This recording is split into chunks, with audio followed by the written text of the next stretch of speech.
What's up, ladies and gentlemen? I'm Hey Boo the Goo Goo, aka Studio One Live Soccer Guard. We got a few topics today: Trump rundown, Stargate, ERS, NIL in college football. What's going on, ladies and gentlemen? What's going on? Let me share out the show. Let everybody know we are on point now. Let me share out the show. Let everybody know Yep, let me go to the phone, buddy. Share messages. Oh, Cuban King. Albert. Who else we want to share this show out to? How y'all doing today? And what y'all think about Stargate, man? It's supposed to be the health networks. And then I got a question about they supposed to have a cure for cancer now. And they trying to blame it on AI. Did AI create this cure? Did the AI all of a sudden know how to cure cancer, or did they been have it? I remember we were talking about Dr. Sebi suing them about curing it a long time ago.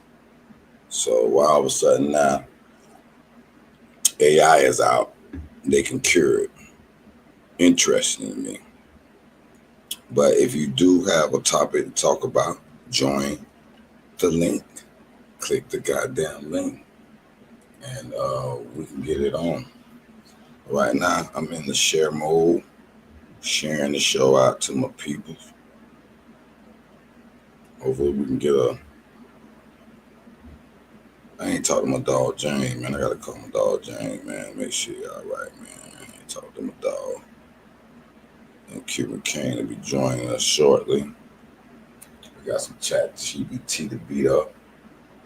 In fact, I want to check my mic, make sure it's all good. Montana Man, that's his name. Okay. Who else? Red Cat Man. That's my dog from out east. I'm going to share it with Larry McFarland. That's my dog. But they say Jeremiah been offered $4.5 million, and they won't tell us who. Because there would be a lot of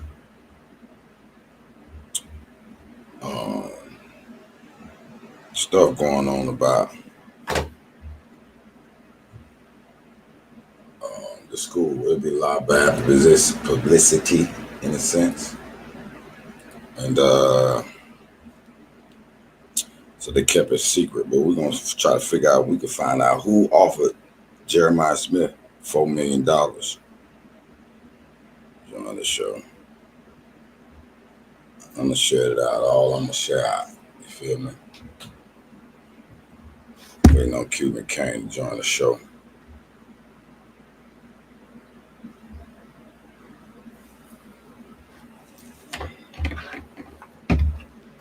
In the meantime, let me get my chat GPT up, because we're going to beat chat GPT up today. Because I got some questions. I already asked this a few questions. Trump and the Stargate project is probably one of the first ones we're going to talk about. Matter of fact, let me share this one. Let me get my dog in the building. Ruben Kane. Can you hear me, my friend? What up, studio? I can hear you. What's up, my boy, my boy? I got a full screen layout. Let me see if I do that. Okay, that'll put that all on the screen. That'll take that off the screen. Just learn how. Before you do, you want to see some scary shit? From where? Archive.org. I looked it up. Don't they kind of want you to pay for it too? No, it's free. Oh, it's free. Mm-hmm. So it depends on what you're looking for. I'm pretty sure it's some crazy shit that have been archived and is on the internet. You could probably look up. So what's so scary? What's so scary? I mean, they got government documents up in that bitch. Well, are you on your computer, sir? Yeah, I'm on my computer. Good, because we need some sources.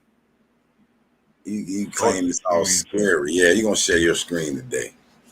All right. You need to see some of that. Get some of your documents ready. Some of the main ones you say so scary. Are you one of those what they call it? It's a word they got now. These all these different words they got out there now. What they call the one who always talk about doom and the war and preppers, doomsday preppers, people who think it's the end. Well, I'm not gonna say it's the end, but I mean, you see what's going on around in this earth, man. We gotta be a little bit more mindful I of got you. what's going on. It's some scary shit, you know. Because then I see you're gonna talk about Trump, right? I'm gonna let you leave, then I'll jump in after.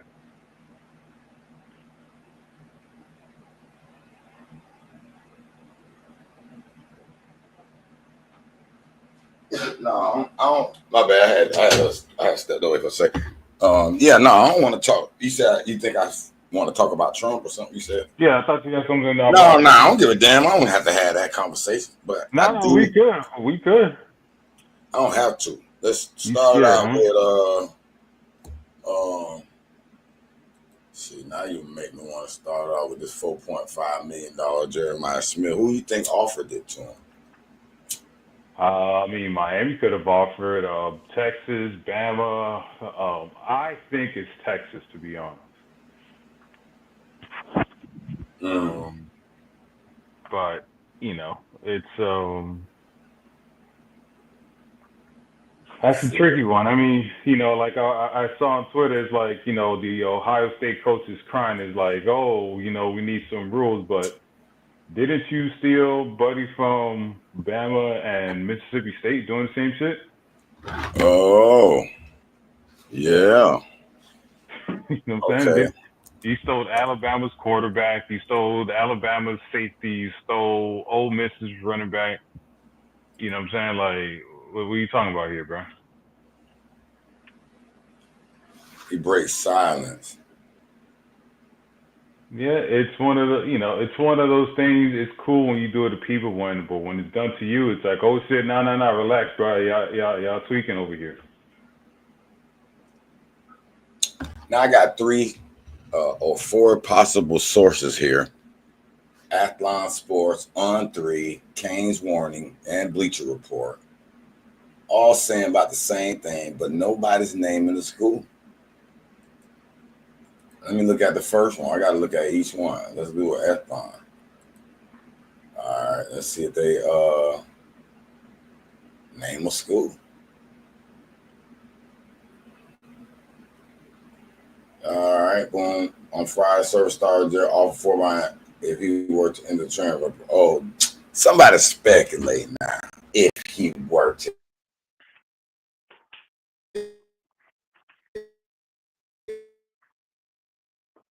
Hello? on Friday, report surfaced that star with 5 million if he were to enter the transfer portal. So what they trying to do? They just basically projecting their value and just causing uproar, clickbait again. I mean, You think that's what they said? the person that kind of fucked shit up was Beck. With Beck's with the rumor saying that he's gonna get $4 million, right? Travis Hunter says, shit. If I would have known that, I would have asked for 10. You know what I'm saying? I would have been good to go. Mm. So That's why I said. That's why I was like, it may and may not be a slapping Cam Ward fade that they offering.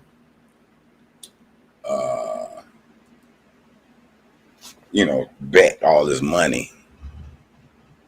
The new market always it explodes. yeah, but It something needs to turns be done about head, this. but they just this is bull. I think this is clickbait. Let's look at the other article. They all clickbait, and I'm clicking along with the bait. We're going. I'm falling for the bait. Reports tampering. Well, who was tampering? I don't see no name. I'm just looking. I don't want to read the article. I want to just see another school's name, and no one is being named. I mean, I'm sure Miami's in it, right? Boy, they would have named us definitely. They would have muddied us. Miami tries another attempt. Oh yeah, they would have. Boy, don't let our name be. I don't think we ought to touch him. Now that's when the Big Ten gonna really get mad. They gonna be like, wait a minute, Miami.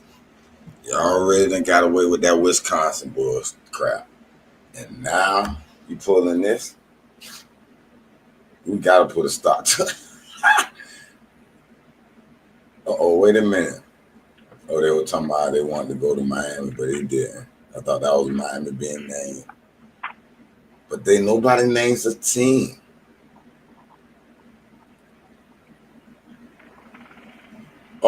Look at this. Kane's warning. See, I'm glad they did this because they love to throw us in the mud. You see this part right here? Said we want to make it fully clear that Miami has not been reported as the program who had made the offer. Okay? Y'all hear that? Please understand. He already said we ain't gonna keep trying to. No, okay, he good. We know he good. He turned us down. We moving on. It's like spilled milk. But all this is clickbait, man. They just trying to hype up this portal. Who offered it? Oh, somebody asked the question. And J. Smith may not put offered it. We don't know what's real and what isn't. See. This is clickbait. They know how to do it. They know it's gonna click. Damn. Okay. Anyway, I'm done with that guy. Anything you got to say about him? Do you think we need him in Miami? Huh? You think we need him at Miami? Shit. Need is a strong word, but anybody would need Jeremiah Smith. Let me just tell you that.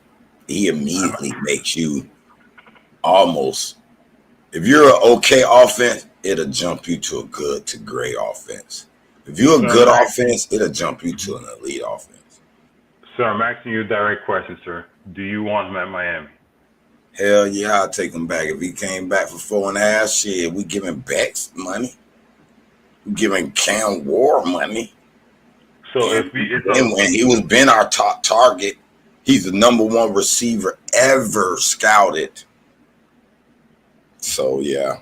No, he was not. It was Julio Jones. No, I heard it was he outranked. Matter of fact, let's look that up. The highest ranked recruit ever. What's that for recruit ever? All-time football player since 2009. Okay. I guess this is it right here. Davion County, 1.01.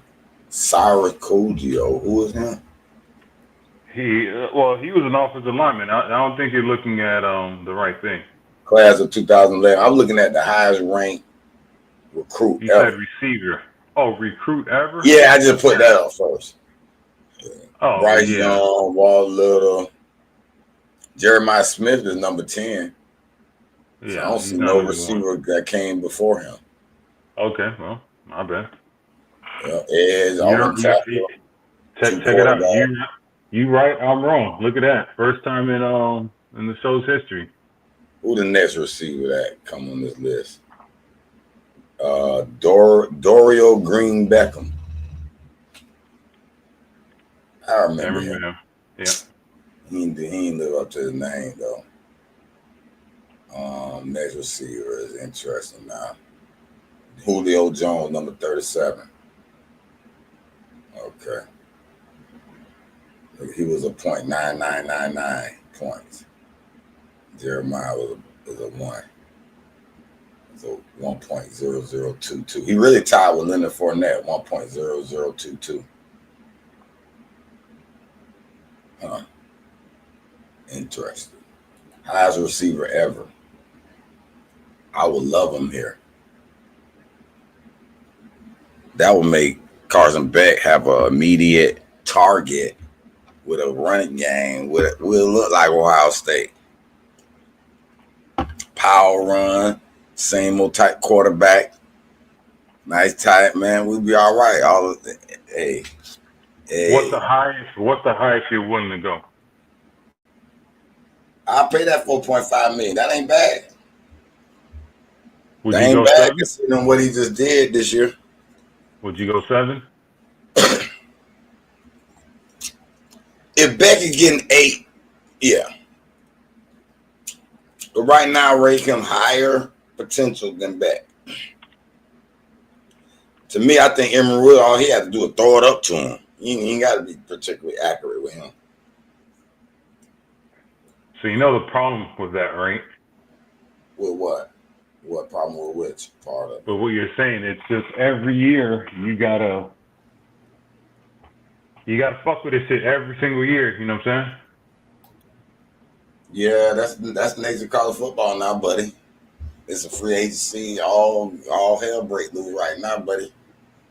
I hear you, but are you willing to do this shit more. every fucking? It tests the true fan now. Are you really a fan of your university? Are you jumping around with these players? Now you heartbroken. Your favorite player done left. Done high water out of there. Now what? You rooting for this other team? It's gonna test the true fandom. What's up, TV? What's going on, man? Yeah, that might sound good. Now, whoop. Okay, all right, cool. What you did different? You found the settings? I had it already plugged up. It just had it already plugged up. I don't know what I did, to be honest. Yeah. No, it probably what I told you, because just then, last time I tried to go online, it wasn't capturing my camera. I'm like, what the hell? And then now it was like, it still didn't capture, but when I went into the settings, it had this 2 camera. I got 2 different cameras that can use, the OBS one and this one. And it probably was, whatever. But it's all good now. How you doing, my man? I'm doing well, man. How you doing? Doing pretty decent. But we got a few topics on board. I mean, it's open topic. We were gonna get on that. Trump was on my number 1 agenda. I wanted to do a Trump rundown. I had his ERS, his executive orders, his so-called Stargate. I just wanted to dig into what is it truly. You know what I'm saying? I got beat up on the panel. That panel I was talking to you about that you said is a waste of time. I said it is a waste of time. But I introduced the video. I said they worshiping AI. And I know it's a great tool. I use it every day. It's good. It's good. But they still worship concern. Maybe I'm a little bit concerned. But maybe y'all can get me back. You know they have another one. They do? What other one they got? Yeah, China has one. Deep Pack.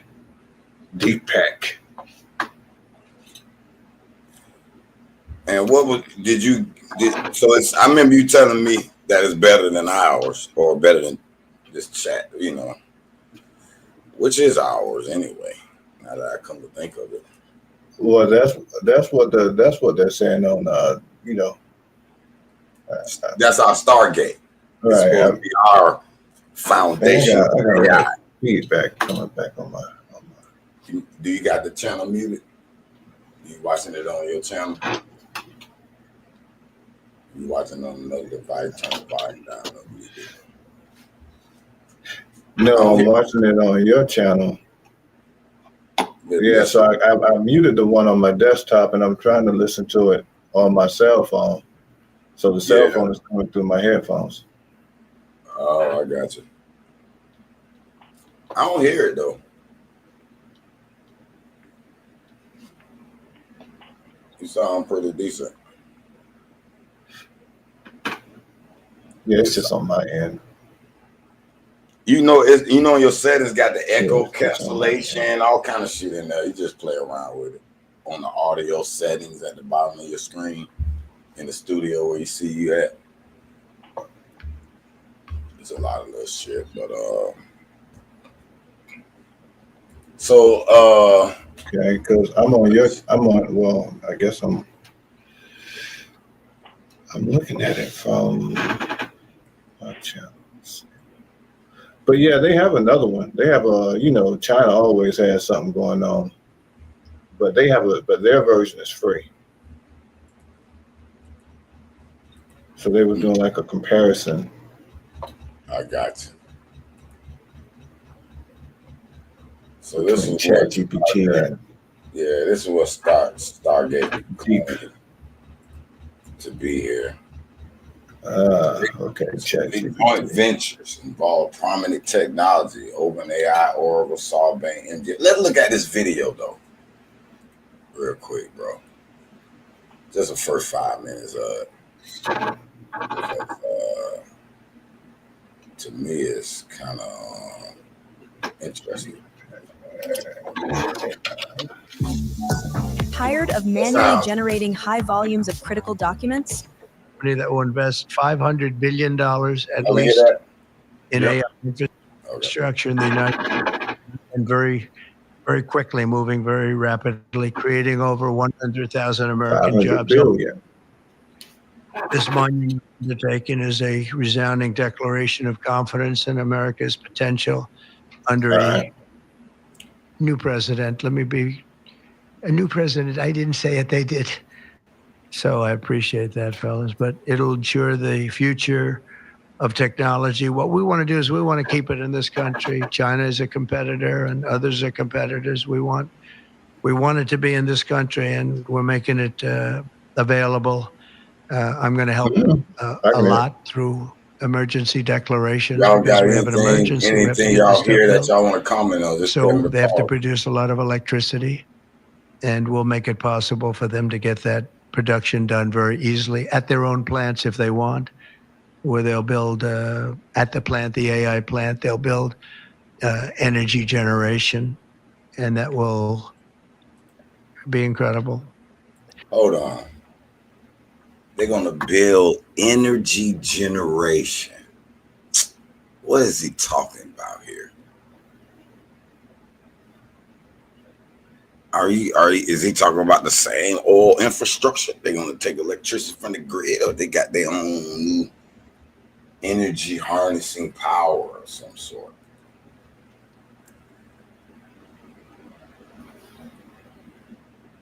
Does anybody know, or anybody have a comment? Does that sound striking? That sounded striking to me. That's just the first striking thing he said, in my opinion. Man, F that cracker. Sorry. I mean, it's just. I was going to ask a question. What is an AI plant? Like this, like a plant full of servers? Data centers, they're calling it. Watch, listen to it. But it's technology and artificial intelligence, all made in the USA.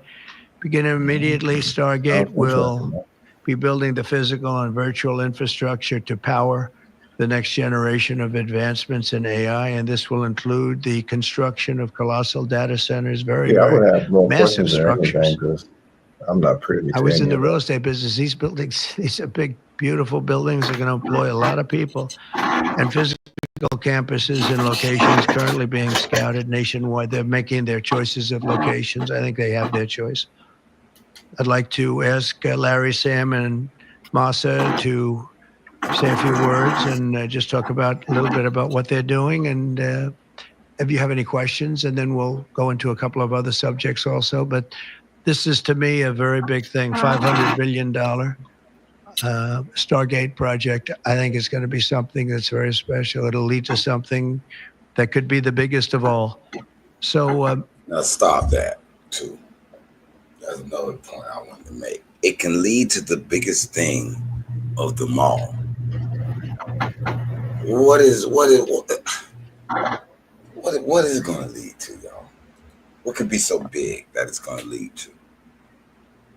All right, you got to understand. He doesn't know. He's reading from a piece of paper. He has no idea what the hell he's talking about.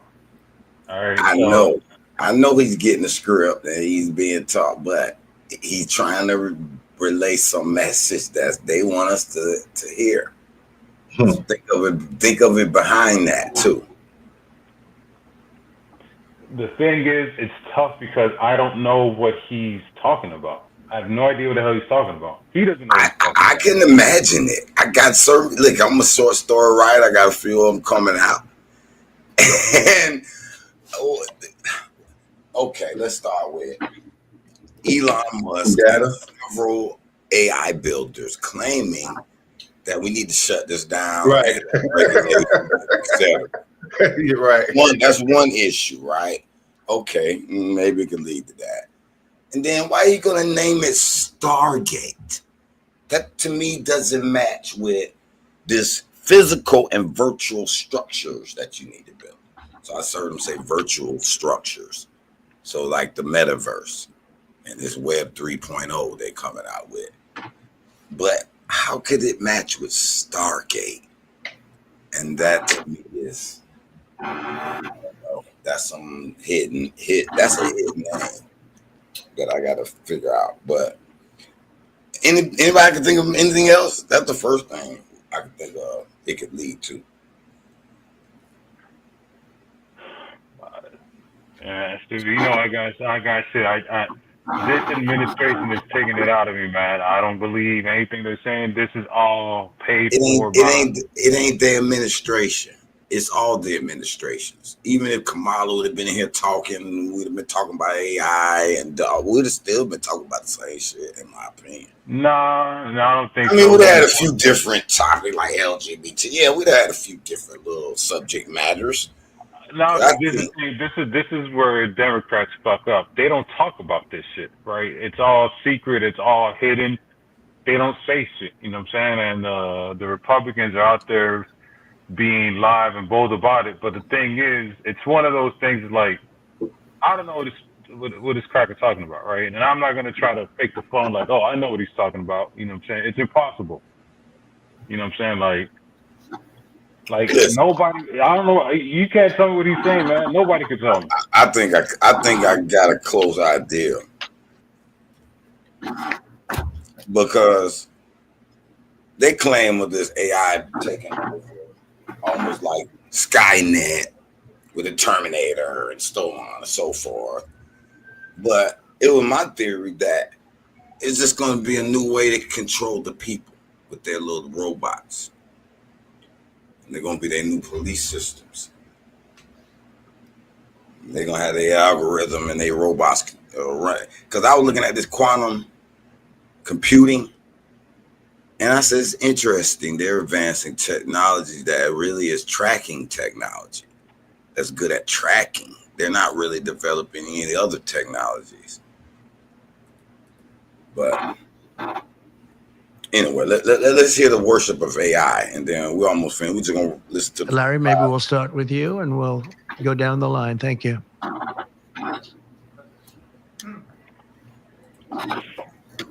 Thank you, Mr. President. We certainly couldn't do this without you.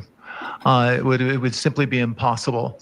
AI holds incredible promise for all of us, for every American. We've actually been working with OpenAI for a while and with Masa for a while. The data centers are actually under construction. The first of them are under construction in Texas. Each building's 500,000 square feet.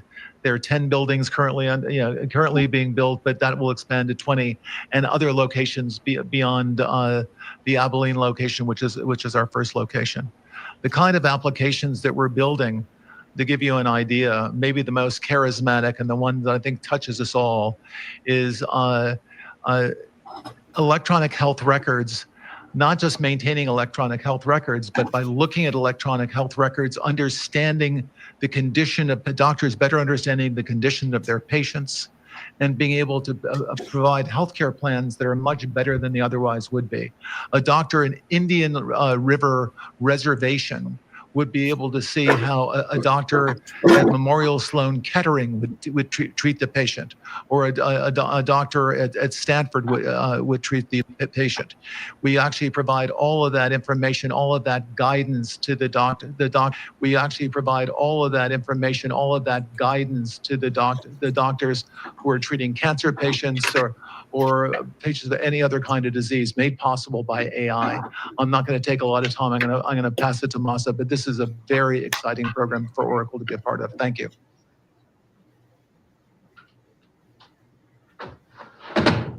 Thank you. That really helped. That's good. That's great. I feel tall now. Thank you. Well, Mr. President, last month I came to celebrate your winning and promised that we will invest $100 billion. And you told me, oh, Masa, go for 200. Now I came back with 500. Because this is the, as you said yesterday, this is the beginning of golden age of America. This is one great example, I think, right? We wouldn't have decided to do this. I think so. This is the beginning of golden age. We would. Studio, hello? Oh, I had muted it. I had to stop it right there. Sorry about that. I was muted. Can anybody explain what this golden age is? The golden age is to have nobody working and these bots doing everything, which, let's think about the economy, right? If you eliminate humans from working, so how are humans going to generate cash, right? So there's a debit and a credit, there's a buyer and a seller, right? There's not going to be a buyer and a seller here, right? So having all these bots and nobody's working is like, okay, what are we going to do now? Okay, Cuban, one question. You claim you didn't know what he was talking about, but now all of a sudden you got this extraordinary explanation. Not Trump. When these dudes started talking, now I got an explanation. Okay. That's a good comeback. Tony, any comment on this golden age? Hold up, bro. Let me finish my. Landing your plane. All right, let me know when you're playing. But yeah, this whole thing is going to be a problem because is you have these bots working, but now that you have these bots working, how are you going to generate money, right? Or where are you going to take the money? Because now the customers, which is us, is not working. So how is money being traded? That's a good question. I'm gonna let Tony respond before we get into that. Anything about this golden age that you can maybe grasp in your mind what they're talking about? They say it's a new golden age, Tony. Sounds great.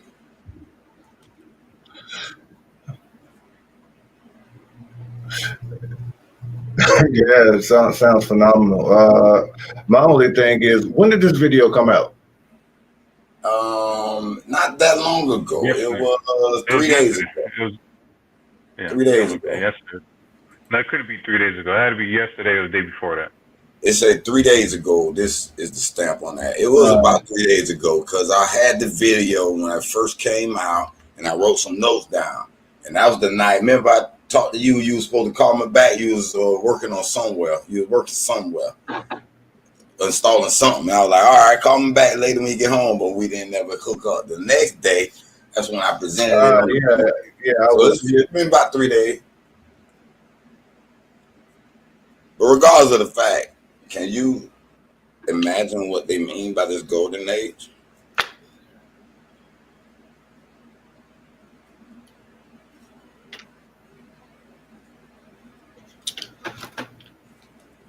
I just really think they're just monetizing the data. They're already monetizing data, but with this right here, it's just going to allow them to really monetize this data. Yeah, but the only problem with that theory is, like he said, we're not working. And so what? The data really is to get us to shop, get us to buy shit. So what would the data be used for now?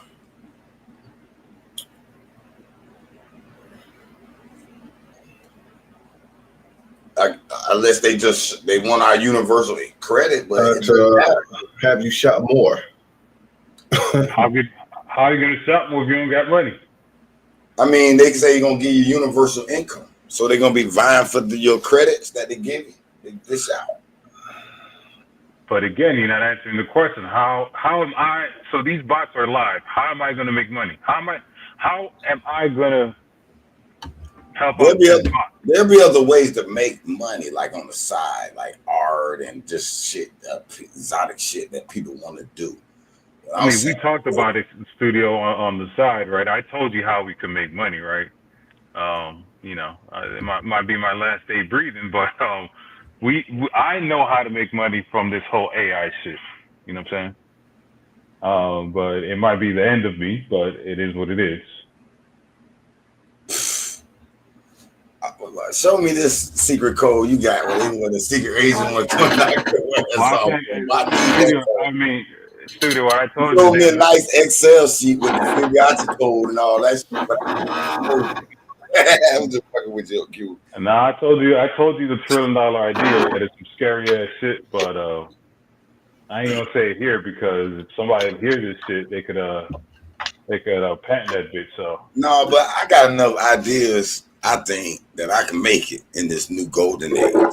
I got some shit people gonna want, but what I'm trying to figure out is the universal credit and how they're gonna vie for value now. Because you gotta motivate people to want to work and want to do shit, but they don't need people to work because they got the robots to do it. So now, how are you gonna get people to move and do shit? Or is that even a concern at this point? That's a huge concern. You know what I'm saying? It's like how the end of the goal is dollars and cents, right? It's debits and credits, right? How is the debits and credits going to operate here? And I don't know that answer. So where's crypto playing this golden age? If crypto is, it's like if you didn't get in it early, it doesn't matter because the movement is not going to be enough for you to make some money. I think what crypto is supposed to do is you get your money and you could trade it anywhere around the world, right? But I think we need to really monitor the legalities of crypto,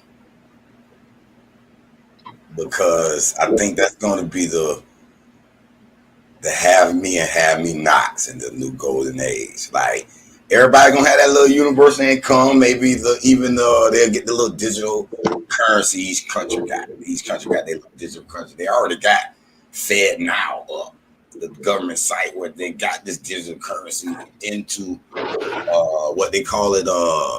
What the stage is, beta stage, where they testing that shit and get where that shit gonna be universal, nigga. For real, they got the platform set and they testing it. It's inevitable. They're gonna switch over, but if the crypto never gets, let's say, demonized or maybe made illegal, then the people who got crypto gonna be the ones who got that extra and gonna be able to make shit happen. So I tried to tell my peoples, get in that shit, have you some wallets, understand how that wallet shit move, how you can send person to person with your little Titan little USB little thing. You can scan each of the crypto on the side. Like if I was at Tony Island, I'd be like, man, you need some crypto? I can have my little device and I can scan it without having to go through no Coinbase and then look, you have an account and transfer. I can send it person to person with these little apps you got, you know what I'm saying? And that's gonna be, hey boy, you got something I need, boom, I can see this crypto. You know, you're talking about cold storage. Cold storages, and just like you can have also mobile USBs that have, like, let's say you got, like, I got an example, like this poker app I use, right? They be having a $10 million Right. turn. And I say, if I hit that 2 million, because they got the record largest Bitcoin payout ever online, right? 1.something million. Drop one low. Wow. You don't want no, I know you got that drop. That's all I can tell you. Whatever it is, I know you got to report it. That's your income, and I don't know what the legalities in your state is about playing poker online. But they want to try to take that money or how they want to do it. But this is one of the reasons why they fight crypto, is because you can get it dropped in Ethereum or Tether, because this app used 4 different cryptos. Litecoin, you have $1 million, $1.7 million in Litecoin sitting in your off storage wallet, and then you could send maybe 10,000 of it to your little USB, and then use that USB to fund your little PayPal or your little Cash App. You know what I'm saying? But you got that off storage, like a little device with $1 million on it in your cabinet. See, I wouldn't take it nowhere. You know what I'm saying? Just like one of the top. Right, you can keep $1 million on your USB, and you can go anywhere around the world. Exactly. And one of the key things, if you know your keys by heart, the little 12 words you can access. But I forgot that shit. I ain't gonna even lie. I ain't gonna remember 12 words in order. You know what I mean? Your private keys to recover your shit and all that old shit. But I think that's.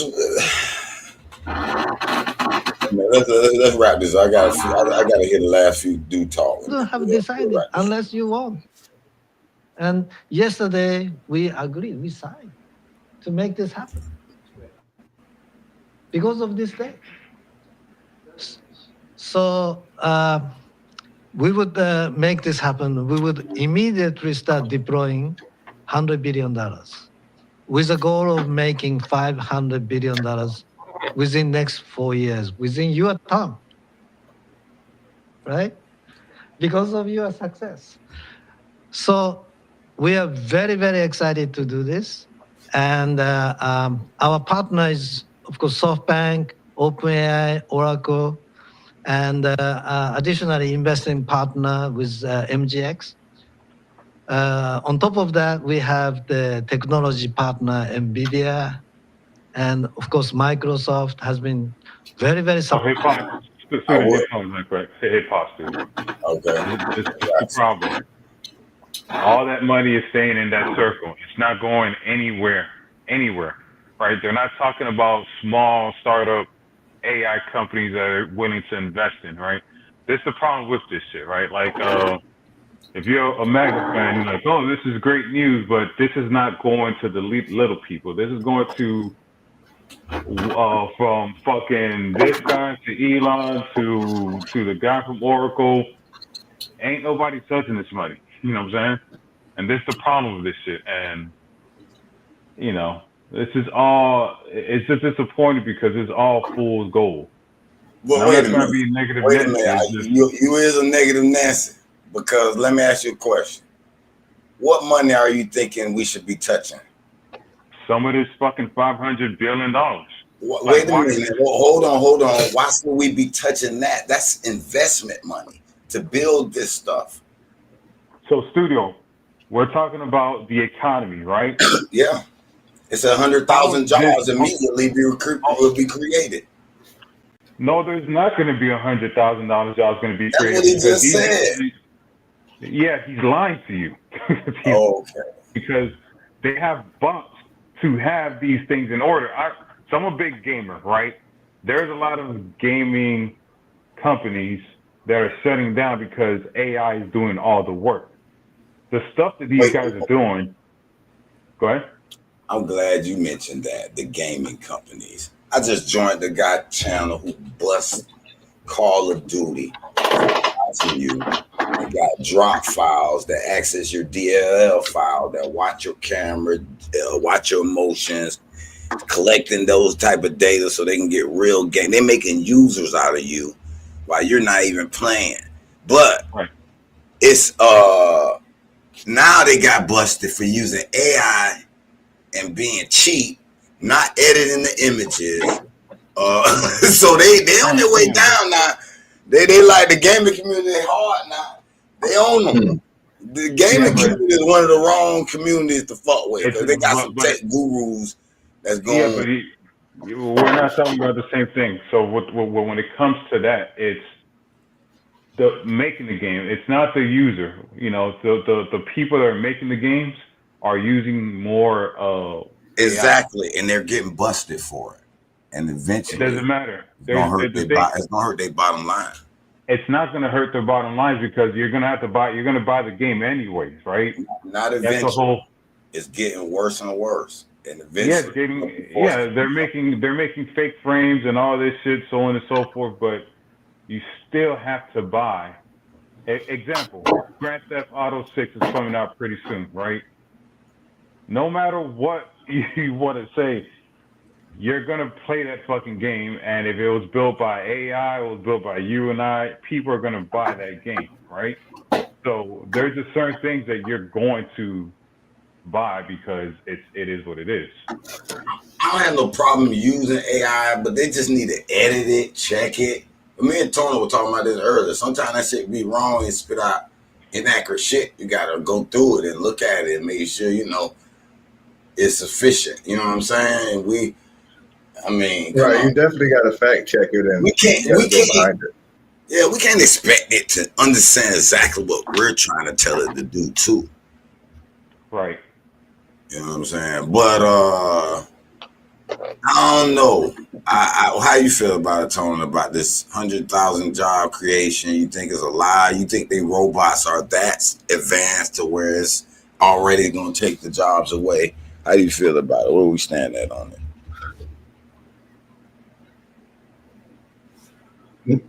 No, I don't think it's a lie necessarily, but the bigger thing is what, like these $100K jobs, how much are they going to make, and are they going to be able to sustain themselves in this economy? Because if you're creating a whole bunch of lower level jobs, then it's not really benefiting the people. But one takeaway that I have is I'm paying attention to all the companies that this guy mentioned. So me, and what I'm into is I'm looking at their stock prices and seeing, okay, these are companies that's going to get a nod, and they're going to be very favorable in the markets. So I'll be looking to buy some call options and just hold them. So SoftBank, NVIDIA, Microsoft, all those companies that they just mentioned, I'm looking at their ticker symbol to see what price, where they're at, and how can I get in and ride the wave. I remember we were talking about you working on that prediction thing. I'm not big on jobs. I'm not big on.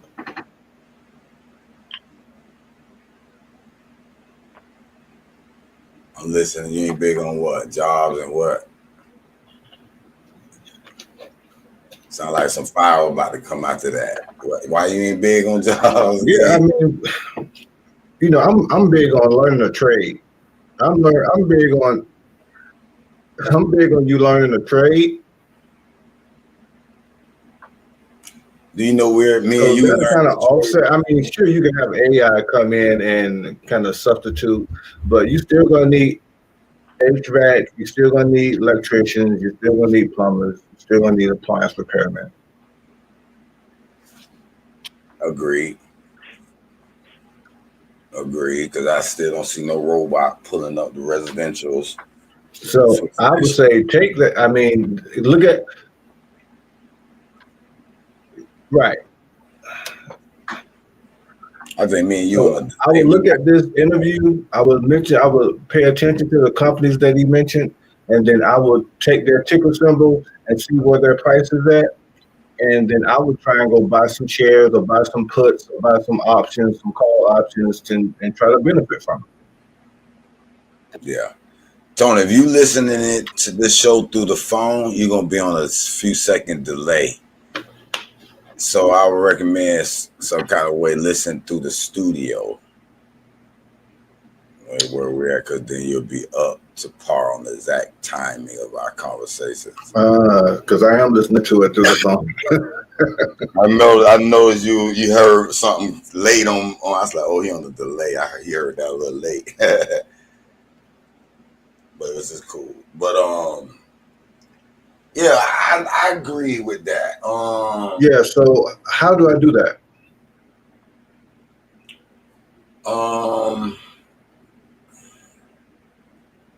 You could join the show through your phone. But if you're on the show through the computer, is that where you initially hit the link on my YouTube channel on your computer? Mm. Where you initially hit my link at, on your phone or on your computer? Yep. Wherever you hit the link first, that's where you're gonna have to listen to it through. You shouldn't really need your headphones though. Okay. You should just be able to listen to your main monitor on whatever you're looking at it, and talk to your mic. Your mic ain't gonna catch no background noise, none of that.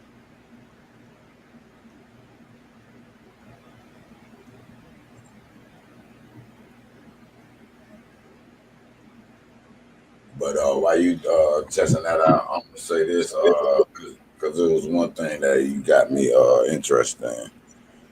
You say the level of jobs, and what's these level of jobs? Yeah, 100,000 jobs. But are they janitorial jobs, cleaning these big ass buildings, and just staff to just, regular ass staff that be in the building when you go in these big ass lush buildings? You got the little clerk at the desk and guide you through wherever you're trying to. Little dumb ass jobs like that. Matter of fact, I'm gonna ask ChatGPT that shit. Yeah. What you gotta say, Cuban? Because I work in that industry. If these jobs are not, they're not coming to us, man. If you keep thinking these jobs are gonna come to us, you got yourself fooled. First of all, so this is how it works, right? Let's say you do get one of these jobs, right? It's they are very a niche market, right? So they want to stay within the community. So when they hire somebody, they are looking for people that go to particular schools, a Brown, a Harvard, a Yale, so on and so forth. So they're going to get, you have to hire top of the top of talent, right? You're just not hiring you and I. You're gonna hire some, not goons, but some smart ass people, right? So these jobs are not coming to us. They're going to the smartest people on this earth. Smart ass people, right? So these jobs are not coming to us. They're going to the smartest people on this earth. The next one, people, right? So these jobs are not coming to us. They're going to the smartest people on this earth. It's a badass echo. Yeah, how you get on that? How your stuff just start sounding like that all of a sudden? Badass echo. Yeah, how you get on that? How your stuff just start sounding like that all of a sudden? So we're gonna do not a show on the delay.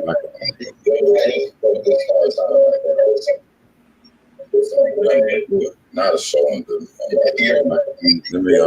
Let me see. Can you hear me, Cuban? Yeah, I hear you. Oh, that's Tony Mike. Yeah, that's Tony Mike. I hear your show in the background, Tony. You hear me, Cuban? Yeah, I hear you. Oh, that's Tony Mike. Yeah, that's Tony Mike. I hear your show in the background, Tony. You hear me, Cuban? I hear you. Oh, that's Tony Mike. Tony got to Paul. Tony got to mute one of them shows he listening to.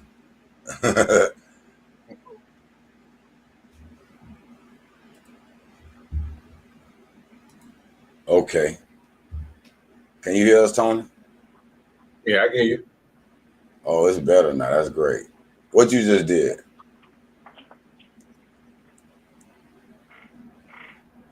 You still on delay, or you can hear me instantly? He's I'm on delay. definitely on a delay. I got you. I told you to lose the headphone for a second. Let me see something. You got your headphone plugged into your computer? No, it's coming from my speaker. Nah, it's coming from my speakers on my computer. Are you on your phone though? Nah, I'm not on my phone. Oh, okay. Sound like you heard me instantly now.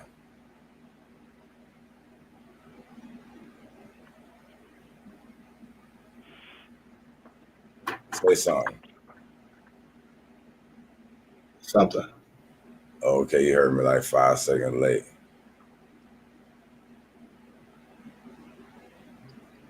I don't know why you on a delay. Try to go out and then click the link right back. All right, Let's see if we get, huh? Okay. Click it back though. I want to make because that user fix it.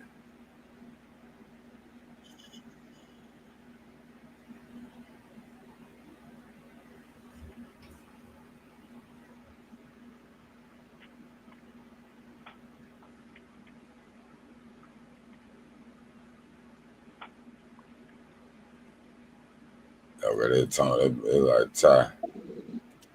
That's me, bro. What's up, baby? Ain't nothing to it at work. Checking you out. Yes, sir. Yes, sir. Yes, sir. Tony, you hear me now?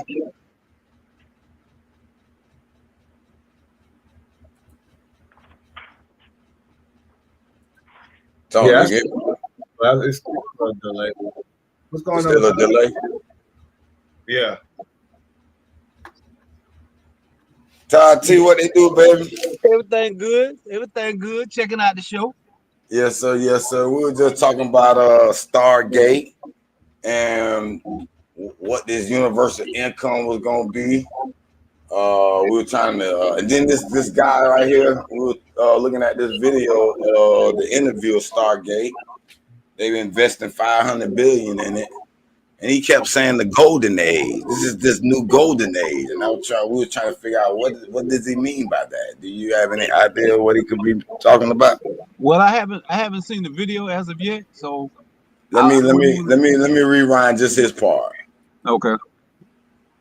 Is that we will invest $100 billion.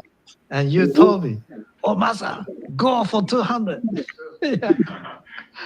Now I came back with 500. Because this is the, as you said yesterday, this is the beginning of golden age of America. This is one great example, I think, right? We wouldn't have decided to do this. This is the beginning of golden age. We wouldn't have decided unless you won. And yesterday we agreed, we signed to make this happen because of this day. So we would make this happen. We would immediately start deploying $100 billion with a goal of making $500 billion within next 4 years, within your term, right? Because of your success. So we are very, very excited to do this. And our partner is, of course, SoftBank, OpenAI, Oracle, and additionally investing partner with MGX. On top of that, we have the technology partner, NVIDIA, and of course, Microsoft has been very, very supportive to Sam and continue to support all our success.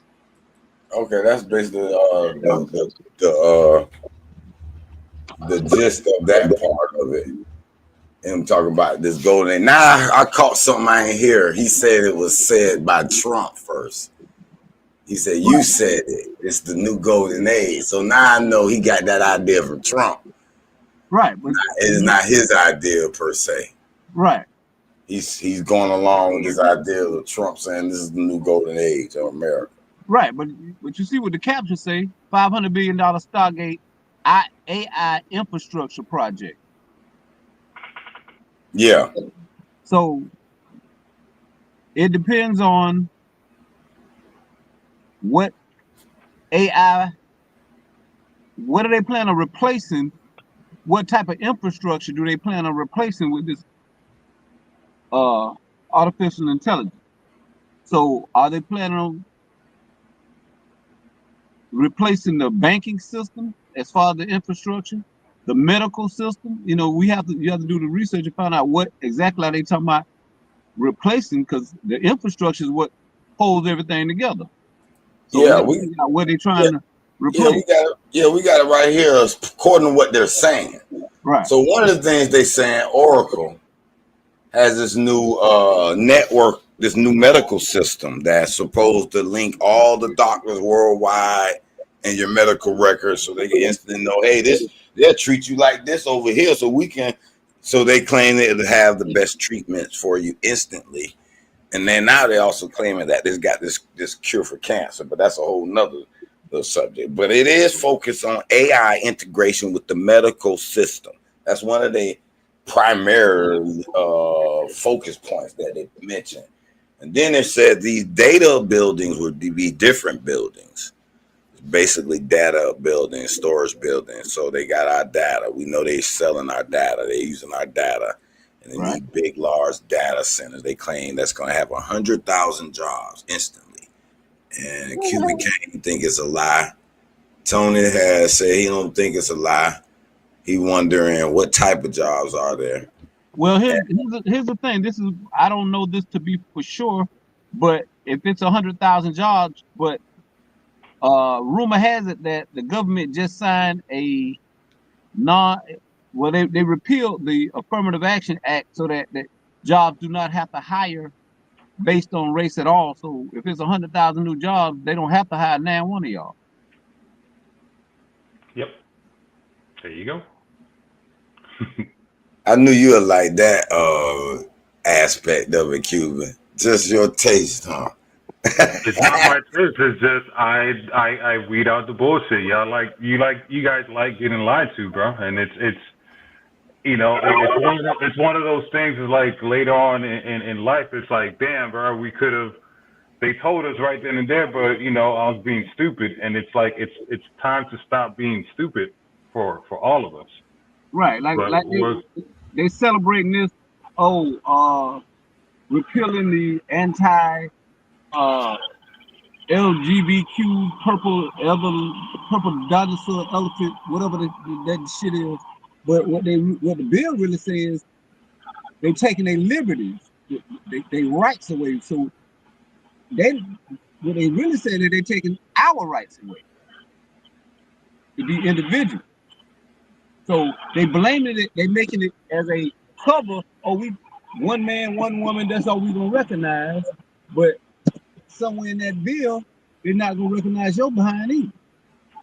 So it's a slippery slope when they start taking quote unquote rights from one group, but the wording in the passage in the bill is blanket enough to take it from everybody who they don't want to have. So they waving a flag in your face. Hey, we gonna do this here, yeah. If got everybody cheering, but on the back end, they just robbed you too. Yeah, this is not gonna be fun, man. Yeah, the way you really have to do this is, when you sign up for a job, and then at the end it asks you white, black, Hispanic, disability, so on and so forth. They need to remove that shit, right? Because if you want to make it even, right, when I get that application, I'm not supposed to know who the hell you are, right? So if you're gonna do that, then you remove that part of your application. But they changed that now. You know what they got on the new census? It's not the census. When you apply for a job at the end, listen to me though. I understand what you're saying. On the demographics and those surveys that listen, they got on the census now that anybody wanna dispute any classifications on there. Do you think you were left out or so on and so forth? Or is there any classification that's on there now to dispute? Right? We had this debate. But then I noticed one of my YouTube channels I was starting up, the little Racing Club Elite. And I noticed in the settings at the beginning, there was a demographic survey you could fill out. I said, well, fill this out. They might be favorable to the channel. So I figured it out. And now they got, you can describe who you are. So I believe that I'm an original Florida person who people came here 10,000 years ago from Africa. And I didn't come on an actual slave boat per se. I'm not from a slave, you know what I'm saying? Ancestry. Yeah. And you know what's interesting, Todd? What's that? This is my Uncle Todd, Cuban Cane, in case you ain't know. But I was talking to my mom about the genealogy she went through. And she was talking about cousin Becky or Bethy or whatever her name was, who supposedly had kept great grandma. Cousin Betty. Yeah, cousin Betty. And I speculated. I said, man, that might have been cousin Betty, child. And it was a doctor she worked for. We always huh? Yeah, we always suspected that cousin Betty. Yeah, but my main point to bring that up, she said she found cousin Betty was on the Indian reservation at some point, and they can't figure out why she was on there. Mm-hmm. You know, so that was kind of interesting to me that we have our, family roots where they linked to some Indians here I get in the 1700s. Because the Florida Indians were primarily here. It wasn't no primary slave trade done in Florida. Right. There were actual African boats coming here. Right. That's why I spoke with the Seminoles, the symbolism of the Seminoles, because they were runaway slaves, and the natives formed the Seminole tribe to fight. As they fought as long as they could. So that's the only reason I even spoke with the Seminole heritage. You see me with the Seminole shit on, because it was runaway slaves from other places who came to the swamps of Florida and got taken in by the natives who were here and joined in with open arms or whatever, and they formed the Seminole tribe. So yeah, it was runaway slaves and native people, native blacks who have been here since Pangea. Yeah, I agree with that. So I asked anything you got to say about that, because I asked ChatGPT. Yeah, you see what they're trying to do to Native Americans? No, what? They're trying to say they're not natives.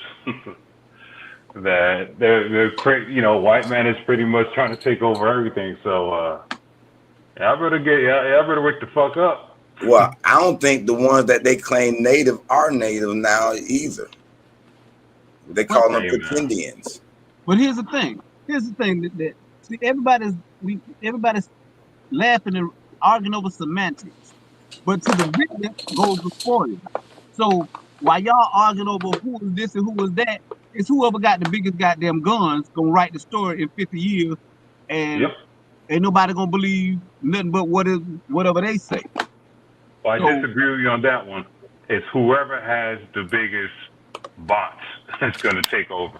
Because eventually it's like you're going to need the robots to build the fucking guns, you know what I'm right? saying?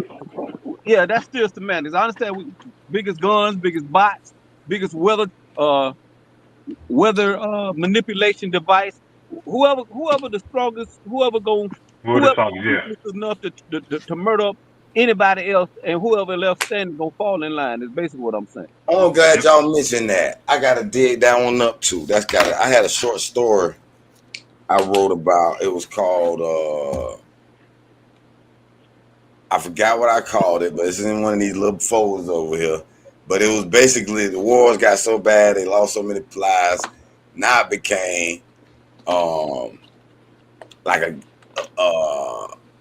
a game in a sense. They regulated war now. Whoever had they had they bots and they little different droids and different little drones and shit, and they fought the wars with those, and whoever ran out of those bots or droids first lost the war and had to submit to the terms. So they had to declare war first, and they had the terms.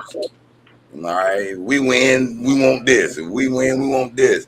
And they let their bots and robots and droids go to battle, and then whoever ran out of their droids and shit. So it was an arms race on the bots and droids, but it was supposed to save lives, so no humans had to go to war no more. But you know, that just made me think of that. But I gotta look at that up since Ain't no way y'all related, Studio. ChatGPT. What you saying the way we relate? Because you're smart, and Studio, you know, it's on this whole conspiracy theory stuff. So y'all can't be related. Yes, we are. Ain't no way. 100%. We the two sides of both coins. You feel me? He the yang, he the yin, he the yang. You feel me? I don't know about that. You in a whole different world, bro. You're like in a whole different planet over there. Why? Because I believe Miami was forced to lose a game. Yeah, look at this shit. And they were prevented to play the playoffs, stuff like that. If you say so, sir. Whatever you say, ball. Whatever you say, master. But y'all believe they can rig a game on the sports? No. They won't keep them out.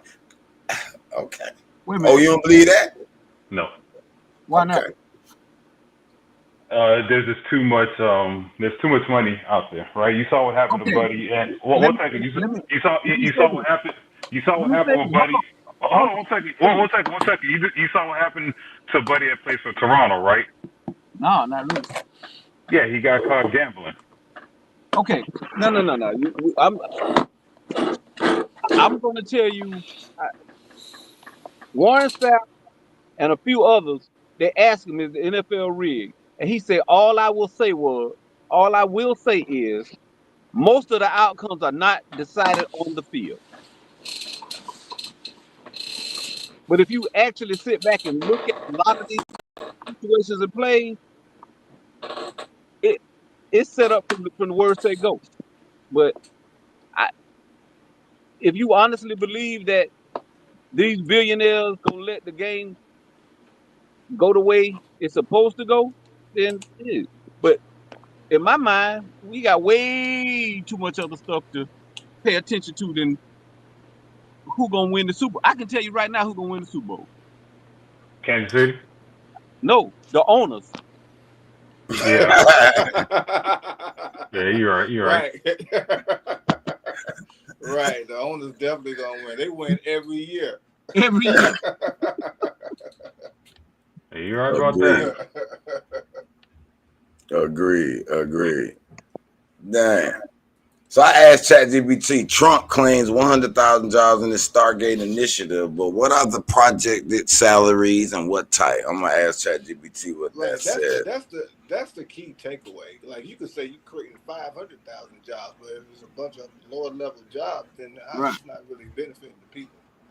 You know what I'm saying? All right. It just sounds good to prevent the people from coming and getting in the uproar. Just like that. If you Amazon, you got Amazon got all these warehouses, right? So they got all these warehouses all around the country. But like, what is the max salary of an Amazon warehouse worker, and is it really sustainable in their area? But here's the thing. Let me say this. Now, I don't mean to try to. Well, I'm gonna just say this. What are they talking about? They are talking about an AI initiative. Are they considering AI as a job? A job for AI is still a job, because a lot of these Amazon warehouses locked out 50 or 75% of their employees, laid them off, and they're all ran by robots now. But these robots technically have a job to do. So it's in the wording of what you're saying, or what they're saying. They have 100,000 jobs, but 50,000 of those jobs will be taken up by robots. I mean, I'm just questioning now. I'm not saying that this is one way or the other. Yeah, I but mean, these are there's all questions at this point. It's just you're right, just listening to what the guy talking about, and then right. me But what I'm saying is we can't necessarily assume that they mean jobs for humans. Yeah, that's true. That's one thing too. That could be like a little loophole. Yeah, but we said we was making jobs, but not jobs necessarily for human, because we found that robots will be a little bit more efficient.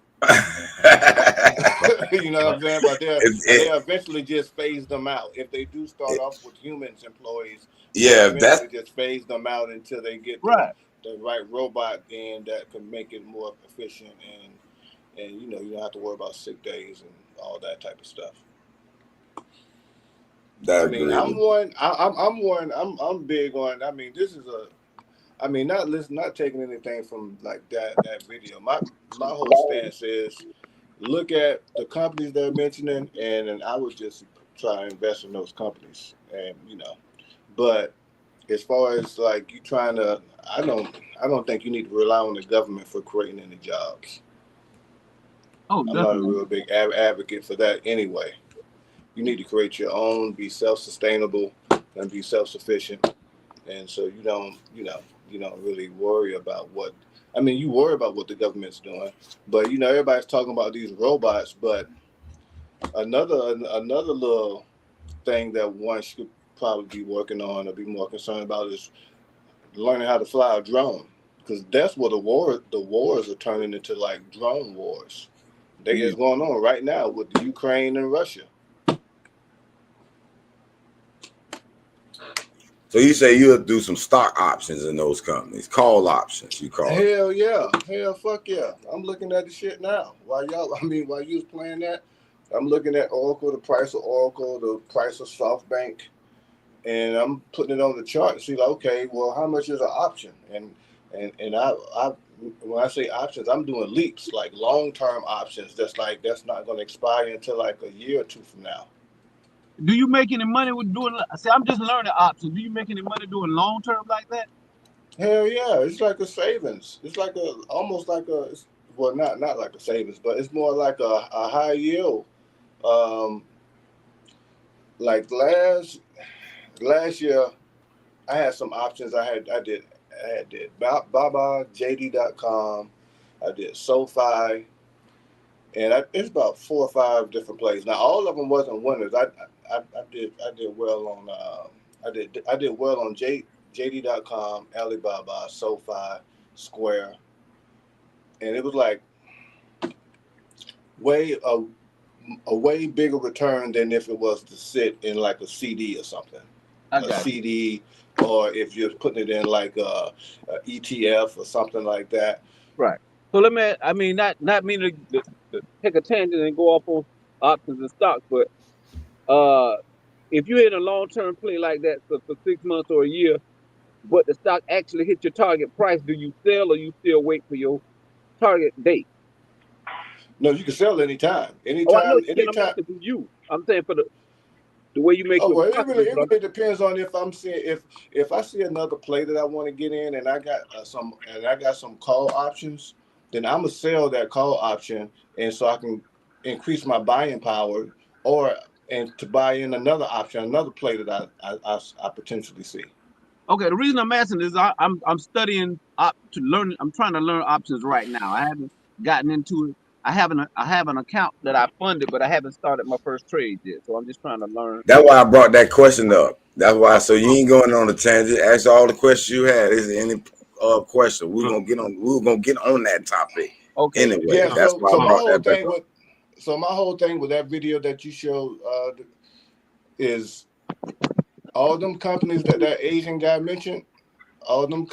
That's what I would be paying. That's why I asked you, when was that video published? And he was like 3 days ago. Because I'm trying to see, okay, where's the price of that stock, and could I get in and buy it up or just hold it? I mean, just hold it. To be an interesting experiment you could run. List those 5. No, I'm talking about now with Best Buy. no, that's cool. But I just thought of another one for those 5 companies. I wouldn't know how to do it. You would know how to do it. That's why I'm asking you this. List those 5 companies and look at 5 days ago price versus today. No, see if there's like a instant. Studio, I'm gonna stop you before. I'm just telling you how. I told you this. So there's a thing called the Fibonacci calculator, right? This is what the big companies do. They buy in levels, right? The levels are 23%, 38%, 50, 61, 78, 100%, right? So right now, what us non-institutional investors do, right? We buy at whatever levels or what we think is going to go up or is going to be successful, right?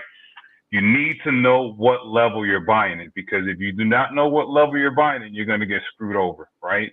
Because you could buy a stock that's already oversold. So you have to be mindful of that, right?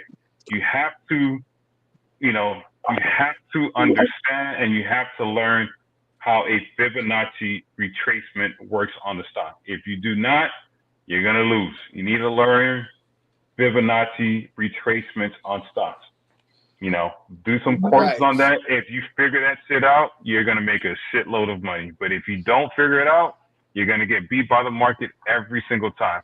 If if you're going to look at spikes, right, they have this website called Trade Halts.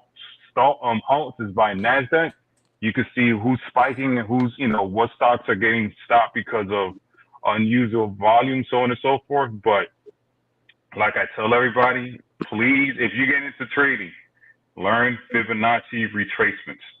Fibonacci tells you when to buy, when to sell, when it's oversold, so on and so forth, when it's going to explode. So, don't look at. It's not just Fibonacci. They have a bunch of indicators you could use. But I mean, with this, I mean, what I'm talking about is this long-term option. So you're not just buying and selling it next week or selling it next month. Like when you're buying, when I buy, I'm holding that bitch to like 2027 or 2026. You know what I'm saying? But that's dangerous. You're not supposed to hold that long. No, that's not. No, the hell, that's not dangerous. You're supposed to. This is the thing. You're supposed to hold it once it hits 100 or 121 mark. After that, you're being greedy, and then you're exposed to losing all your money. I'm just telling you because I've made a lot and I've lost a lot, and it's because you're talking about like a Fibonacci, right? But I don't use any indicators at all. I just use support and resistance. I buy at support, I sell at resistance. That's why I was looking at when that news went out. If it's at the top, I'm not buying it. If it come down to the bottom to where if it is made support, then I'll enter into a position and I'll hold it.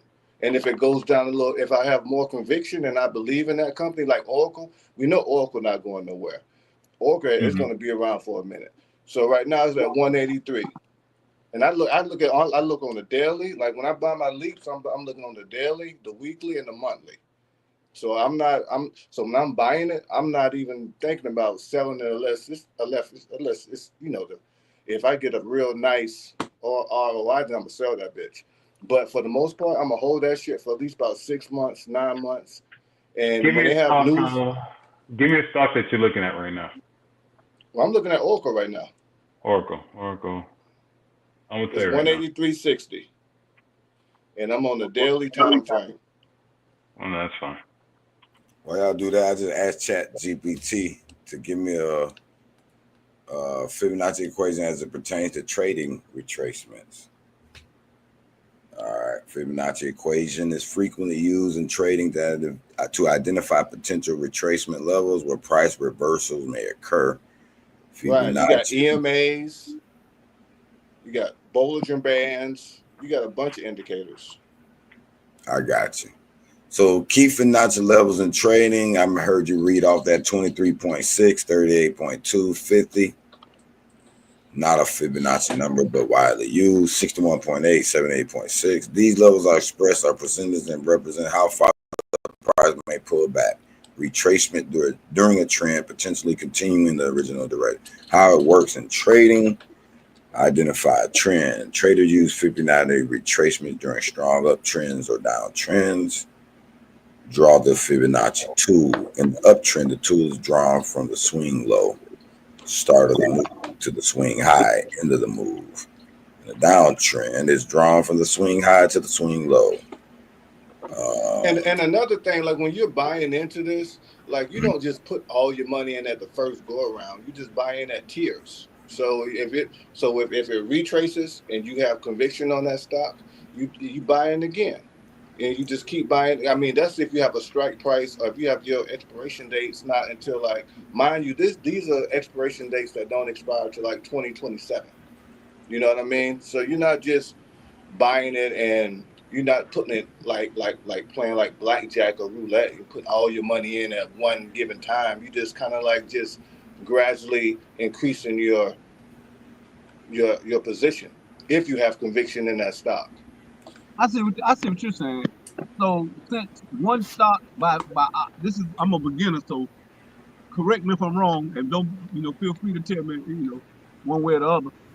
So what you're doing is you're using the options as if you're using $100 to buy 1,000 shares of a stock, let it migrate or let it generate up until close to your target date, and then sell it, making the profit, but not using as much risk as it would to be the same 1,000 shares.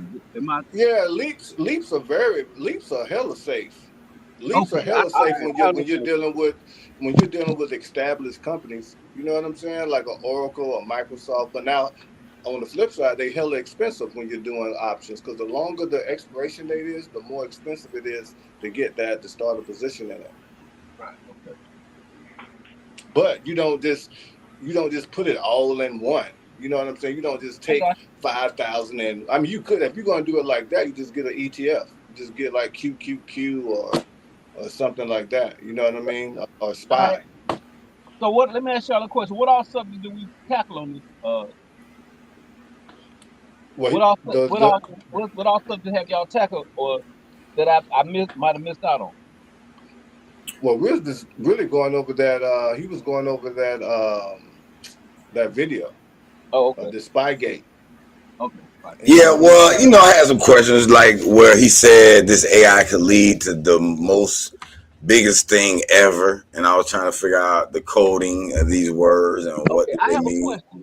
Somebody asked a question that made me think. Do you believe AI is actually sentient, or is it just an enormously large search engine that they're trying to make it seem as if it is sentient? I believe that, which is the latter. Then they're going to use it to try to control the robots to rule us. The new police. Like when you say robots, what? You talking like physical robots or? Some of them physical. Did you see Boston Dynamics and some of those robot Boston dogs? Dynamics been around. They've been around forever. Yeah, but look at what they've been creating lately. Yeah. They unleashed one of those robot dogs in the Brooklyn neighborhood. Well, they already deployed one of that. Remember when that guy with the black guy was in Houston and they sent that dog in there to blow him up? It's not even y'all have y'all seen the robots that they quote unquote taught to play basketball and will guard anybody? No, Honestly, I seen MMA robots too, where they got actual little robots that help them practice MMA and all. They more advanced. They cost a lot, so they not like mainstream. No, but listen, I've seen one where they had it trained as a soldier and taking it out, going through the paces, firing at target, and the only thing that it has a safety device that it will not shoot a human, supposedly, but they hitting it with bats and it falling down, getting right back up. They're hitting it with cars. Yeah, I've seen that. You seen that one? So it's not above the out of the realm of possibility that's gonna be the new police force. Mm-hmm. It is. I can definitely see that. Because they show you everything they're gonna do. So RoboCop was not just a movie; it was a prediction. It was a plan. Okay, let's switch Do we have any flat earthers on the line? Nah, I ain't a flat earther. Can't be a flat earth. Yeah, because I tell people, if you get to the point where you don't know if it's flat or you don't know if it's globe, then you really can't prove you're on Earth. All you know is the only proof is you are here and you're saying something now. Only existence is proof. Everything else is kind of speculation. It's hard to prove. Well, anything I know else. everything's hard to prove, but I just been watching a bunch of different things, and somebody said something that just made me think that You think we're on flat Earth, Todd? I don't believe it either. I don't know. Huh? I don't believe in either. I mean, I don't know. I don't know 100% one way or the other. So I take a zero on that question as far as whether or not it's round or whether or not it's flat. Both theories have points that can be made.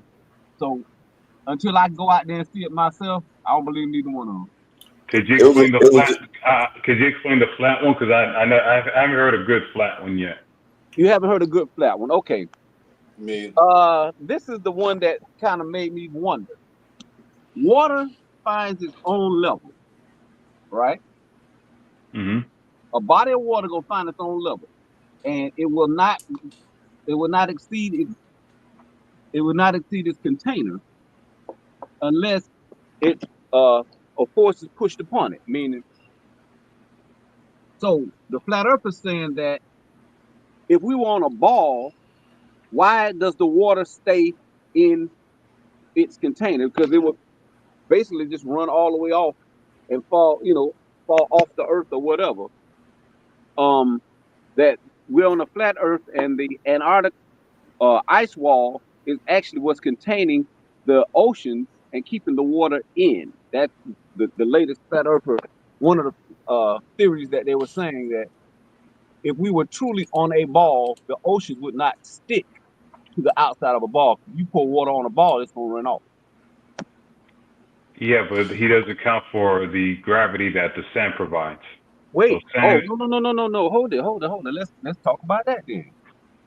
Gravity, they say, pulls because of inertia and the spin of the earth, right? Mm-hmm. Then an airplane flies, water, helium, none of that should be able to break contact and levitate. Magnets you can take a magnet and levitate, so gravity ain't that strong. But that's not even the biggest point about gravity. Gravity. Now this I honestly I'm starting to believe. We've been lied to about gravity because gravity does not pull down. Gravity pushes in all directions at all times. That's why when you go into space, you float. Not because there's no gravity there, it's because gravity is pushing you at all directions at all times to keep you in one, keep you floating. The reason we fall on Earth because the up push of gravity is being blocked by the thickness of the planet. So that's why when you supposedly leave the planet, you float because gravity is 360 degrees at all times. Now that was the latest theory on gravity that I heard that I'm still mulling over in my mind. It's funny you talk about that, right? Because they had, I know you probably know, Todd. Lord Jamar was on the podcast debating with this guy called Professor Dave. Yeah. On the Godfrey podcast. So Lord Jamar is a flat Earth believer, right? And then they had this other guy, Professor Dave, that was on the other end. And I'm not no expert by no means, but just listening to, like, if I had to take by listening to that so-called debate, I would go with Professor Dave dude. You have to listen to the podcast because about 5 days ago they just had this. Well, just give me the talking points with me. No, I mean he had the same talking points. The Lord Jamar guy was talking about the water and the container and this and that and and the other guy was just debunking it. but I don't know who was right or wrong. But I would say who made the more compelling argument was the Professor Dave dude. Okay. I ain't gonna lie to you though. That channel that I was on that you said a waste of time. It was a guy on that channel. I said you said it was a waste of time, right? We was on there one night. Remember that channel you said that's a waste of time? Oh, with the dudes yelling? Yeah. But we was on there one night, and it was a dude had probably about 100 slide presentation of flat Earth, and I had to give it to him. I said, "Boy, that's the most impressive flat Earth model I've ever seen." And it had the explanation of the sun traveling in the spiral up and back down, and it proposed that the flat Earth was inside this hyposphere. So the sphere of air and thing that was almost like a fat disc, not a, you know how disc shape be kind of flat, but it was bulgy. So it's like a disc, hyper air, and he was like the water was sitting in there, and he had the ice wall along there. He said that pocket of air or whatever it was in this hyposphere was blocking everything, containing everything, but the model of the sun and how it had the time and the clock broke down, it was raw, boy. Next time we go on, I'm gonna clip that up so y'all can see that, because I got a question there. So when we look up at the moon and we see that circle thing, what is that? Well, if it's where you want to go with it. If it's the flat Earth, if you believe the flat Earth, then you got additional questions to answer. No, I'm saying So if the Earth is flat, is the moon and sun are flat? I mean, because we could see it from wherever we're standing at, right? I don't think they claim it's flat in that model. They still showing it as a ball. When they say flat Earth, they mean like a snow globe. It has a dome over it. Now, anybody who can find an encyclopedia from the 50s, before the Rockefellers took over the educational system, someone put online, and I'm looking for a physical one because I don't necessarily believe everything I see online, that it was an encyclopedia from like 52 or something like that. And when you looked up Antarctica, it told you about the dome that was over Earth in the 50s. So I want to see it myself before I say this is, maybe true or not. And they talked about how thick it was at the bottom and how thick it was at the top when they talk about the Antarctica. So you're giving me flat Earth, Todd. I'm not giving you flat Earth. I'm telling you the thing that I heard. So I have a question. So these cameras that are attached to these spaceships and rockets that you see go out of the atmosphere. So when they're out there, what is that? Is that a movie that we're seeing, or is that actually a real quote unquote Earth that has that's circular? I don't believe that I can answer that because one train of thought is that it's all CGI, all fake. CGI? Yeah. So when they're flying a rocket, you think it's CGI? Have you ever seen the rocket go straight up, or do they all curve? I've never curved. They all curve. Why? They all curve. Why? I don't never see them go actually pierce the atmosphere and go up out there. Right, that's what I'm saying. You all when they launch, they go straight up and then they curve. Why? Well, that's explained in the goal because the Earth is turning, so it's kind of going along with the turn, and it has to enter the atmosphere at an angle. They say get ripped apart. Let me ask you a question. Kind of like getting in with the current, or like when you jump off in the street, a rolling car, you can't run straight. You'll fall. You got to kind of run along with the road. Let me ask you. You know what I'm saying? I understand what you're saying. Let me ask you a question. Now, I am one of the people who I am going to give out a counterpoint, regardless whether or not it's what I believe or not. But I like that. I'm going to keep the conversation going. I will give you point and counterpoint. So you like a devil's advocate? Why not? That's the only way to keep to get your mind moving. If everybody say, "Well, this is it," and we just agree, then you'll never be able to enter different thought patterns. So even if I believe something, I will. The only way for me, this is how I look at things. The only way for me to understand something is to take what I understand fully and then try my best to disprove it or do the counterpoint so I can have both sides in my mind.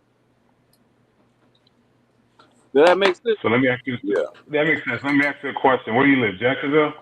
Yeah. If you go to the roof of your house, could you see downtown Jacksonville? No. Why not? Free. Huh? Free.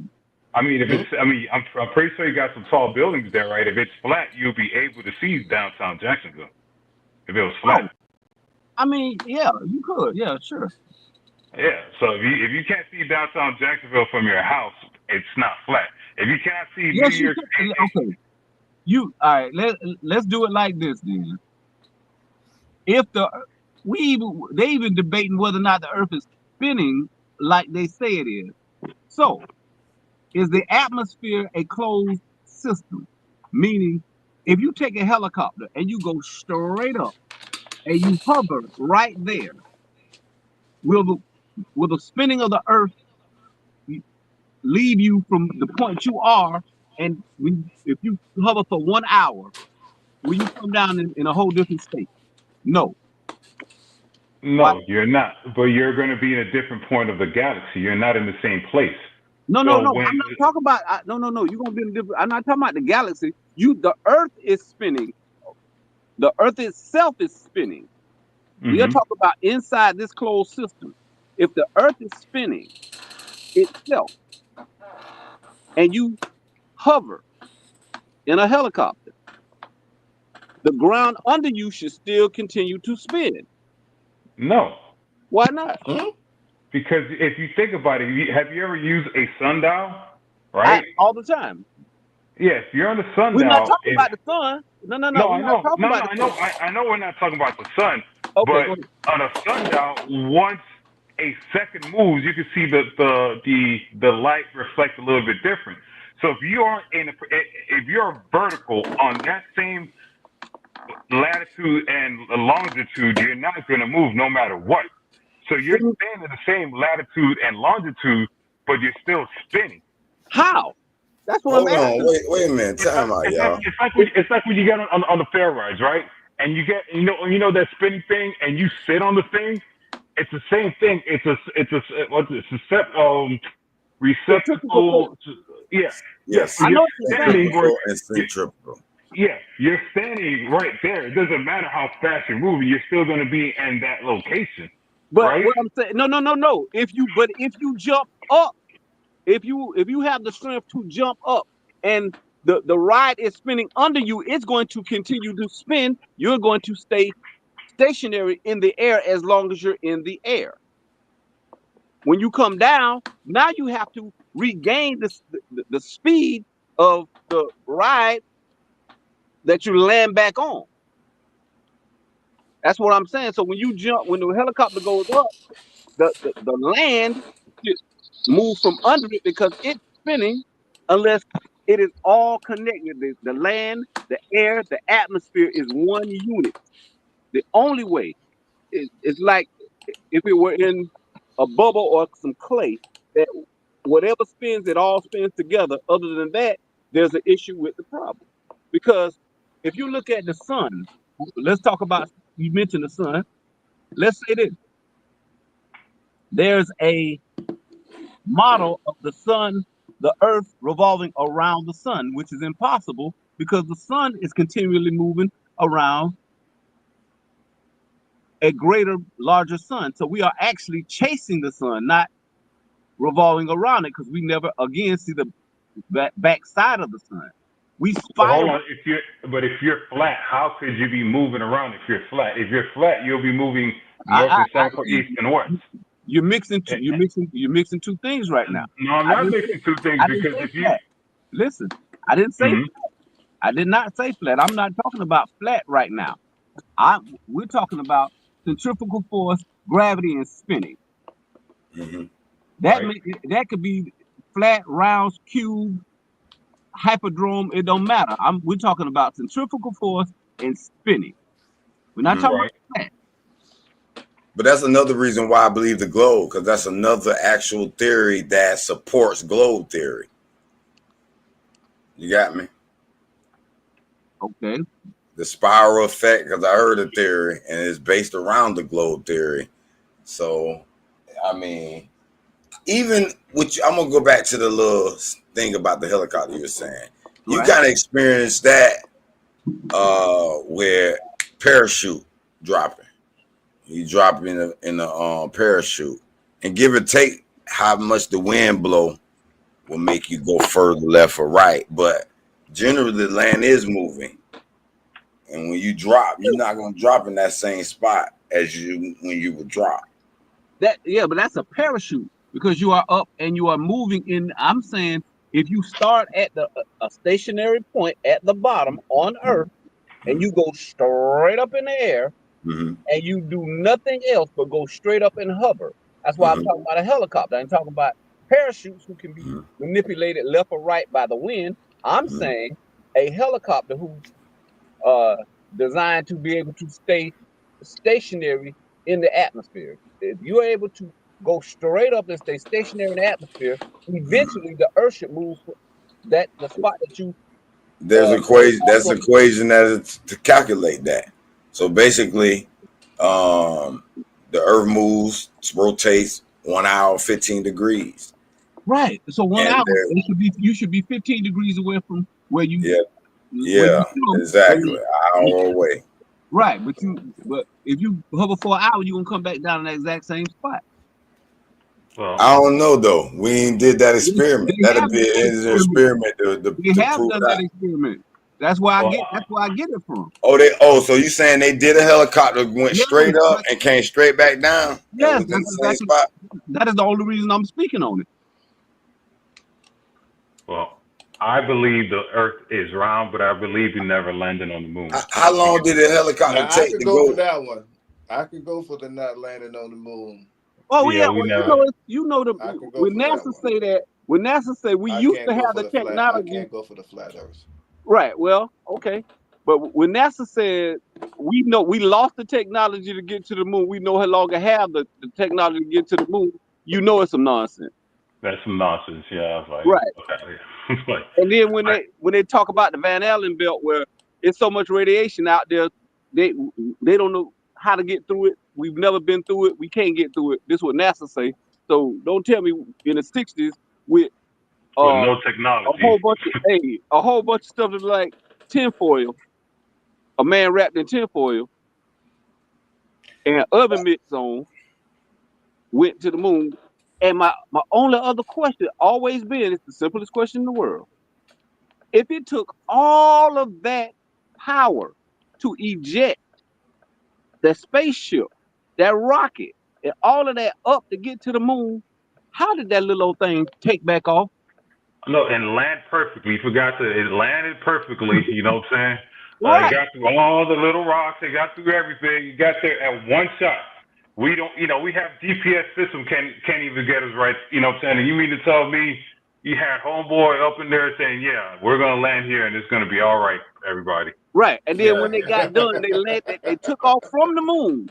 They took off with no launch pad, no extra fuel, no nothing. They just launched back off from the moon and flew right back to the mothership. Now I gotta ask this question. Wait. Go ahead. Picture of them taking off from the moon. Who the hell took the picture? Yep. That is my question. Who was already there when they first stepped out? And who knew? And it's like, how do you know and it's like, how do you know you're not gonna get sucked up by whatever air or non-air there is out there, right? It's like, what, your eyes could have collapsed out there. Like, how did you guys even survive that time? And also, if you went there one time, why can't you go back there again? That's another question I have. Because they never went. Yeah, they never went. They did it on the Hollywood soundstage. Neil Armstrong, a 5-year-old asked Neil Armstrong, he said, we never went. Yeah, it's Yeah, and they had impossible. this one guy asked him, say, "Man, put your hand on the Bible," and he was like, "Nah," he refused. But my hope, Oh, wait. I got one for y'all. I mean, since we talking about NASA, y'all remember when the Challenger blew up? yeah, Yep. All them astronauts that supposedly died, mm-hmm. every one of them alive, and half of them didn't even change their name. Google it. What? Yes, all of them, they alive. Half of some of them changed their name, and they talking about, oh, that's my twin died. And I promise you, I ain't lying.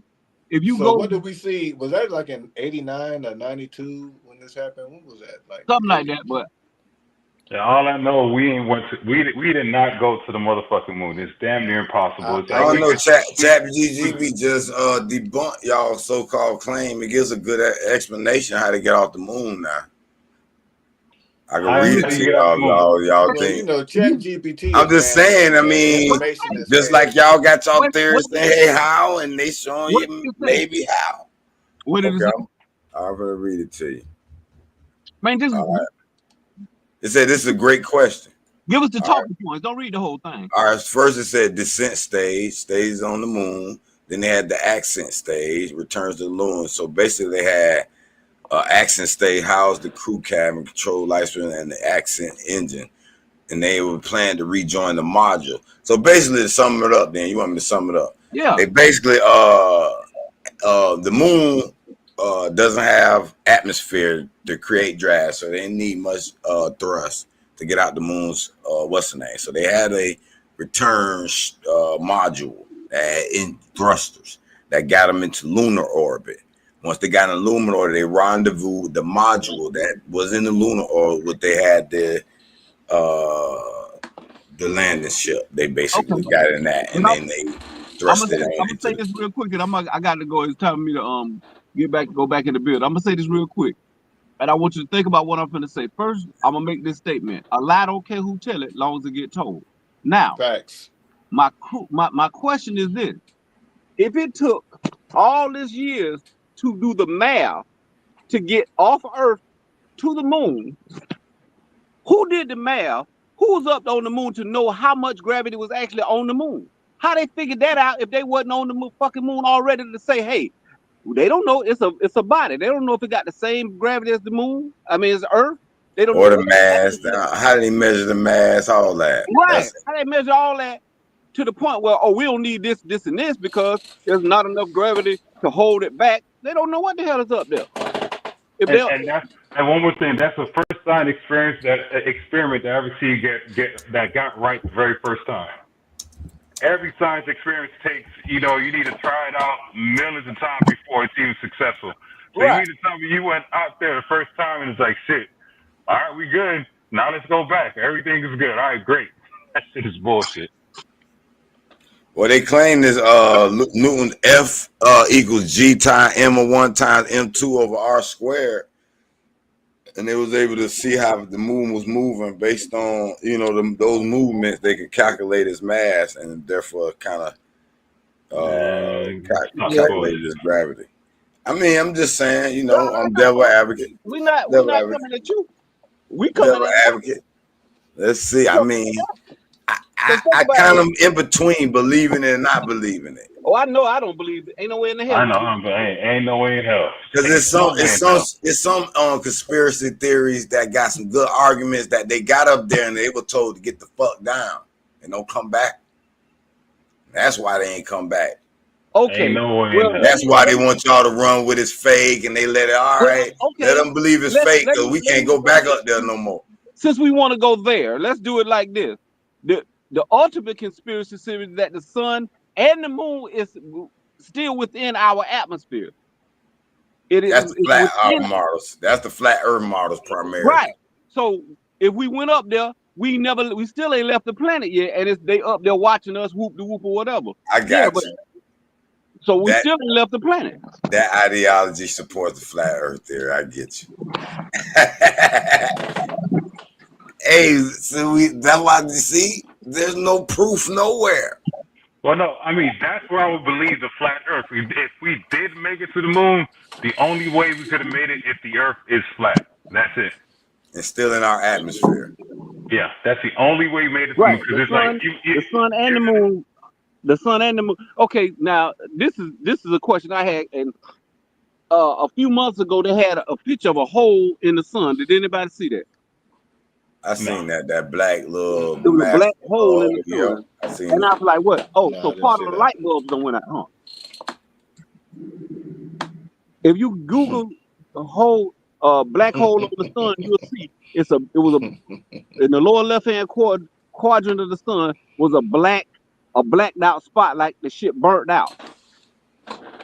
So if the sun can burn out in one little spot, all this some bullshit.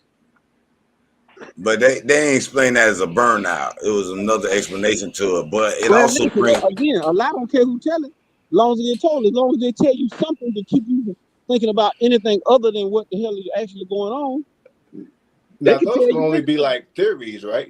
They can't say, oh yeah, it burned out because of this. I mean, they have to.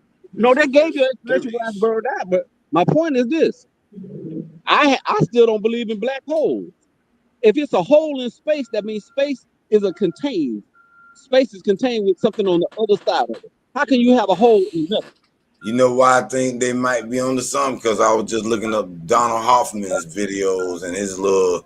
They've discovered outside of time space. So they say space time is doomed now. They said this is like elementary science that's in a box. It only applies to this little block.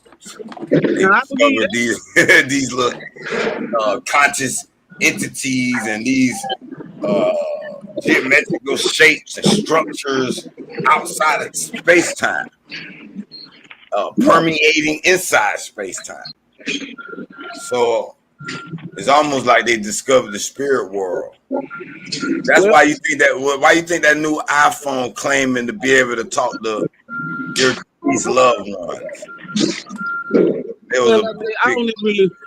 I don't get into that foolishness. What? I don't get into all. You hear about Siri talking about, but it really was. It was really AI. I'm gonna let you. Okay, all right, T. Thanks for joining us, my man. All right, T. Good to see you. Bro. No, it was Siri being able to be programmed with your like say a loved one's voice or whatever, and she's passed away, but it'll be speaking in her voice. Like you say, your passed away mom, and you got her voice from a video or whatever, and you can kind of integrate that into the Siri. But that's kind of spooky. But they ran with it, saying that's crazy. it's kind. But I saw a recent short story on Dust. You ever seen them? Dust, D-U-S-T. They got some good little sci-fi short story. But it was a police force that were hunting ghosts for real. And this guy didn't know he was dead until he saw mom come in the house. Like, damn, mom, you passed away. Where you been? Da, da, da. And then she started getting scared. And like, oh, they coming. And then he realized these goddamn these police in reality, they had this device that could see him now. And like, hey, get him. Blah, blah, blah, blah. And they shot his ass with this little device. I'm in the Ghostbuster box. They used to catch the little ghost in that little box. And that's that little energy that captured the ghost. Remember back in the day, Ghostbusters? And she used to capture the ghost into that little box. But that's what they were doing with that little. And this corporation was housing these spirits in these little. Are you talking about a movie or are you talking about? Yeah, this was an actual little sci-fi little short movie. It was like a 30-minute little. That shit was good as fuck though. But it just reminded me of like my story I had called The Reincarnators, where the kid was born. They knew how to be reborn in certain families, and they had a mission. So they were like, all right, I got to be born in this family. But if they make a mistake traveling through the spirit world, they're off themselves. Like I had a scene with a little baby, he was about 4 years old, and he was already like, as he was 2, he realized as a baby he made a mistake. He like, damn, these those dumbass parents. He roasting them like as a baby, but I take you in the mind of the baby. The baby is really a spirit he just can't communicate with his functions. Like his throat ain't, he don't know the language of you know what I'm saying, of the time, whatever. So, his mind is clairvoyant to his age as a spirit. You know what I'm saying? So he like, man, these motherfuckers, these idiots. I ain't gonna be able to complete my plan. So he thinking as soon as he can walk, he gonna get to that pool and drown himself. You know what I'm saying? But the parents don't know that's the baby plan. The baby like, soon the motherfucker gate over jumped in the pool and drowned, and they crying, oh my baby, you know what I'm saying? But they ain't realize the baby was trying to off itself so he can go back in the spirit world and go to, you know, get born. So he's really a mature being trapped in a baby's body. Yeah, your spirit is the same age. So when you get in the baby's body, you already know your mission, but you just gotta wait till you know the language, know the social structure at that time, and also you gotta grow up. I mean, your vocal cords can't even pronounce certain words until it gets a certain, you know what I'm saying? And your brain gotta grow enough to actually process all the data that you're gonna be intaking in your new spirit or your physical experience. You know what I'm saying? So it takes time for you to realize it. Some people already know if they train with this shit. That was the reincarnators was. They were trained in this shit. They knew they past lives and they knew what the fuck they were doing. Kind of like these societies. Man, I saw Rothschild, the motherfucker who died, that old motherfucker. He was like, we were working on this plan for hundreds of years. And I was thinking to myself, I said, damn, this motherfucker claimed they were working on this shit for hundreds of years. Who the fuck is him? Like this shit on levels behind shit we know about, Tony. You know what I'm saying? This shit go deeper than we. I think they get handed this technology. They ain't make none of this shit. These computers, they'll be like, here, y'all learn how to work this shit. You don't really know how to fully build it, but y'all know how to service it and manage it. You know what I'm saying? Just like you know how to use the phone good as fuck, but you don't know how to build that bitch from scratch. I'm talking about mold the actual motherboard and get each individual capacitor and chip and solder that bitch to the board and get the little processor and that shit goes so goddamn deep. I went down a rabbit hole trying to figure out, man, who the fuck really invented this shit? Real computers and really invented this shit. Man, that shit go down a rabbit hole, boy. You be like, and I sit there and listen to the video in this conference saying that they gave 89 other companies they said, this technology to build. Like they were in a race. Whoever built it first, we're gonna reap the benefits of it. And I'm thinking, they were like, yeah, they told us this was beyond our dreams. And I was like, it was beyond physics and all that. I'm like, the engineers were like, we don't give a damn, we're gonna build that shit. I'm like, well, give me all these blueprints. That's what I'm trying to figure out, man. I think y'all think I'm bullshit, man. I gotta go look at one of my, I'm gonna go to one of my clips, man. Because they don't know where this shit coming from, bro.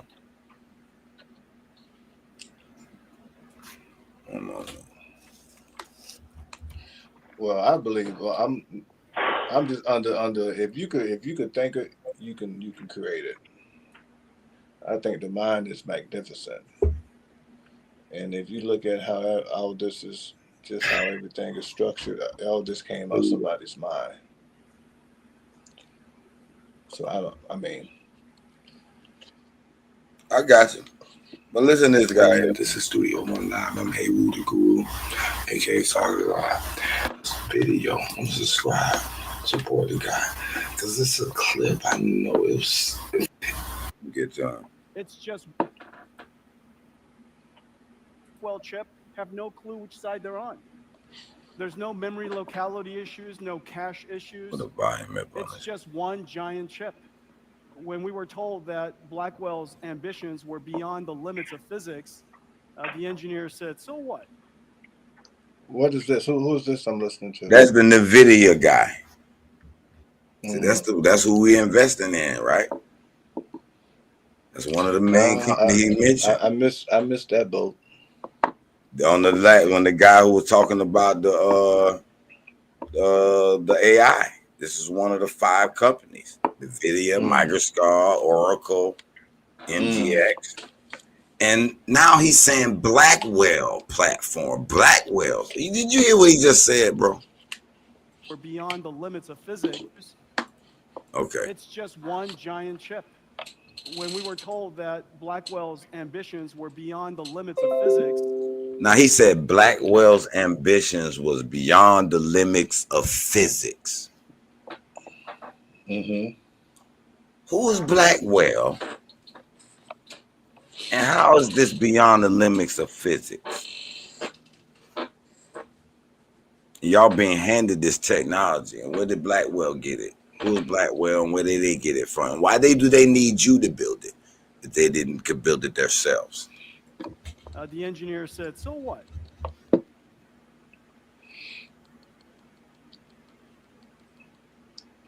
It could be collaboration. They have this thing called collaborations. Blackwell's ambitions were beyond the limits of physics.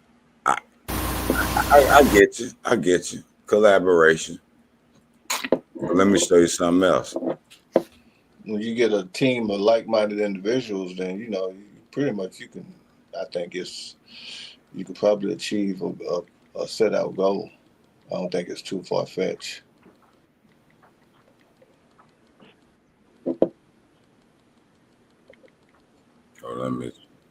Hold on. So what your whole premise is what? This is being handed down to them from what, aliens? Among 89. What you say? So what's your angle? You're saying that this technology is being handed down to them from aliens, from some abstract entity. I believe so. There's no other explanation with all these religious texts that points to some type of entity outside of the human race, whether they're from space, whether they're from inner earth, or they're from another dimension. It's hard to say where they're from, but there's something. You can point to the Bible or the Quran. Some of these texts is interesting. They're worshiping something else.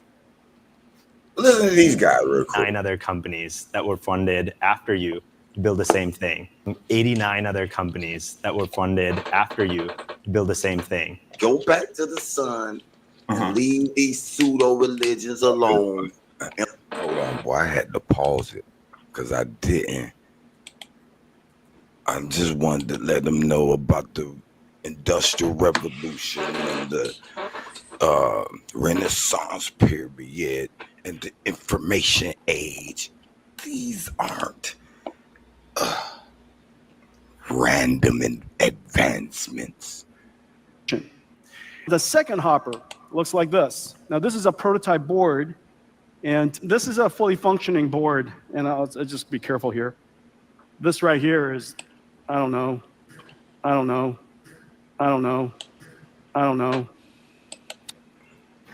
You talk about being the best. You needed to be the best among 89 other companies that were funded after you to build the same thing.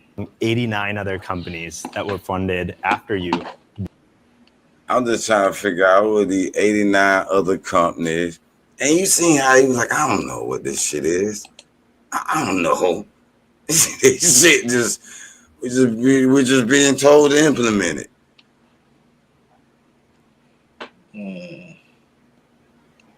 It's tracking technology to me, man.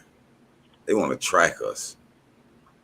Track our data, track our movements. They're already doing that. Yeah, it's been That goes to this conspiracy that they made a deal with these aliens to get this technology to snatch us up. So how did they communicate it? So They made communications. Shit, They just made like they got communications. motherfucker translators. Shit, you don't think a motherfucker, alien be able, a technology be able, like, man, it's an easy ass language to decipher. Okay, so the alien Shit. gave it to the humans.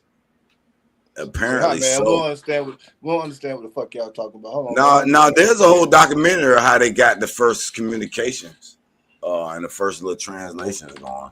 It took some time, but they did get it going based on the theories. You don't believe in aliens, so you think we're just humans alone? No, I don't think that we're in this galaxy alone. You know how many planets it is? You know how big the universe is? I think we're the only living organism that's floating around in here. Nah, hell no. I don't think that. I don't think we're just the only people in this solar system, in this galaxy. You know how big the galaxy is? How wide that shit is? You think we're just the only thing that's here? Nah. I would go to say that we're probably primitive compared to, like, if I had to make I would say that we would be primitive. I will argue that we're harvested and we're grown like culture on a fungi that some creature eats. When the fungus grows and gets in full, they eat off the little plant or whatever, or this let's say algae grow off on this little rock and the fish nibbles off it. I say these humans are like culture that grows and they come and feed off this shit till they get down to bare minimums, and that shit grow again over seasons or whatever, over these galactic seasons, just like, because everything's fractal. You know what I'm saying? Everything goes on a bigger scale. Fractal. You know how you ever heard of fractal, where the pattern of geometry be fractal is basically a fraction?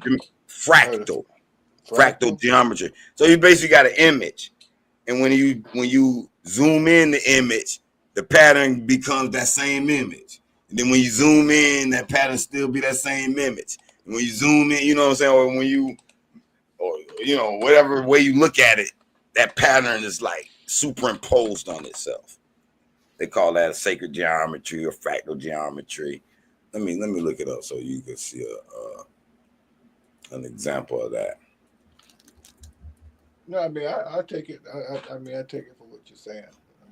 Yeah, but what I'm saying is, let's share it. Let me share this screen here. I just want to show you.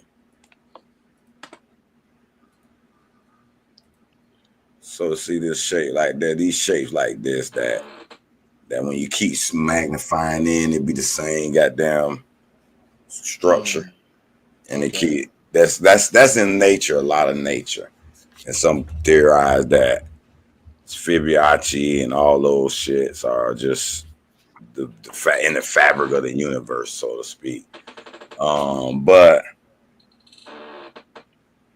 I'm thinking, based on us, we could be like this. Like I was asking dude with that hyper sphere that is claim we lived in this flat earth. I said we can actually, because the way it looked at the bottom of the earth looked like you can be the stem of a plant, could flit on that little hyper little bubble, and we can be like a big ass plant, like this plant somewhere in this other actual, you know what I'm saying, existent that grows, this pollen. But this pollen is actually this fucking solar system that's glued in this lump shit that we think is just a solar system, but it's actual. Just like when the first biologists looked in this drop of water and saw, like, damn, it's a whole bunch of bio life and shit living in they got their own little world going on and shit. That's all this Earth and this solar system is. And then when you zoom on the galaxy, that galaxy is a whole nother living being that we're just like the cells or the whatever this shit that lives. Because we just life that's made up of other life. Hey, they break your life down. You ain't nothing but a bunch of little cell, mitochondrial, different white blood cells, all different, just life, just going through you, as cohesive as a one living organism. So the planet is, and the solar system is, and then the galaxy is. And the galaxy is part of a cluster galaxy that's probably like a lymph node of this larger being. You know what I'm saying? And it gives on and on and on till, like you said, we're primitive. We're in a little small, you know what I'm saying?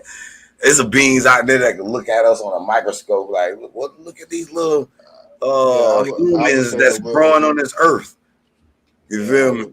I would say that we're very primitive still.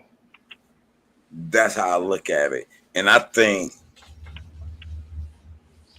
that this we're living, and because I believe in the supreme, and we're just living these lives, these different lives, and it's all one life, and we all live on and on. So it's actually just, it seems bad, like, damn, we're gonna be eating, we're harvested. But see, we doing that to chickens and cows and motherfucking all kind of mother fish farming, all kind of shit, all across the earth. The government's doing it to us. The same way how we're doing, like the cows. And you ever drive by a pasture and you see these cows just sitting and enjoying their little life in those little confinement gates. That's why I got shadow banned for TikTok instantly. They just happy. I don't know if they're happy. I don't know what their emotion state, but they just look like they're so content with just not knowing that. And I would say that that's how we are as just Americans. Hold on, I gotta show y'all another clip. Now y'all think this is a game. Oh man! And this what TikTok got mad at me about. Off of real. About what? It's environmental this video stuff. Right here. Human sacrifice. Human sacrifice. Yeah. I mean, we do that. We do that. We do that. Kinda. We do. Yeah. Yeah, we do. Yeah, we do. Yeah, we do. Yeah, we do. Yeah, I wasn't going that way with it. But we do. Yeah, we do. Cut the bullshit. We're sacrificing people. Yeah, cut the bullshit.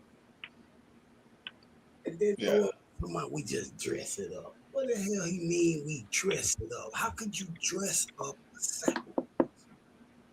Explain it to me.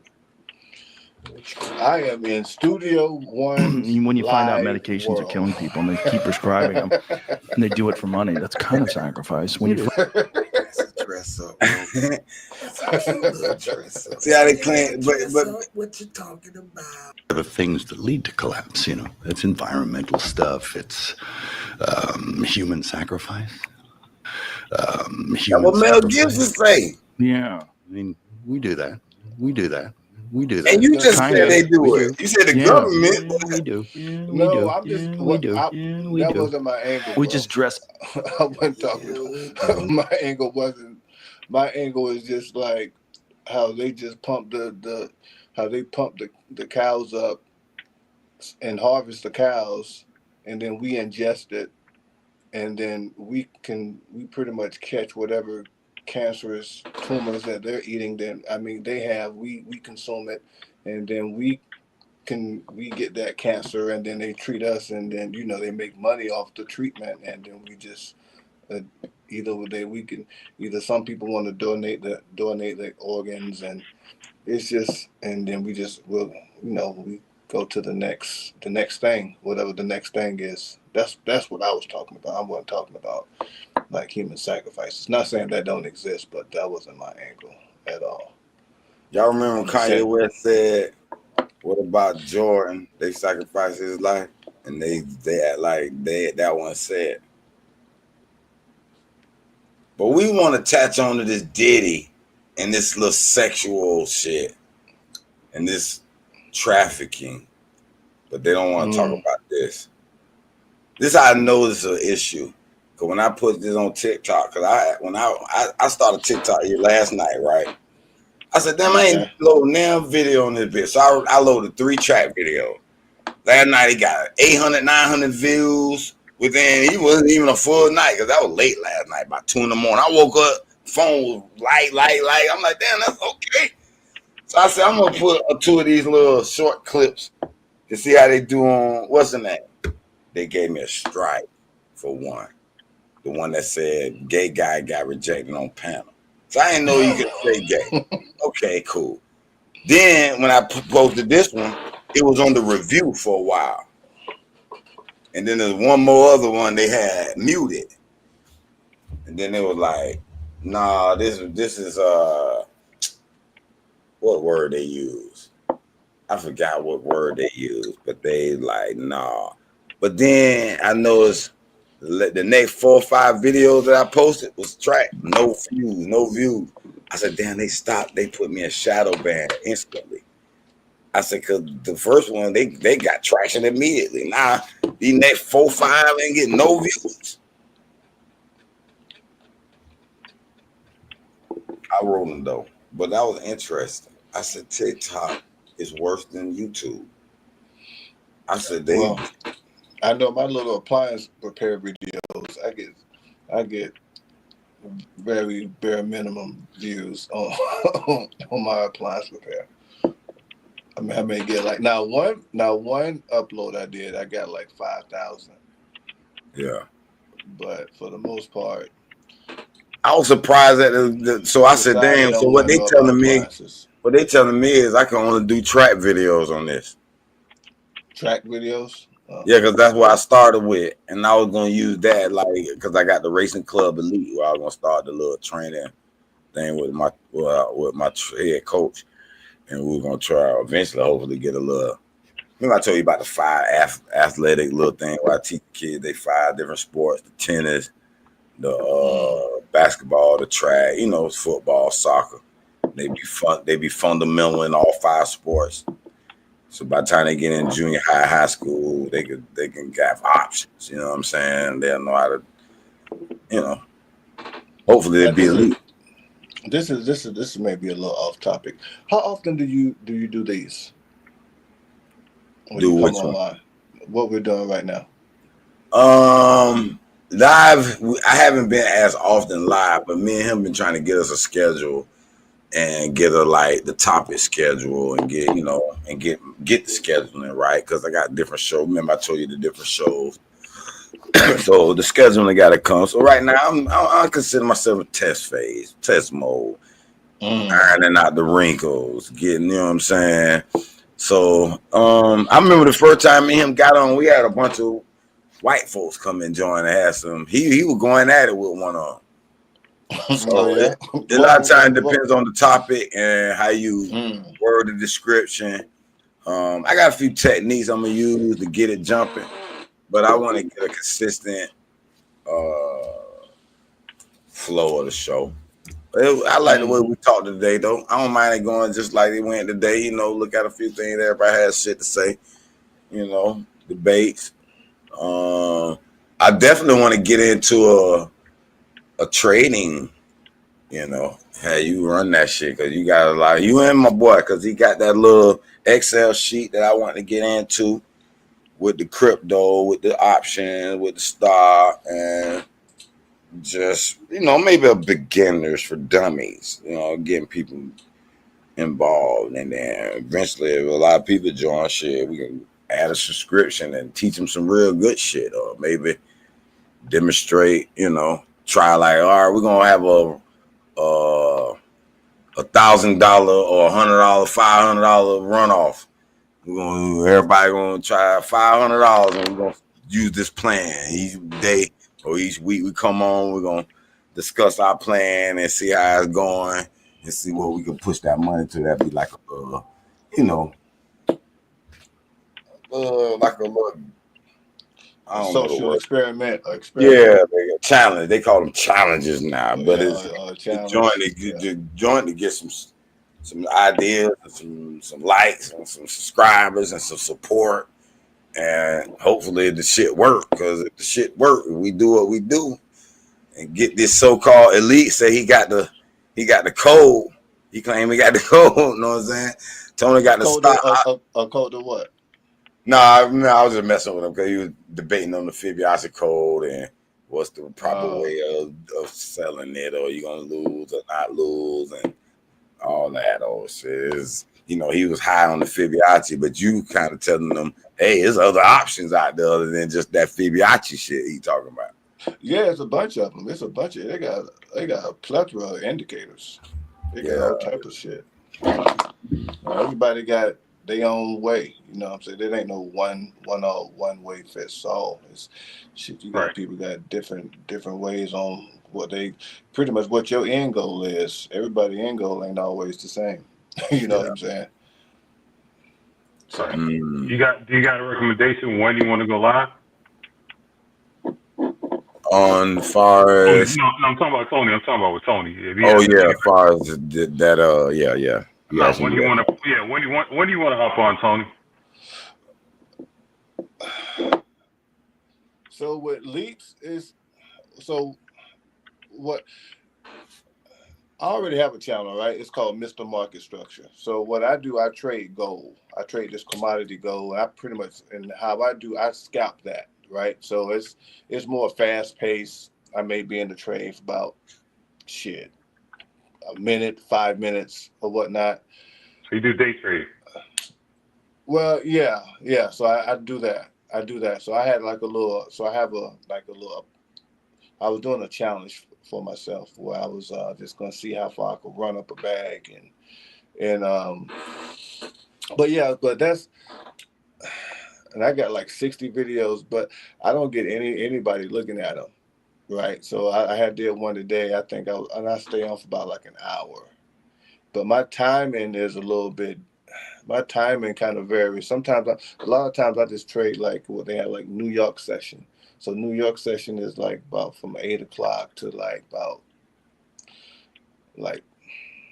it doesn't close until about like 4 or 5. 4 o'clock. But 4 o'clock. But I don't stay on for the whole duration of the session.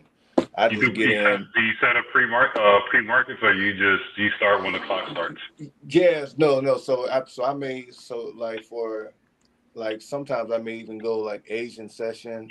Or I may not Asian. I'm lying. London session. So I may be up like at 2 a.m. Whenever I think there's volume in the market, and then I go in and try and catch a move.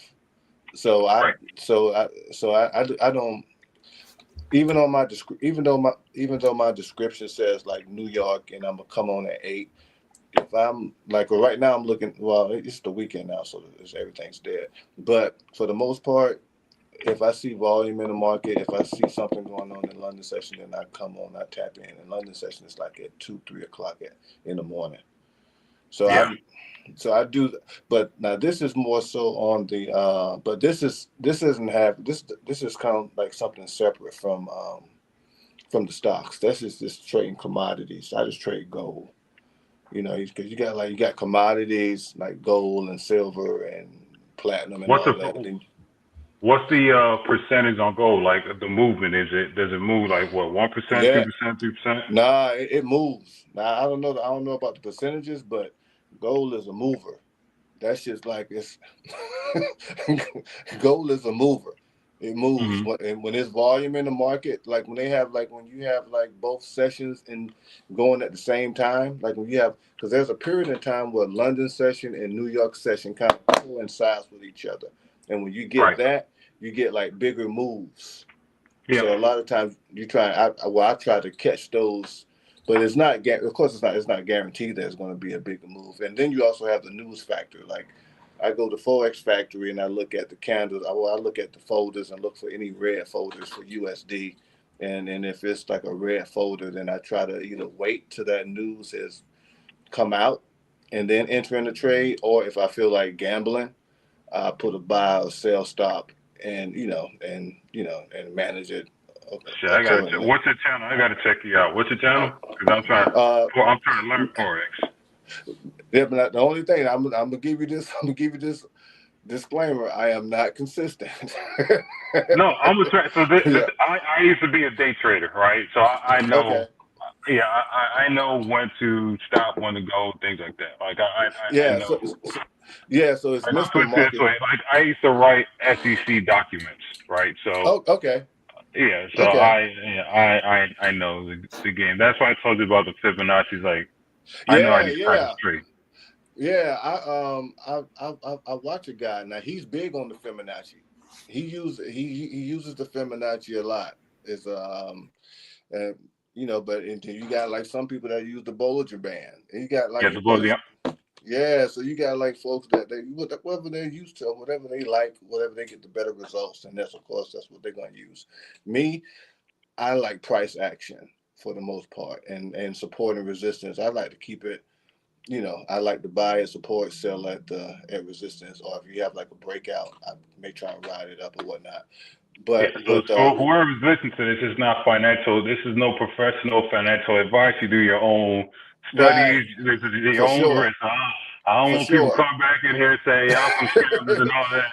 No, man, you for got your own. sure. This is on your own shit, man. So if you decide to Yeah, call me or Tony, this is on you. This is you gotta be responsible. You're a big boy, big girl. So right, right. don't come here with I that bullshit.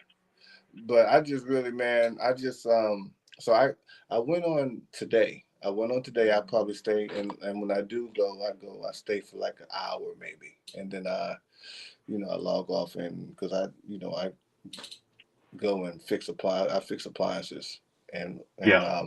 but this is like just a hobby that I just fell into I'm like, man, I was just captivated by it, and I started seeing results. I'm like, okay, but it took some years before I started seeing, Yeah, some you results. got.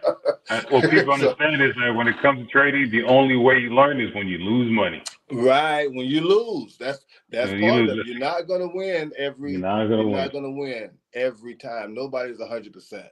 If they're Yeah, 100%, then it might be some foolery going on.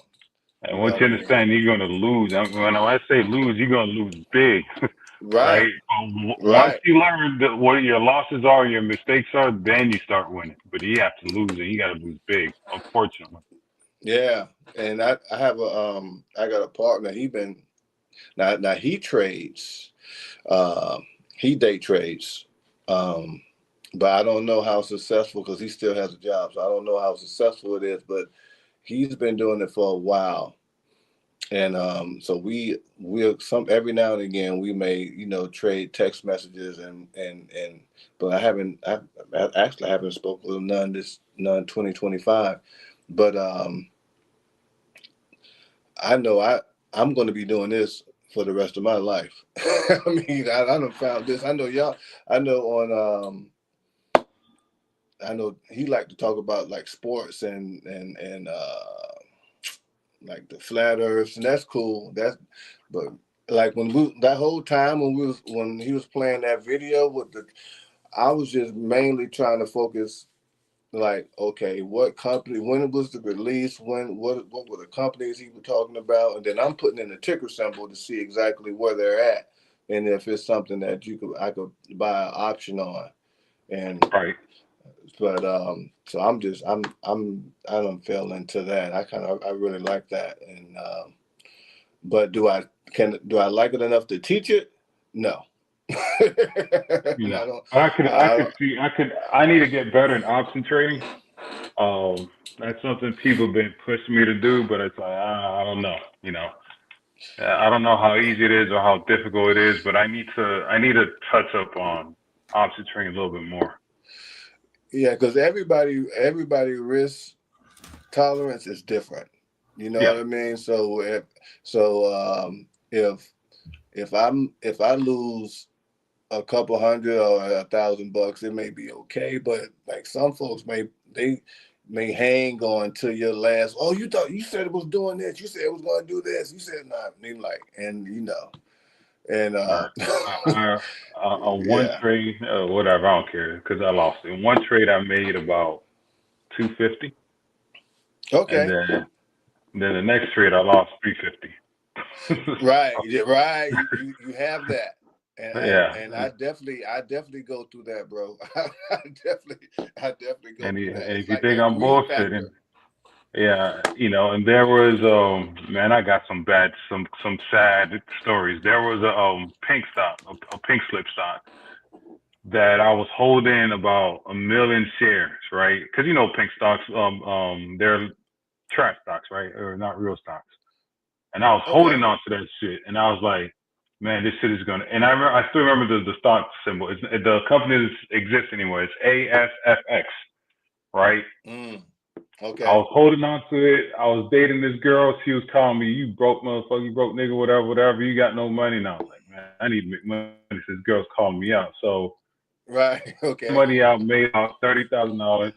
A week later, that bitch shot up to like $2 or something like that, and I would have made $1 million. You know what just happened, bro? That everybody could have capitalized on. I like to look at the news and look at. Trump had a meme coin. Meme coin, yeah, Trump coin. Yeah, the Trump coin. And I was sitting here at my desk like I'm doing now, and I was watching this guy. And I seen this Trump coin go from like $13 or $14. And I just, like I closed it. And then it went, and I'm like, dang. I'm like, well, should I get it? I'm like, nah, I ain't finna get that shit. I ain't finna worry about that. And I woke up the next day, it was like $70. And everybody was like, oh, yeah, you got to be careful. But I'm like, you know what? That was just, I think this was right whenever he just had his inauguration. Yeah. Yeah. And the dude was like, man, I made $300K. See, but you got to be careful with that because people thought the Melania coin was going to do the same shit. And it did the opposite. So you know what I'm talking about. Yeah. So you got to be careful with these meme coins. This because, and I think I saw Show Studio this one time, and I'll show it to you. I was a real early investor in crypto, right? I invested about $40K in my portfolio once upon a time was sitting at 1.2 million, right? And I sold it to Studio, and then Chinese New Year's happened, 2017 happened, and it crashed, and I lost all of it, right? And everybody's like, why didn't you hold on to this? I'm like, man, you just don't know, right?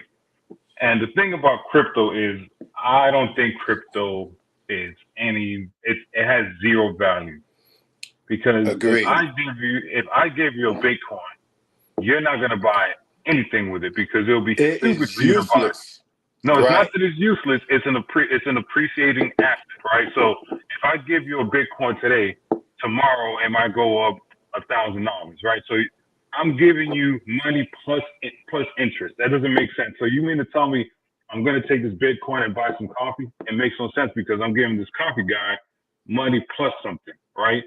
So it's like gold. It's like you really can't use it, right? You just got to. It's a holding asset, right? So crypto I don't think is ever going to be a real currency because at the end of the day, what's most important? Cash. Cash is king, right? Cash. Because if I come to you with a deal and I have $100,000 sitting on the desk, and I have this little floppy disk, and I'm like, yeah, there's Bitcoin in here. Which one are you going to take? I'm going to take the $100,000 for sure. Right, exactly. So it's like, you can't do, because I could give you this chip and you don't know if it's real or not. It could be fake, you know what I'm saying? And it's like, I just scammed you up 100,000, So it's like, and at the end of the day, everybody wants cash. I got bit when, I don't know if you heard of BitConnect. BitConnect, yeah.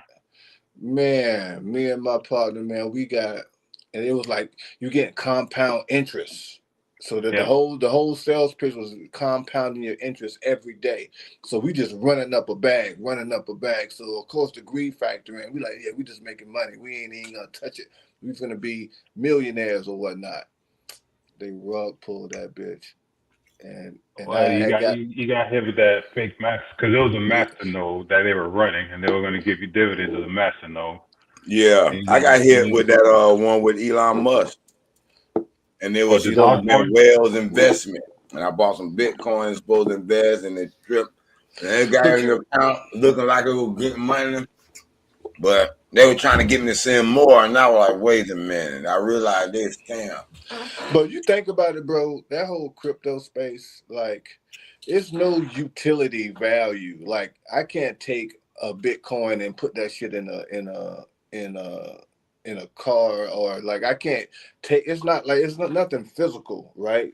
At least like gold, you can make parts out of gold. You can make like all different type of shit out of gold. But you can't like what is but I look the at whole crypto. gold as a resource. You can't It compare is a resource to resource. money. But what I'm saying is that crypto really don't have any utility value. Like, what do you? I mean, well, they say XRP has some type. I guess they have banks that's No, XRP doesn't have any value either. I know everybody's No, on they the don't have whole any XRP. value?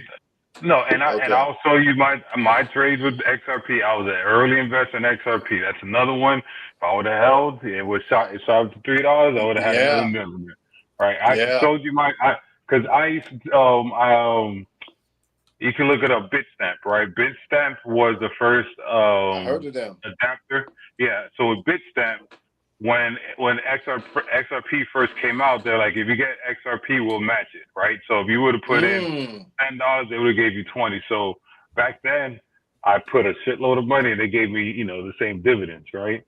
But I got out, and I was stupid, and I got into XLRM, to Stellar. XLM. I got right? some of that bullshit too. And I also got Tron, right? I was you to know me then. I would have told you to hold on to your XRP. Nah, you don't know. Everybody, I knew a lot about XRP, right? It for me just didn't move for like a couple months, and it took a while for it to move. Yeah, my homeboy. But I understood the actual utility of it, though. But this is my thing. I did researches like the banks. They use. This is my thing, Steve. All this crypto is bullshit. It's all a scam, if you ask me. Hold on, the whole money system, the whole economic system is a scam. No, cash. If you have cash, cash is a scam too. Listen.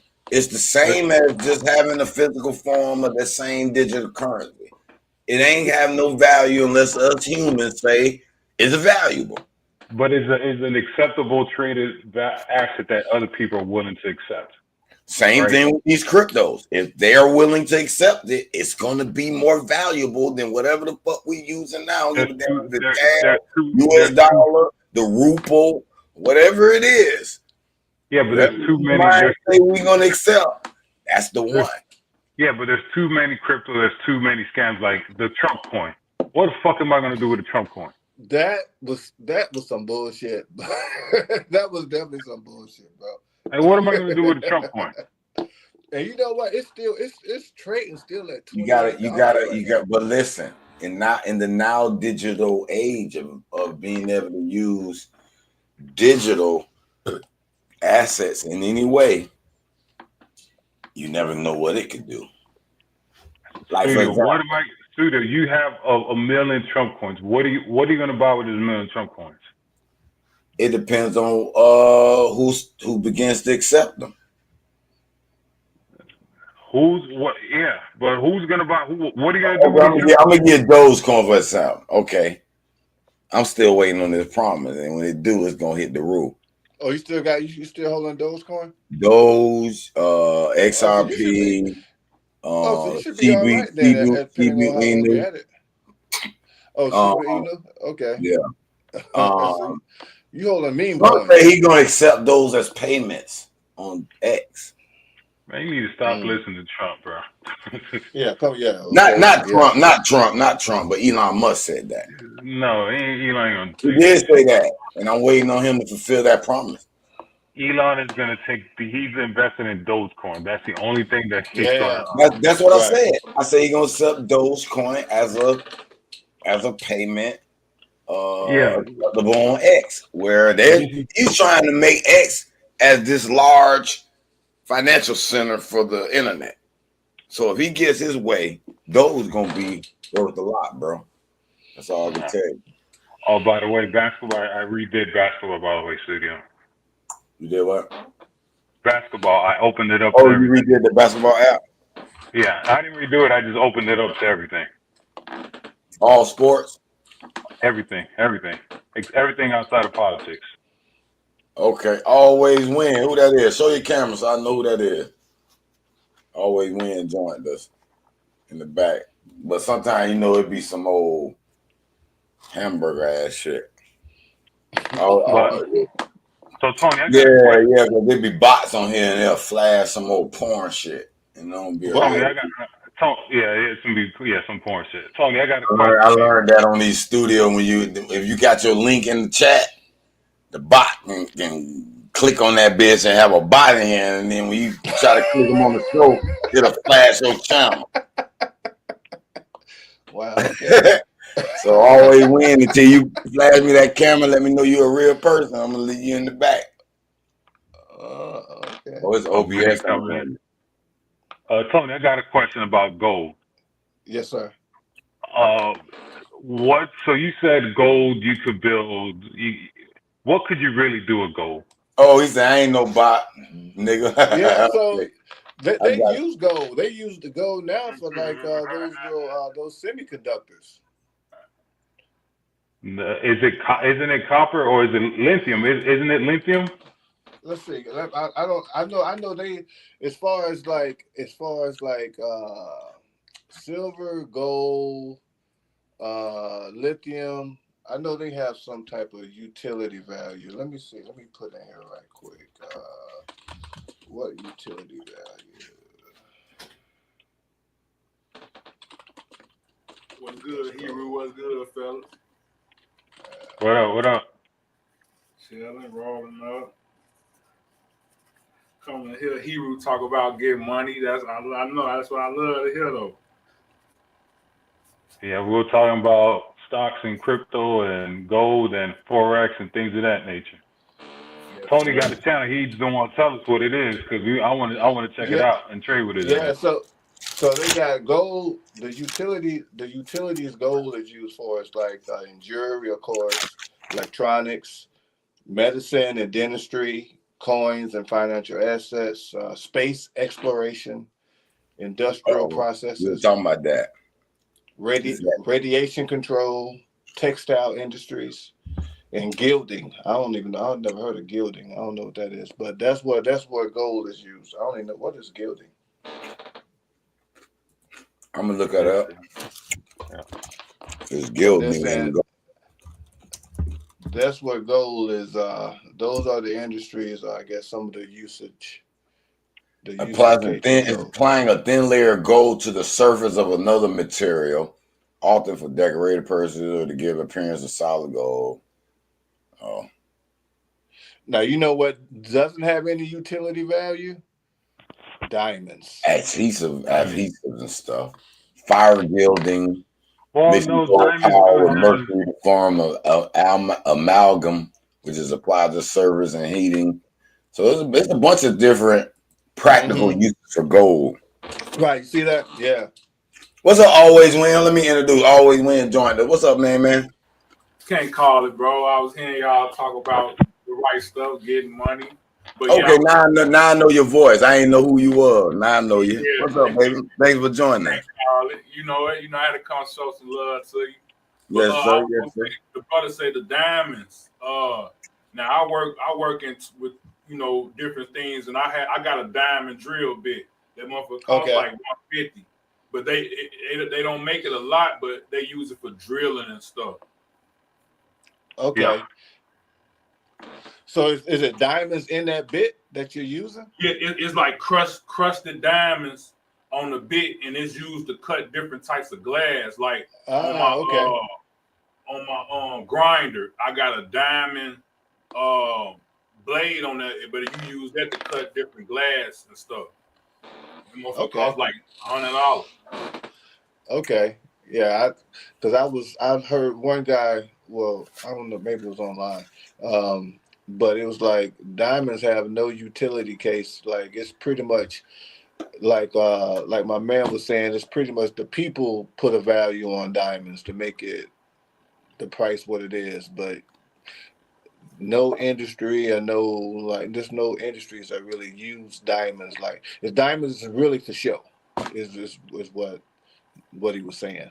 It was like it was no use case scenario for it. It's really like just a showpiece. I could see that. Yeah, it ain't definitely widely used like gold or other minerals. Right. Like oil. You see, it's a use case for oil. You know what I mean? So it's like it's like, it's really diamonds is really abundance, but they kind of put like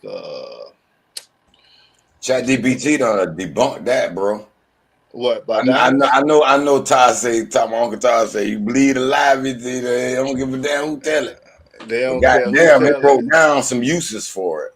For diamonds? Hell yeah, I'm finna share my screen. 1 second. Okay, what uses is diamonds?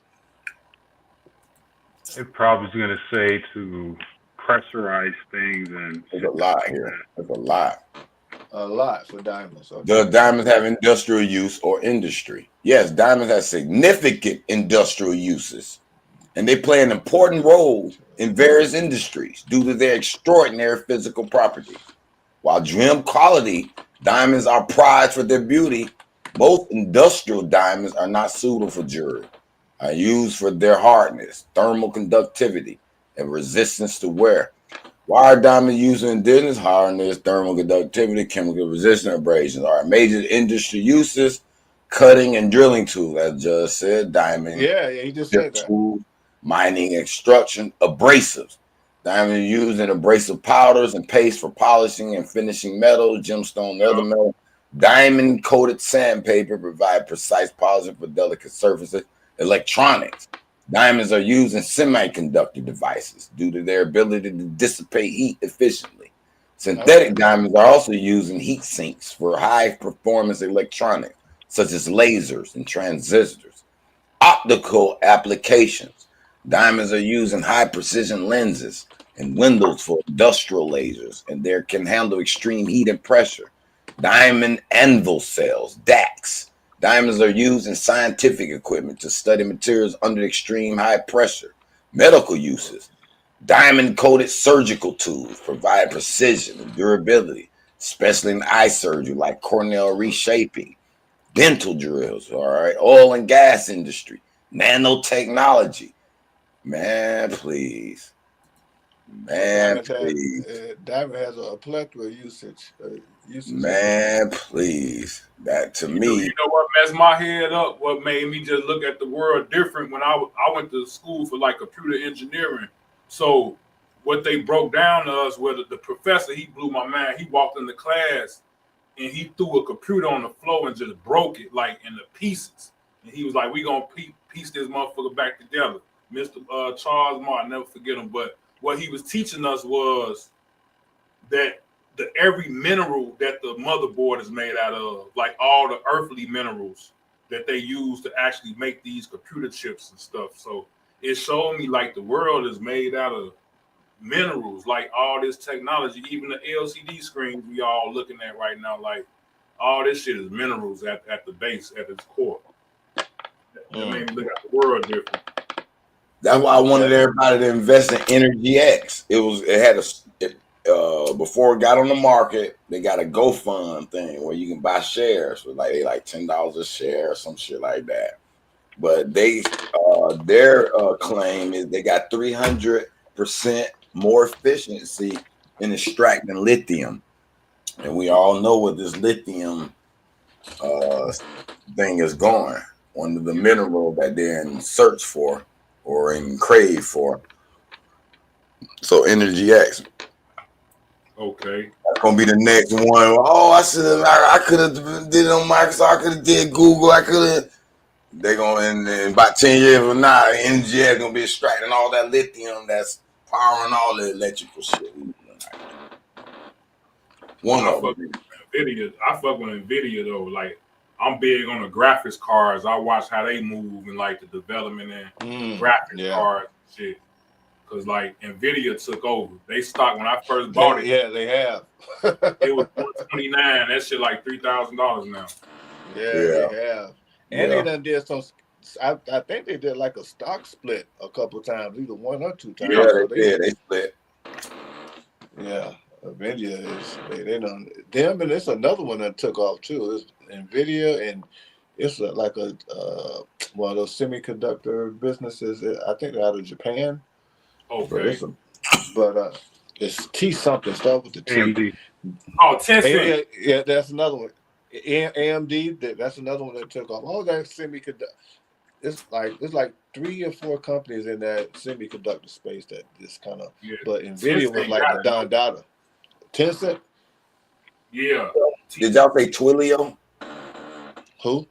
I thought I heard y'all say, because I was looking at this Twilio. You ever heard of them?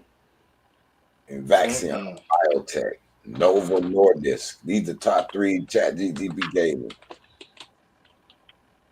That boy on this ChatGPT. You got a subscription? Several I got a new AI too, Hero. I know I was telling you to get the subscription with ChatGPT, but I found one that do everything that ChatGPT do, the subscription base, but one for free. I'm about to put the link in there for y'all. Oh yeah, put that in the back chat. I know which one you talking about. That's my nigga. I know that. I know the real niggas on the It's channel. Chinese niggas. It's called Halu. HAILUO. It's some Chinese niggas made it, but like shit, they giving this shit away. Okay. Because Tony, you were just talking about China got their own AI. Yeah, China got their own one, but the one I was talking about was called DeepPak. I think it was DEEPAK or something like that. I haven't looked at it, but I was on TikTok and they was like comparing the two, ChatGPT and DeepPak, and they was like, man, Liao. Oh, that's Liao. That's one of my soccer team. Yeah, okay. Wang Chi Peng Li Liao. That's my dog. And it's a little young Chinese. It's like 4 little Chinese niggas. They teenagers and they made this AI. They make a lot of AIs. Like, wow. Okay. But it do everything ChatGPT, but more. It like a search the internet. It do images, video. You ain't gotta pay for none of that shit. I'm gonna tell you how to do it. How can I assist you today? Look at it. It's ready for us. Exactly. But I told you how to do this, man. This is simple. It's all archive.org. You go to archive.org, you got everything there, boss. Oh, so you think they searching archive.org too? Yeah, man. All you gotta do is connect to archive.org. There's documents there, and you do your scanner, your QR scan, not QR scan. I forgot the scanner's name. And then you extract the text, and then you have it just reading against you.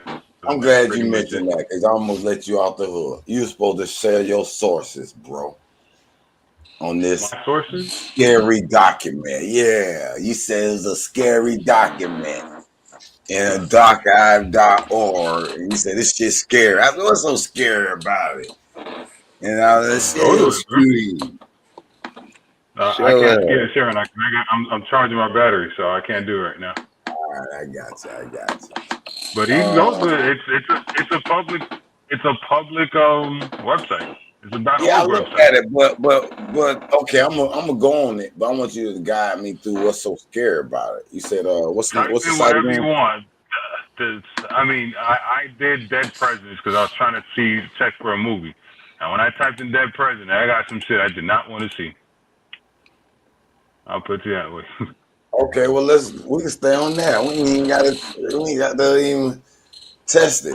What was because I see President Trump executive order to release the Kennedy assassination file. Yeah, so just go to it. Go to it.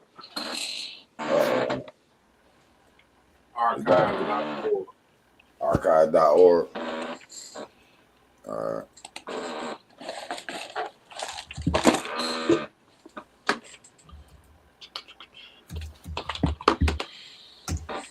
Let me see Wagwan. All right, let me share this out. All right, scroll down. Right there, it says search. Just type in dead presidents. How to search? No. Right there, yeah. Just type in dead presidents. Oh, he's about Internet Archive. Oh, okay. Yep. Hit go. They claim everything that was on the internet done been archived. On the left side, just do documents. Yeah, I you go can there see for right all there. my books. No, on the left side. On the left side. Oh, right here. Yeah, do documents on the filter. Text, yeah. Text. Do text. All right. So, scroll down. All right, you keep scrolling down. All right, CIA reading room. You can open that bitch up. Oh, man. You know he wanted to get rid of the CIA. That's why he releasing this stuff. Oh, this is a book. Ethics of Telling All About Dead Presidents. Question of Moral Duty. Herald Tribune. Approved. Release. Blah, blah, blah. So pretty much here, what this does is it takes all the documents that were ever on the internet. You can download. You can do whatever the hell you want. But so what is this document supposed to be? It said 2 books, 1,000 Days by Professor Arthur M. Schlesinger Jr. and Emmett John Hughes. The Ordeal of Power, Raise Nagging Ethical Questions.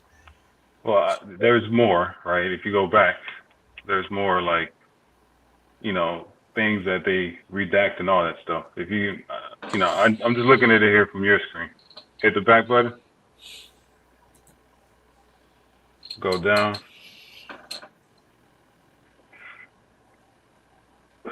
Forgot where it was.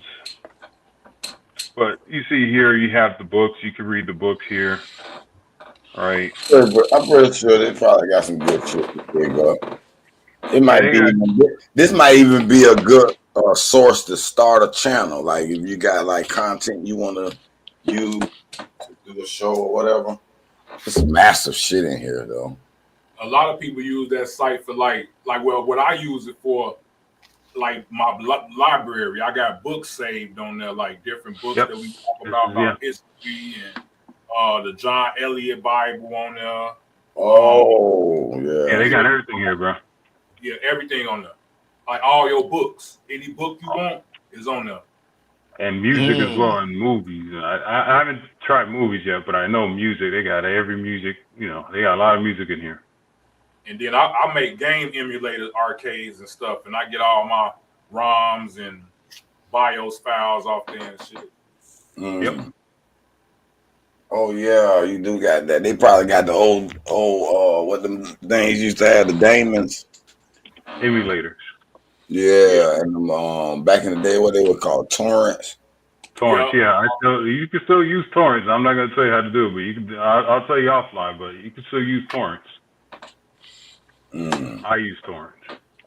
Okay, that's a good ass story. But Tony, we'll come over to your channel if you pick that date where we gonna specifically focus on.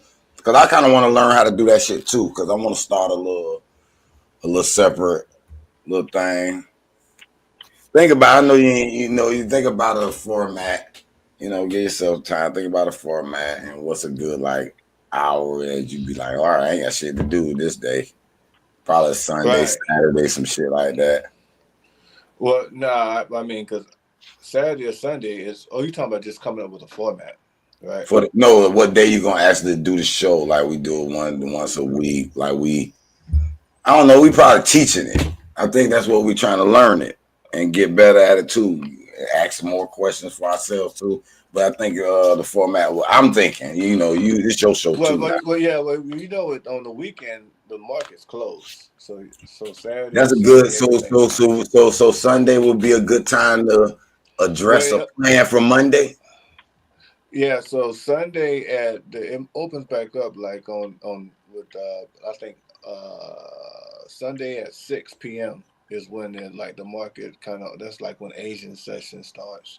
Oh, that's like the beginning. Like you can get a start and jump on that shit. Yeah, that's like the beginning. But Asian session very seldom has a lot of volume. So Sunday morning sound good, or Sunday, and be like, this is the strategy for the. What you think, then?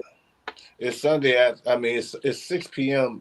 Sunday our time, Eastern time. Yeah. So Sunday morning is the market's still dead, but I don't trade until like I said, sometimes it's 2 a.m, sometimes it's 8. It really depends on how I feel and how if I see something that I like that I want to try and And I don't trade all day. I just take 1 or 2 trades. That's it, bro. Yeah. And then after that, I'm done. And I go about doing something else. I got a good idea based on what you just told me. Then, how about you do this? All right, Sunday, and it might work good for you. Period. Sundays, you come up with your strategy for your way you're going to attack the week. Whatever your objectives is, whatever your goal, you map out like, all right, I'm going to start with 200 this week or whatever your amount, 1,000. All right, I'm going to look at these indicators. What they, because one thing that you caught my attention when you say volume in the market is the best time to do a trade transaction. Am I For right? how I trade. For how Okay. I trade, yeah. Okay, cool. So I'm gonna figure out how can we find out when there's volume in the market. Different ways to find that out based on maybe they have They a have an indicator web for page that. that search that for you, and they can They have see an your indicator for notification. that. Hey, bro, it's banging right now. You know what I'm saying? But basically, back to that's a tangent. But back to what I was thinking about the idea for the show is saying, all right, Sunday you coming over with a plan for Monday. You ain't necessarily go out your plan. You like, I'm gonna start with this. I looked at certain these companies, and they look like I'm gonna focus on them now. If something else catch your attention throughout the week, fine. You know what I'm saying? And then each time you decide to trade, let's say Monday, you do make your first trade, record your trade, your screen, and that's gonna But be let me just explain to you what I do, right? So I don't make any trades like with companies at like 2:00 because the market, I mean, the stock market and the commodities, that's something totally different. There's trading, but it's totally different markets. The Forex market it's like pretty much 24/7, and it starts like Sunday. The stock market is Monday through Friday. I do long-term leaps with the stock market. So I may put in a play today. I ain't looking at that shit till like September. You know what I'm saying? But with gold, I put in a play, and I put in a play like it's 12.17. I may try and be out by like 12.30 or 12.20. You know what I mean? And that's where the volume, and that's pretty much based on the volume, if it's volume in the market, if that makes any sense. So it's like I got two totally different strategies for for gold, I scalp. So they consider like how I trade gold is considered scalping. So I'm only in there for like a minute or two, maybe 15 minutes, maybe 30 minutes, but it's only like one or two trades and I'm done. Okay. Big bro, I wanted to ask you too, like people that do that type of strategy, I always thought like, okay, to actually make a profit in that type of strategy, you got to come in kind of heavy. You got to come in like maybe 10K, 5K, just so you could scalp you like 500, 600, 700 off the top and put that up. Yeah, so this particular broker so the broker I use, it gives like a 1 to 100 leverage. You mean? So you have like different brokers have different leverages. So on this side, my particular broker that I use has a 1 to 100 leverage. So you don't have to have 10K. And how I trade is I only use like 1% of what my capital is, 1 to 2%. Okay. So and that's it. And that's so I don't blow the account. Now you can use like, you can use like 15 or 20 or whatever, 30% or whatever they allow you to use. But if that shit don't go your way, then you can't hold a trade as long. And if it don't go your way, then you kind of limited how many trades you could take before you just blow the account. If that, and there's so an I opposite, just kind of like. There's also an opposite side the way to do it, right? It's like, all right, how much money do I want to make today, right? So let's say you want to make $500, right? You need to do your calculation with your money backwards. What I need, whatever, if it's 5%, I need X amount of dollars in order to get this 5%. So it works two ways. This way, you know how much money you need in order to get the 5% or $500. So there's plenty of ways you could view it. You just got to be responsible with the cash and know what you're willing to risk and know what you want, right? If you want, there's some trades that if you trade 1%, you might get your $500, but you got to put up more money. You know what I'm saying? So you just got to be smart with it. I do it backwards. The way that I do it is I want to get $500. But I want to do a 1% trade, right? Now I need to look for stocks that with 1% will give you back $500, right? So that means I'm looking at stocks or crypto that are lesser, right? Because the movements it's a little bit easier and a little bit faster, but there's a risk, right? It's the less the dollar value is, the more volatile and risky it is. The higher it is, the more safe it is. So it's a swing game pretty much. Yeah, I appreciate y'all sharing that. Yeah, because I'm just trying to learn what to look for, like in that when I look at the markets, like I'm pretty good and analytical and critical thinker, but like I just don't know what to look for when I look at them things in the market. I could see the money move and I could see the volatility, but I don't know how to analyze it to make it work for me. So, you know, hopefully if y'all keep sharing, I'm definitely tune in and learn. So, yeah, I go the website I use. I stay on TradingView. So TradingView, and I learn the candlesticks, and that's what and you know, once I figured out it's billions and billions of dollars inside those little candlesticks, I'm like, I need to find out how can I zap me a couple hundred or 1,000 out this shit. And but TradingView is the website I go and I go on and I use. That's my main web source. So what TradingView do? It shows you, it's like gives you tutorials or show you how the graph works. It's a platform where you could put in the ticker symbol and the ticker symbol, and it'll show you. You can go to it now, and it's just candlesticks. You know, the reason why I'm asking because that's a primary tool we can use for the show. I'm building the show right now while I'm asking you these questions. You know yeah, well, yeah, the format. Yeah, TradingView is a must-have. That's a must-have. And if you want to just practice with no real dollars, do Thinkorswim.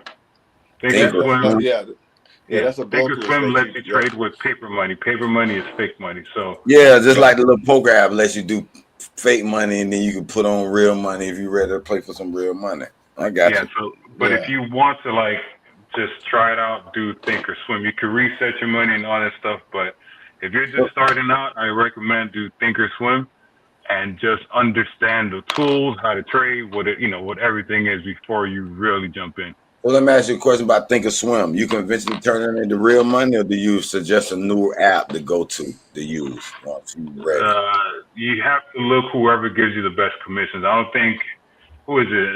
They used to be TD Ameritrade. They're Schwartz right now. So it's some of them are commission free. It's commission free. But so the thing is, when it's commission free, what that means is there is trading house. There is, when you purchase a trade, right, you're not going to be the first one to buy in. You're going to be in the last group of buying in. They call it B-booking. They're B-booking. Yeah, B-booking. So you're going to be part of the last trading house. So you're not part of the first trading house. So what does that mean? That means if the big guys are in the big groups, right? And if the stock tanks and you're trying to sell, your shit might not sell because you're not part of the first trading group. You're part of the very last trading group. So when you see a stock or anything move, you're going to be the last person to make that trade, pretty much. So that's why you have zero. Even if you see it first and make that action before the first crowd realizes it, let's just say it's going up, you be like, ooh, I'ma sell early. And maybe it go up another few percent or whatever. Yeah, that's fine. You'll be part of the group, but you'll be the last part of the group. I got you that first. So they probably break it up into segments. Yeah, segments and trading houses. Yeah, so the bottom line, one of the broken Thinkorswim that's a lot of people use Thinkorswim. So I think they grade A. They're grade A, but they're not the first. They're not the biggest trading house. The reason they give you free commission because you're not. So if you look at what's that shit called? Level 2. When you look at level 2, you can see all the trading houses, right? On level 2, you'll see your trade is on queue, and you're the very last bucket. So I'm sorry if I'm getting too technical here, but level 2 tells you where you sit at when you're trading. Yeah, I get it now because I seen some people got stuck with some shit when that shit was crashing. Everybody was selling when that shit was. Now I understand that concept. This is I've something. been stuck. Yeah, could you go to I know level 2? you have. Bring it You up gonna on put space your right word now. with it. Could you type in level 2 on your screen? Who? Level 2 image. Just type in level 2 image. Not on this In thing, Google. on In yeah, on Google. Google. Yeah, on Google.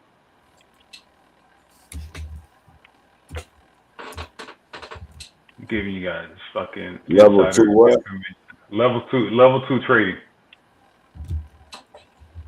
Okay. I'm giving y'all niggas insider. Zero commission option trading, options online trading. What is No, level 2 share the definition? screen. You ain't sharing the screen. Oh, okay. Yeah. All right. And then go to images. Don't go to images. All right. Yeah. Okay. So open up the first one. This one here? Yeah. It's a video now. No, just open it up. Oh, it's a video? Yeah. Oh, you can't make it bigger? We'll go to the next one. It doesn't matter. You can't make that bigger? Hold on, let me see. Go over to show on other screen. Oh, let me click on the damn video. Go to yeah. Yeah, click on the 3 dot. Oh, I want to say click on the 3 dot. Yeah, no. Yeah. Yeah. Exit. Go to the next one. To the one on the right. The one on the right. Yeah, that one. That's from level. That's from 3 dots. Go to the 3 dots. Nope. There you go. So you see, those are trading houses, right? So you see there, you have your MMID, your bid and signs. Yeah. You're always going to be ARCA. You're never going to be ERPL. ERPL is the big trading houses. So what you gonna be at? So you see on the left side. So if you were to get into this trade, right, whatever your order is going to be the last one. It's going to be ARCA. In the green, Okay. yeah. In the green. It's going to be part of that last group. So the big guys, the big institutions are EPRL, BATS, NS. Those are the big guys. Those are the big companies. NSDQ, I know them. Yeah. I'm at New York Exchange. Yeah. And TD is ARCA. So yeah. I got my ass kicked a lot, man. I got you. Okay. That's the only reason why I know. Yeah, I was more of a roulette type of dude and a craps table dude, but they ran me up out of there. Why you say that? Well, I'm talking about now. I used to I look at trading the same way I look at like how I used to be at the casino. Probably like it's just you risking something to for game. I do look at it as gambling too. I look at it just like gambling on these soccer teams, just figuring out who gonna do this, what the price, who the best team to bet on, who's the best, Nah, not all stocks I don't look at as gambling. Like, as far as resources, like gold, obviously you invest in agriculture. That's some shit that always gonna be there. You know what I'm saying? Guaranteed. I know that's a whole nother platform. But as far as forex, day trading and scalping and trading meme coins and those parts of it is no different, in my opinion. I need Tony to teach me that forex shit. I've been trying to learn that since for a long ass time. Tony got to give me the. Yes. Now I would definitely disagree. Like, it's a skill. When you trading or you scalping, that's just a skill. When you're betting handicapping, it's a skill. It's not just like, I'm just betting because I'm happy. Now it's a thin line between that skill and gambling. Because if you if you don't have any discipline, any self-discipline, that shit can easily turn into gambling. Because your ass is over leveraging, you over risking, and you over trading, and now you're gambling.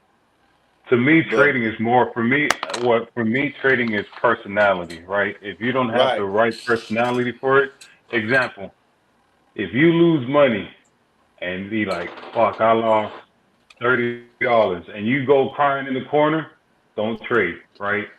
Sometimes it's emotional. Like you got beat on the trade and it's like, damn, If I would have, like I told you earlier on, if I would have held on to the stock, I would have made X amount of money, right? And it's like trading is emotional, man, and it's very difficult. I don't think, to me, it's like once you get past the skill part, it's a psychological thing, right? It's like when to stay, when to buy, when to hold, and it's like for me, that's the tough part. That's why I don't trade anymore, because it's easily one of the it's the most difficult thing that I've done, but it's also the most rewarding thing too.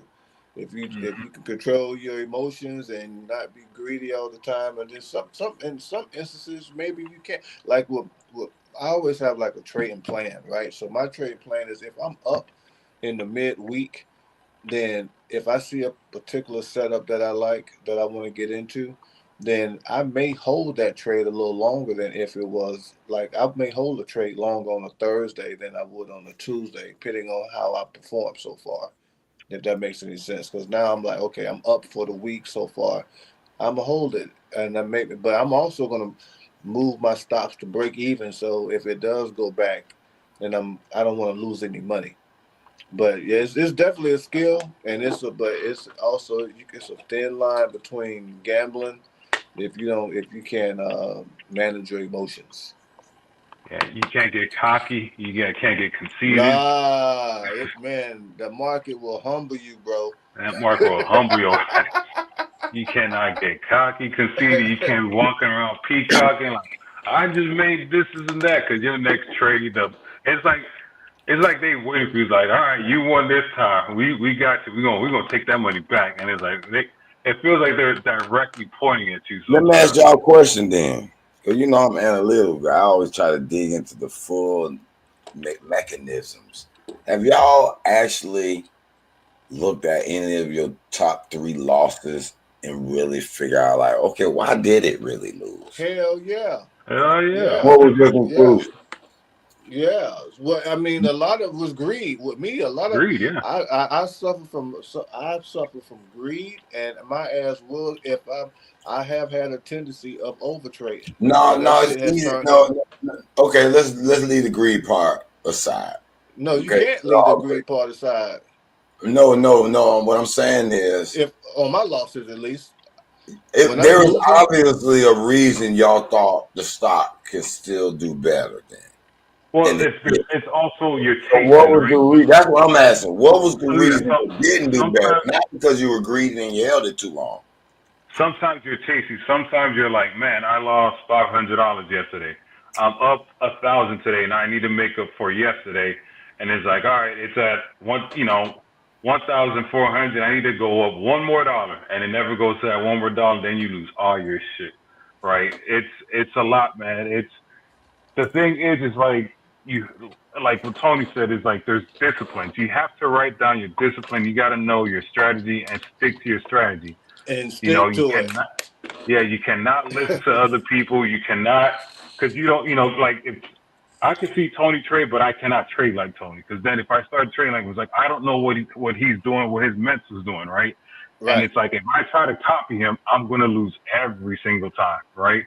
And it's because it's a lot of factors. First of all, it's not real time, right? So he could make a move, and then like 10 seconds, I'm seeing, and it's already too late, right? So it's just already too late. It's very difficult. But the thing is, my thing is, whatever strategy you have, believe in it, stick to it, and run with it. Don't change it. Don't try to, get better of it. Don't try to get worse of it. Just be consistent, because that 1% margin of you trying to change some shit will fuck you up. No, but you know the reason why I asked that question? Why? I believe if y'all do the full research on those losses, not just, I held it too long. Look at whatever it was you were trading, whether it was whatever commodity, whatever it was, and what was the performance issue with it. And maybe you'll get better at identifying, oh, wait a minute, this company is finna collapse. Like you were telling me about the retails and shit. You were shorting them. You know what I'm saying? And you might find a pattern in,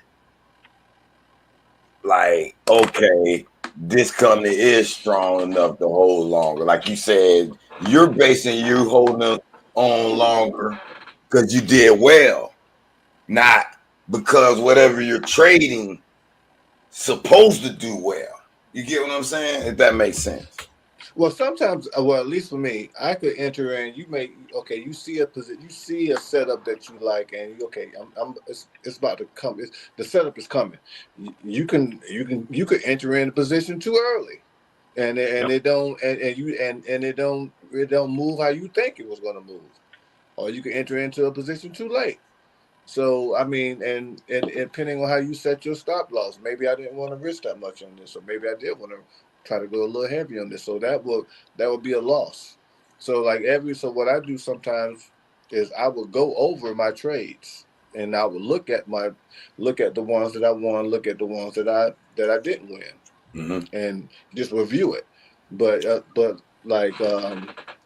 sometimes you enter in too late. Sometimes the setup may happen how you thought it was going to happen, but you're just a little early to the party. Well, I got another question. And for Tony, for me, I had that. That was one of my major issues. The way that I fixed that is once I implemented Fibonacci, is like I stick to my numbers. It's like I'm in at this number, I'm out at this number. I don't care. I close my computer and just go away. Right. Right. And for me, man, it's gonna be TMI a little bit, but sometimes it's like, man, I get the bubble guts right before I trade. I'm like, oh man, this is it's when you hit that trigger, man, it's a different feeling, man. It's like, man, I hope this shit doesn't tank, Right. So this is what I noticed with me. Like right now, this shit is like, it's easy. Like it's just something that I do. It's something I've adopted and included into my daily regimen. So I don't really, now what I find, I get real emotional. I know when I'm emotional, when I feel emotions creeping in, when I done over risk, when I'm doing something I'm not supposed to be doing, and I'm trying to revenge trade. But if I just wake up and see the market and I'm just watching that first trade,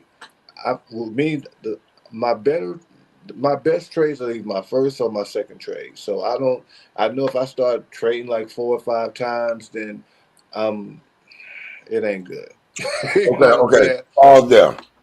That's what I'm trying to get. I'm trying to hope y'all capture my genius. I might not know what y'all doing, but I think I could build something for y'all. That's at a work that y'all be like, oh shit. Think about this. Think about this now. Okay, give me an example. Cause I ain't never did this shit. I'm finna do it. We finna do this shit. All right, on your little trade platform. Give me an example of 3 names of some companies. Like, all right, it look like it's you said if it's a setup. You described it as setup. If the setup looks nice. Yeah. So that to me looks like it's a few things, excuse me, that gotta align that you say, okay, that's a setup I like. Not just one separate data point. It's something together that you're looking at to say, oh, that's a setup I like and I want to trigger that. So give me an example of 2 or 3 of those setups, how it looks. Well, you have to go to TradingView, buddy, and see it. Unless you. So it'd be okay. Let me ask you a question. Give me the text version. You know how they don't got the 3D when you just got text only file, nigga. All right. Does it have a name of the company in that setup? Well, no. Well, this is like I say, I scalp gold. Like those are the trades I'm in for like a minute, a couple seconds, or maybe 15 minutes. So okay, gold is one. Give me another. So gold. That's it. That's the only thing that I trade. That I scalp. Only thing I scalp is gold. Everything else I hold for like months. And that's on the Forex thing. That's more or less on like the Forex, the future side. Forex futures. Let me ask you a quick question, Kuzma. I got a little point I want to make. Is there anything else you probably was wanting to do on Forex other than gold? For me? Yeah. No, so the way that I trade, I do the U. So you know the logo, right? The U logo, right? I look for trades that there is a high on the left and the low on the right. That way I could draw my Fibonacci, all right? So when I see that method, then that's when I get in. That's when I trade.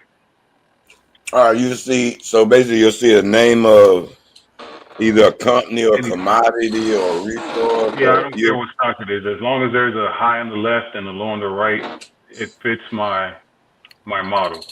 All right, so you're looking for a low and a high on. So you're looking for this chart to look a certain way. That's the setup. Yeah. That's I'm a chart trader. Setup. All right, so Yeah, it's obviously a name of something, gold in Tony case. In your case, might be a company name that has a low and a high graph that you're looking at. Right. All right, I identify that. Okay, so I want to know if like you can track based on maybe news of the day or shit you might. I don't got time for that shit. I don't got time for that shit. It's too much. Well, I'm just saying it'd be a good plan. Let's say we're doing a show and you doing a plan. Saying, yeah, but the news, the thing about the news. Yeah, but the thing about the news is after the fact, right? And it's never before the fact. They tell you the news after shit happens. No, Tony just showed an example of that, man, where he just saw some news. He might not have been at the beginning of it, where he saw the Trump coin. Well, and that was some news that we could have followed and gained from that. But Tony trades. I know he trades. I know nothing about forex. That's an example of where this news applies, dude. Now when I'm talking about the Trump coin, that was just purely all that shit is just like that's pretty much gambling. That's like, okay, I got a couple $100. No, because I'm gonna give you another example. The AMC. No, I'm telling you what the mindset was. So I no. I ain't talking about your mind. I was talking about y'all not believing that. Believing what? Well, Cuban, basically. When I said that you could help. No, I forgot my train of thought now. No, I'm thinking you building an AI or something, because like what I'm listening to him and I'm trying to figure out what would be the needs to alleviate those ills that y'all having, and my solution to that, I would use like technology. What type of software or technology that I could use to alleviate the type of things that they would need, like what type of data would you need? Yeah, like what type of data would you need to be fed to you constantly to make the best trade? Yeah, build confidence in your trades. Yeah, that's where I was going. That's where I was going at. Like, I heard.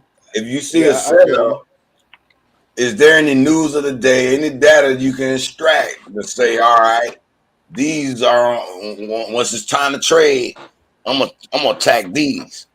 And I'm gonna hold these long because I think because of this news, it's gonna do this. You know what I'm saying? And follow that plan with that. Maybe I feel it better. I feel what hold on, what's the brother name? Always Win.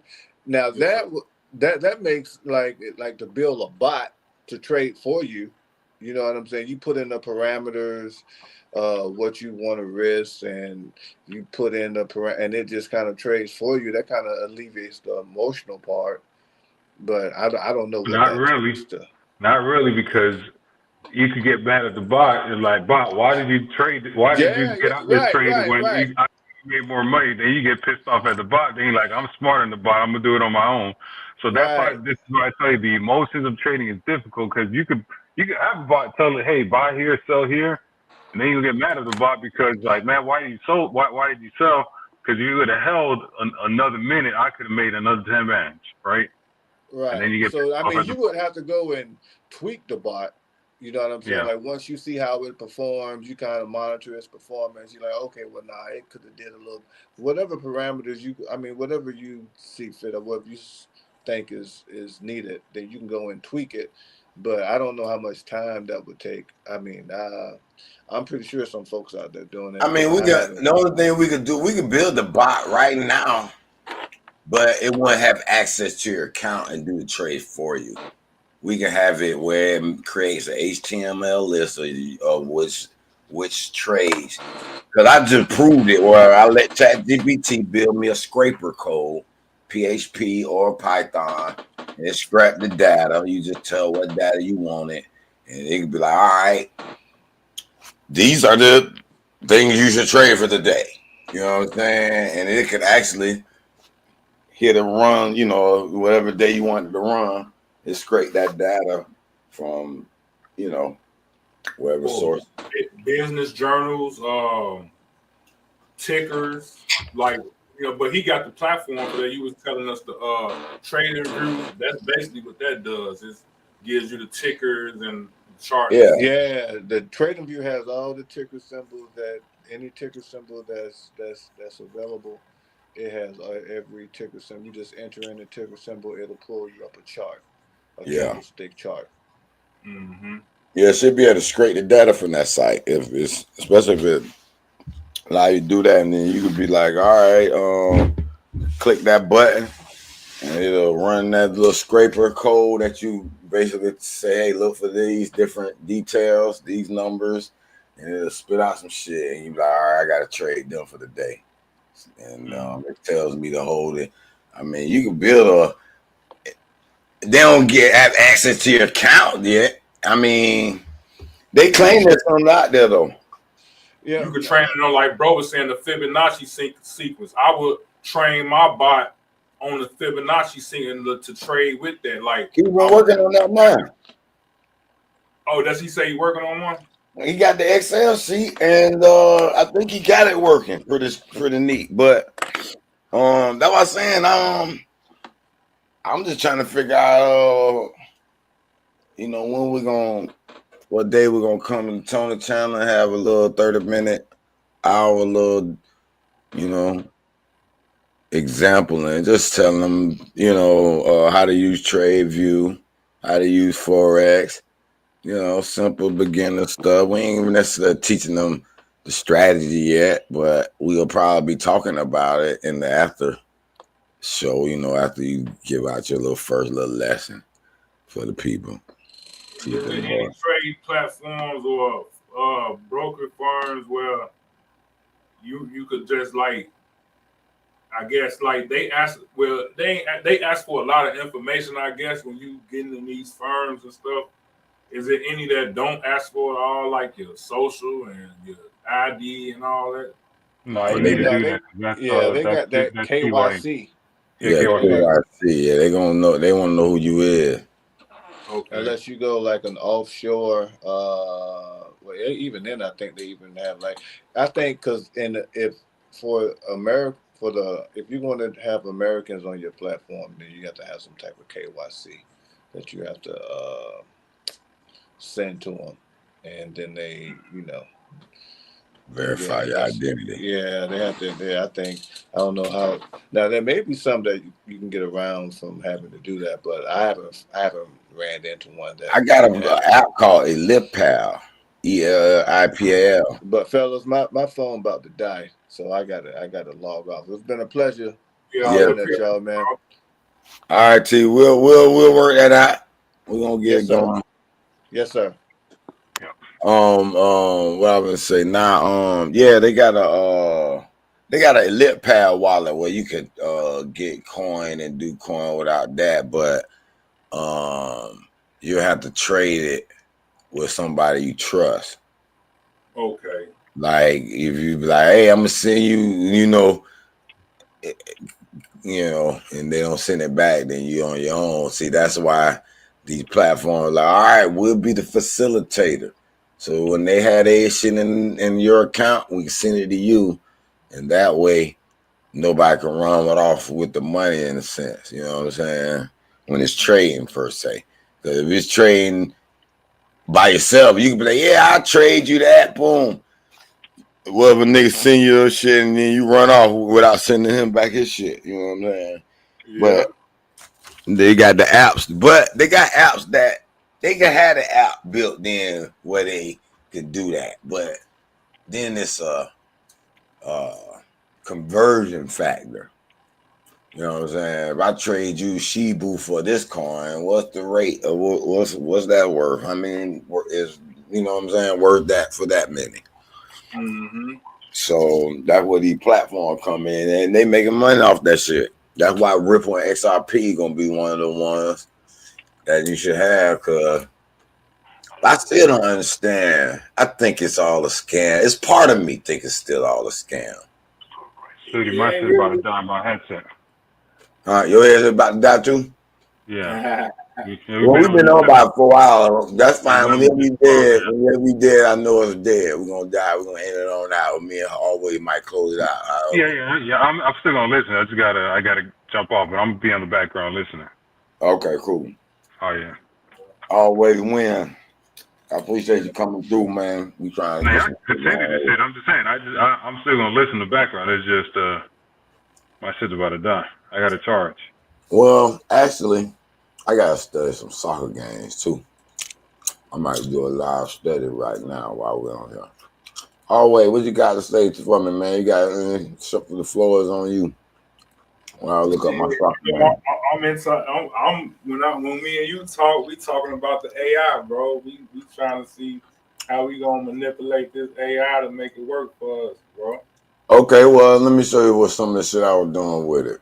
I work on it every day. Hold on, let me share my screen. All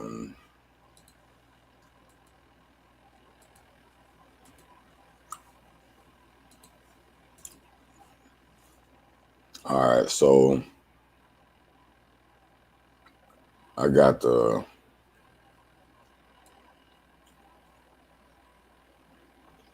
it's the PHP script button. PHP script, scraping script. That's the script that I was telling him about. Yeah. Basically, predict draws. You can, it'll pull the data. You can tell what data you wanted to pull. You know what I'm saying? This is it. I needed it to tell me how to upload it on my server directories, so they can go to the page and push the button, boom, and it worked. I was just making eventually for my little soccer page. I was gonna make a little. People can go and predict the games, click the button, it'll give them a game to bet on. You know what I'm saying? But also ebook formatting assistant. This little button I did for. Okay, I got some short stories I'm about to upload on Amazon, but I also wanted to sell on my own platform, so I had to write me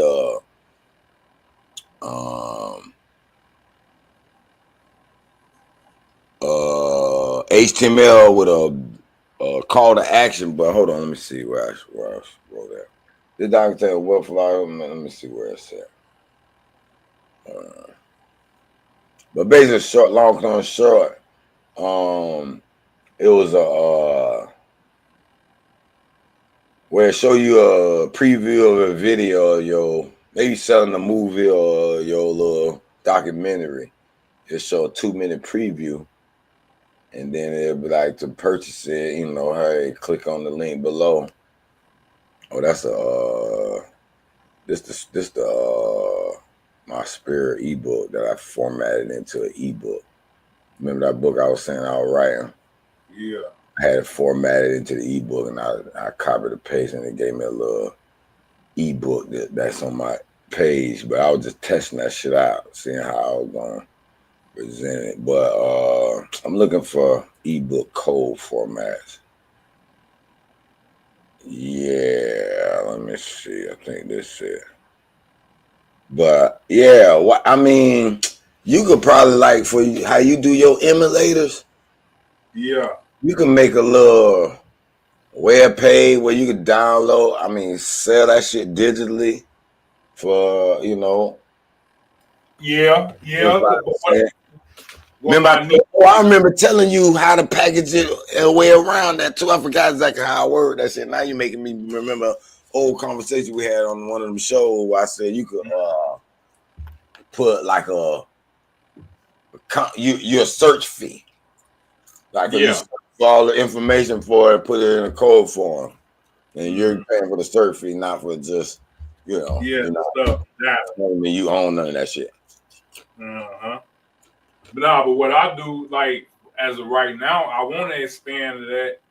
I'm just trying to find a niche, the online niche, But what I found my niche is I do home theaters and like home audio visual.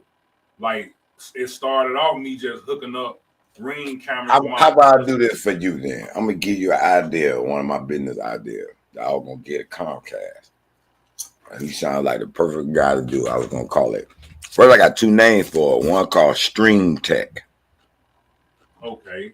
Well, you go, you got your little van called Stream Tech, and you go to people's house, hook up their streaming because I was a lead salesman for Comcast, and I realized these old people don't know how to hook up their cable or their internet or their streaming device.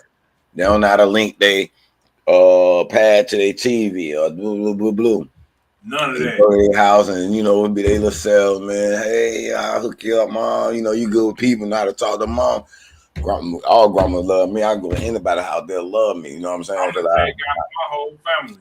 Yeah. My whole family. So I'm like, let me make a business of this shit. Exactly. So you just go around hooking up people audio equipment, studios. I do that too. I was doing that. And then I had called Flash Files. I was just transferring, backing up data, troubleshooting data. I had like the 256. Like one of my homeboy I saw, he was donating blood. He probably doing bad right now, but he was an old East Side nigga. He was telling me, he said, "Man, you gave me all that music rig I ain't never had, all that, but the iPad broke." I said, "You know what, bro? I got something for you." It was a 256 gigabyte microchip. Yeah. And I put all that music back on it for him. And that nigga was so happy he was put that shit in the phone. Yeah, that little reggae music, because I got all the reggae music, boy. You be like, damn. Okay. So, but that was something like I used to do. I used to charge money for that.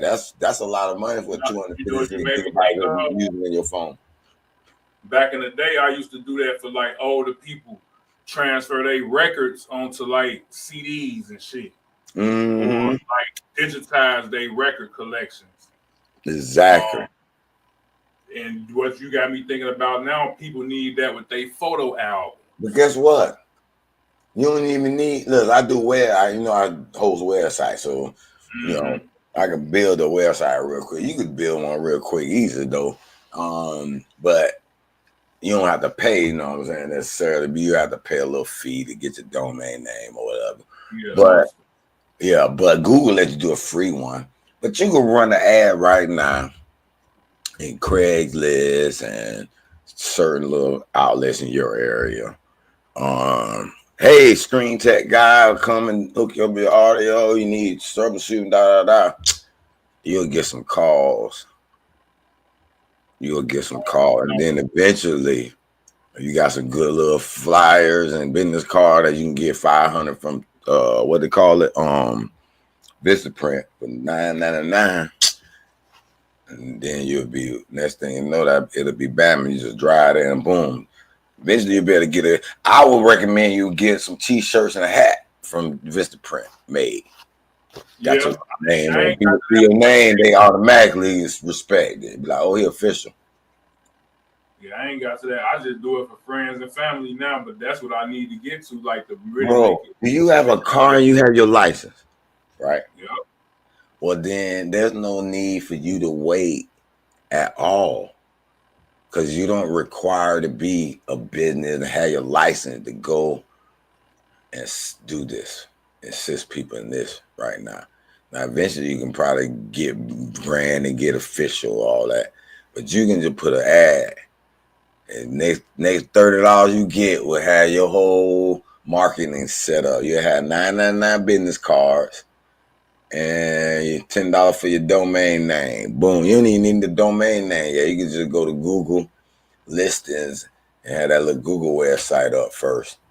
Because that ain't gonna be the driver right off the rip. It's gonna be those ads and Craigslist and Facebook. Those they really, when you do a pay-per-click ad like 30 cents, 20 cents per click on something, yeah, you'll get it. And then I design, so you got to design those ads. How you do pay-per-click ad? You got to design those ads to make them not want to click it. I know you got to be kind of backwards with it. You don't want to sound too fluffy where they clicking just to look. You know what I'm saying? Because you paying per click. So you kind of want to make the ad straight up. Like, this is what it is, nigga. You don't click. You don't even click on this bitch unless you really want this shit. You know what I'm saying? That's how I had to design the word, the verbiage of the ads. You know what I'm saying? When I realized that's make that bitch look like a pop-up. Yeah, and then knowing that people ain't clicking on that shit just to be Yeah. They like if they don't want it, they swiping by it. They're like, oh, I don't want that shit. But the motherfucker that want that shit, they really trying that they higher rate of sale. But you can do it right away, right now. You know what I'm saying? Because your skill will go immediately, and you just wait on the call. You ain't That's gotta where I'm in the country, bro, where people do. I'm telling you, like, I do it for my cousins. Like, it's a dude out here. He sell the Jailbro Fire Sticks, but they don't be knowing how to hook that shit up. So they be calling me like, and then they'll tell they people like, man, my cousin do that shit, and then now they paying me to come over there and hook they all, like what you say, all the Wi-Fi shit, all the streaming shit, because they don't know how to link that shit. Like, nigga, you know your shit could link to your room and you could be cast into your fucking TV in your room. So Xbox, nigga. Like, I'm showing them all, like, the access they got. You know, you can have your Alexa cut your heat on before you get home. Do you know that? Like, shit, they don't even know they shit to do. Yeah. Like, you can have your lights on a fucking schedule. Like all, like, smart home. Like, make your home a smart home. Mm-hmm. Like, people don't know that, you know. And they got the devices in their home. They just not using them like that. Yeah, they don't know how to do none of that, man. It's amazing how our average brother is behind in technology, just knowing how to use that shit. Yeah. They really is behind. Like, actually know how to use it. Like, when I used to be with Apple tech support, I was amazed how people know how to use their damn phone. Mm-hmm. I was like, damn, how can I use your phone better than you and I ain't even on your phone? I gotta show you where to go remotely. That's just crazy. The people getting dumber, man. They don't believe it. They is. I know that for a few years. I'm like, man, the world getting naive. You know what I'm saying? And it's like, see, I didn't watch a lot of TV growing up. Like, I was like more like in the books and science and shit. Yeah. But like, I was an experimenting kid. I used to be taking apart VCRs trying to learn how the fuck is this shit showing this shit. You know what I'm saying? And I figured that shit out eventually. But I went in, like, but I noticed people that just locked into that shit. They program now. They really program. Yep. That's what I'll do. So what you would think about using the AI for to benefit you? Shit, I'm like, as far as business wise, I use it to like organize like business plans and things. Like me and my girl, for example, we doing she make t-shirts. You feel me? So I was trying to help her expand her business, and I'm showing her how to use the AI. So I could use that as an example. So let me pull it up. We did a whole market research. We're gonna do a kiosk. We're gonna have a kiosk where people walk up to the kiosk. Yeah. They're gonna use like a mid journey or one of them apps. I'm gonna have it set up where they walk up to the kiosk. It's gonna be a computer screen right there with the mouse and the keyboard. They type in what the image they want on their shirt. And let they get on press on demand, AI on demand shirt. That's sweet. Yes, sir. That's sweet. So they gonna walk up, type in what they want. Boom, we gonna format it right there, press it right there. Then I'm getting into the so I got the AI to write up the whole shit though. Price projections, profits, expenses, profits and expenses, and all that shit. Yeah, that's a nice strength. That's a nice one. The equipment. Yeah. And then have your little Stream Tech sign out there. Stream brought to you by Stream Tech. Will come to your home, hook up any What's her name? So no, right? Keon. They know they calling you for porn. I wasn't thinking like that, but you definitely, I gotta definitely promote that. Yes, sir. So that's gonna be my business. That shit, easy. That shit so easy. I've been doing that shit since I was little. Like my granddaddy was one of them niggas that he had. Remember them little brown cable boxes, where you get all the channels back in the 90s. Yeah. Like he kept one. Say that again. Back in the 90s. Them little cable boxes, that got all the channels on them. Oh yeah. You had one of them because a lot of times I used to know a trick. Like they'll send a signal to it that'll shut it off. Now, like you say, you about to you know you finna have to pay your bill. They about to shut your cable off. If you disconnect it right that day when they finna shut it off, the signal won't hit the signal. The box won't hit the signal. So the other box or whatever they connect, they'll get turned off. But then you plug that bit back up after about 3 days, 2 days after that, you ain't pay that bill. That came by still popping for real. I know all that shit. Yeah, that was key. Just electronics, all like that shit was around me when I was little. Like I guess my granddaddy was into that shit too because like that nigga had every fucking type of. You remember them big ass camcorders when they had the VHS tapes that used to have to go in them? Yeah. He had all that shit, every fucking thing. I used to be tearing that shit up too, getting my ass beat. But when I got older, he just let me have all that shit. So, Cogs, I heard you talking about starting a business with your old lady. Because I do financial planning. That's my day-to-day job. Do you know what COGS is? COGS? What? Cost of goods. Yeah, COG, cost of goods sold. No. So cost of goods sold is pretty much what do you need in order to make the material. Example, you got for your business, you say you're doing a t-shirt business, right? So your COGS is going to be the cost of making that shirt, right? And then you have your revenue, and then you have your gross profit, right? So in your business, you need to make sure you're always at 70%, right? 70% means you're a successful business, and you have 70% pretty much to play around with your expenses.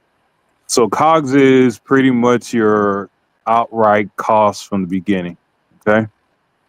And so, example, you bought a shirt for $1, but it costs you 30 cents to make the shirt, right? And you profit 70 cents of the shirt. And then, you know, with that 70 cents, you pay your lights, utilities, salaries, so on and so forth.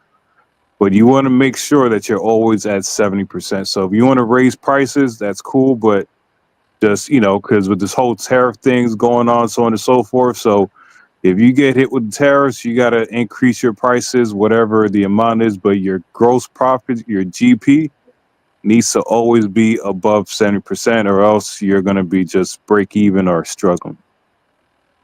Yeah, I see that because I'm looking at, as you was explaining it, I'm looking at my expense projections, and it was going to say, it's saying shirts going to cost $3 to make per shirt, mugs going to cost $2, caps going to cost $4, and the transfer paper and ink that I'm using is going to be 50 cents per item. So monthly, I guess on shirts I'm at 150. That's assuming I sell, because we only doing it every weekend. So 50 shirts. I projected it at 50 shirts a month, 50 mugs a month. I just did. So yeah. So in your financials, do not put that as your expenses, because that's not. It's going to be hard for you to analyze your business when you purchase a shirt. The shirts and the materials, do not make it an expenses. You got to make it as COGS, its own category, because that is what's bringing you in the money. Okay. So it's not a company expense. You need this shit in order to sell your product. So it's not a company expense. I hope that that makes sense. Yeah, I hear what Yeah, you're saying. it's the Calculate engine. that into the cost, just like New York money. balance it out in the cost of the shirt. Yeah, it's not an expense. An expense is your building, your the rent, the utilities, so on and so forth, paying your salary, office supplies. That's expenses, but the things that you're selling are not an expense. Just remember that. Yeah, you can't run without it, basically. I Yeah. hear you. I hear you on that. I hear And you that's on how that. you can really truly measure your business. Mm-hmm. It'll give me a different projection if I take that out Exactly. there. Yeah. Yeah, I'm looking at it now. But if you need help, man, hit me up. That's why I jumped back on, because I heard you talking. I was like, let me help him out a little bit, because ChatGPT is going to give you the basics. They're not really going to give you the real life It situation. real if you ask it. You gotta Yeah, I'm dig about to deep. say, yeah. It's how you talk to it now. You got to be critical in your speaking. Like, it's a computer. So, if you talk to it loosely, it's going to give you loosely answers. But if you get critical, like, hey, I need this, like this, reference this. If you need help, use this as a reference. You could give it references to use. Got it.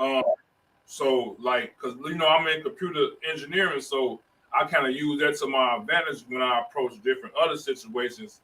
Because with the advent of AI, it kind of like, it opened up so much. I promise you. It brought things closer. With people that know how to use it and manipulate it in a certain way, it brings everything together, like literally everything. Yeah, no, I mean, I showed Studio. I mean, he hasn't used it yet. There is an API website that I told him to use. He hasn't used it, but I use it on my own business, right? So it's like, and if you go to it now, you can kind of see the shit working. Studio, What but website it is? which on Oh, my you talking about website? basketball. Oh, you Yeah, talking about basketball. basketball. Yeah, Oh, basketball. You can see like right now. You can see the AI bots working right now. But I showed Studio the other site where you could pull all the APIs and shit. So Okay. What you got your bots doing? Yeah, so we got the basketball. I'm gonna share it right here. This is out. It's basically a little Twitter page he made. it's not a Twitter page. It's a website. Page. That's So what you just streaming it on. So you gonna there you go right here. You gonna join it with the app, Google Play. Okay. Yeah. So if you scroll, explain it to him.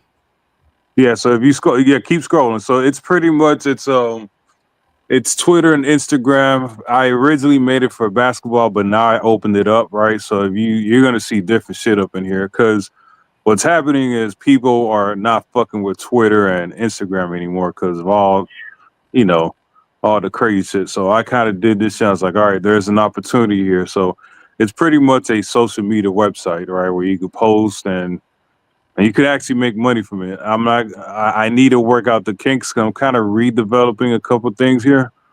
Like I'm going to take that basketball, like on the right side, right? It's live scores. You could look at the stats, so on and so forth. And you could do live streaming and people could donate to you. You could have an open chat.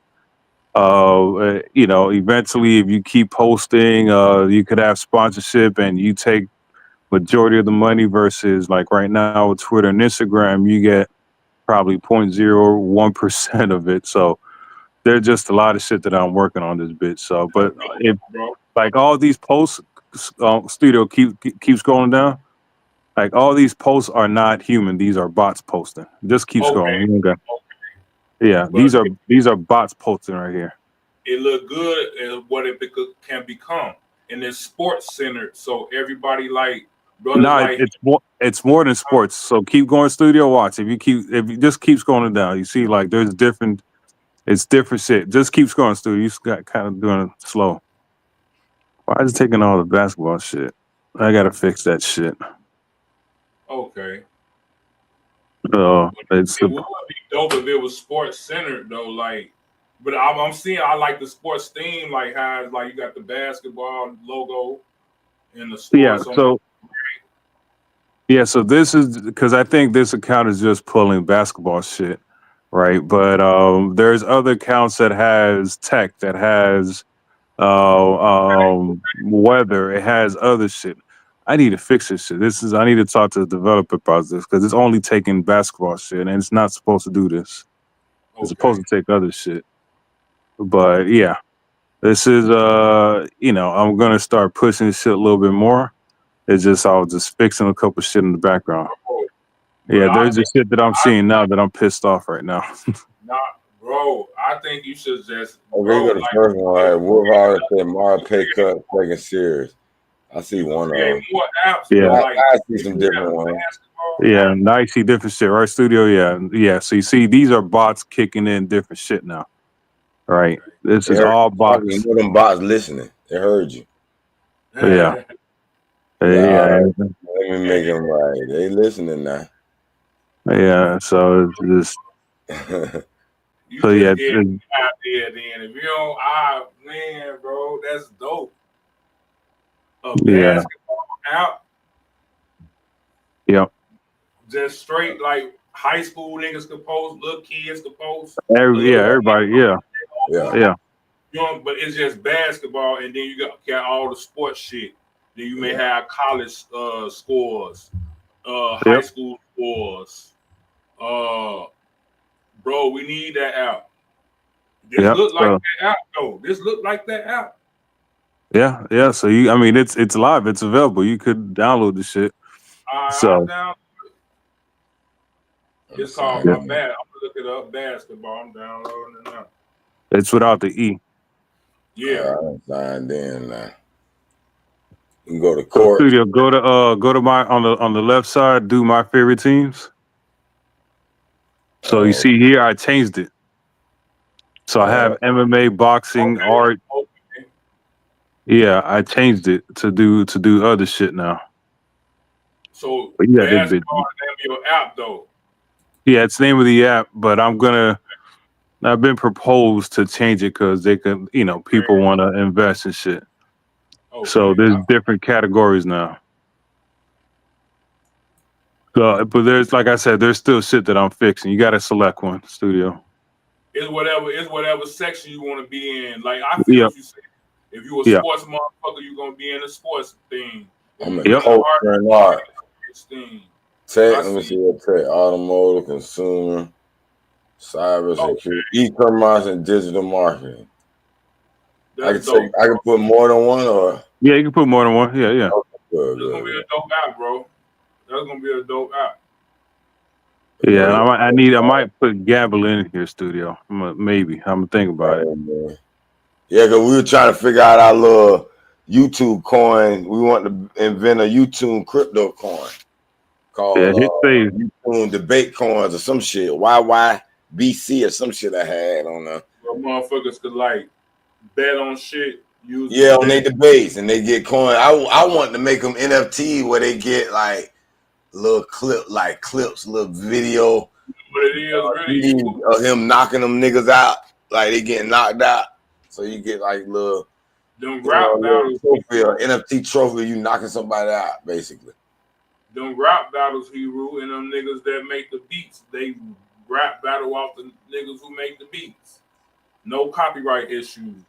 Yeah, I've been wanting them to do that, but I got a dude named Fire Red that willing to jump down with it, but he got a little Hear Me Radio, but he do it just on Facebook. It continue, Studio. All right. It continue. Yeah. Just skip this part. Well, I might like these bots, man. Some of these bots might be my no. All right. You'll see them when you calling big billion, man. Cause we're gonna be worth big billion soon. Hit C. It's done. Yeah. All right. But now you're gonna get a different view than I'm getting. All right, let me see. You're not gonna get basketball now. Hopefully you don't. So this is all bots working, right? Like as users. Let me explore featured posts. But yeah, there's feature posts I gotta fix. So like I told you, I'm redoing some shit. No available audio cord messages. I ain't sent no messages. Favorite team.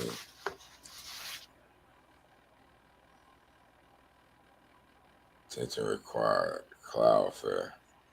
New Orleans singer, songwriter, producer. New music to kick off this weekend.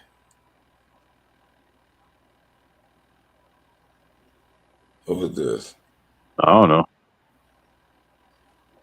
You said that's a Twitter clone? Yeah. It looks good though. I like the basketball thing, bro. Yeah, you could do the basketball. If you select basketball, you're gonna get nothing but basketball shit. Okay. Yeah. So it's gonna be catered to what you want. It started off as a basketball app. We would go do the basketball show, cover the league. But Nah, he dope for expanding it though. And making where people could choose. That expand his market share. Shit. Yep. Yeah, that's basically why he did it. Yeah. That's an extra billion each section. More market revenue. What? That's for real. More ad revenue. Shit. I've been trying to see. I do the emulators, right? That little screen right there. I'm trying to make a site where I gotta find that fan base where niggas still want to play that shit. I know I grew up playing. Which emulator you got? Which emulator you got? I be using Fightcade like to play against different people. It be a lot of niggas in Brazil playing on Fightcade. But I want to do something like with our groups, like people that play Street Fighter that be on these panels. Like, man, we could have tournaments. Our sessions. Send y'all help y'all install Fightcade or shit, whatever. Or I know a lot of people be on phones and shit. No, I got on my computer. I got PS1, PS2, PS3, Wii, Xbox, the original Dreamcast. Yeah, all that. I got all those emulators on my computer. Yeah, I use Launchbox, so I got everything housed in there. But I got all that, the PS3 and all that stuff. Oh, what kind of code those emulators in? Are they in execution files? How they come? The execution files. Like type in PS. Just type in PlayStation emulator.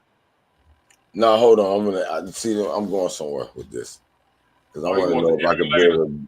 I wonder if I could build a web page, and if they go ChatGPT can show me how to upload it on my server, so I can just have it as a web page, and then that way you can have like a web where they can just click on that game, and the game will open up in the browser, basically. It's kind of something was done like that with JSON. Start looking up JSON, JSON. It was a project out there doing that. Through the browser, you can play. Yeah, because I got a few ideas. I want to do the music player, like a virtual club where you can go click on the different playlists and listen to music in your phone through my website. And then that game emulator can be the same thing. But then also we can have it up on our little site and have like YouTube tournaments. When they go to the site and then you can stream it live and have a little Street Fighter competition or some shit. And, I'm just trying to make try to make that shit popular too.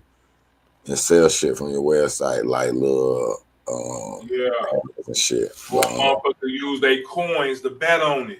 Have shit that they could bet on. Exactly. You put that exactly out my brain. Hold on. How to that's what your YouTube. So you sure that execution.ex what's the name? EXC? Well, I'm gonna put something in the back chat for you. You need Launchbox, bro. Yeah, and Cuban. He must have stepped away. How to upload? What was that? I'm sorry, my bad. Was that? Is those actually .exe files? Yeah, the .exe files. Okay, how to upload arcade. But if you get Launchbox, it'll automatically download that shit for you, like whichever one you want. and then it like it could get messy when you're dealing with a lot of emulators and ROMs.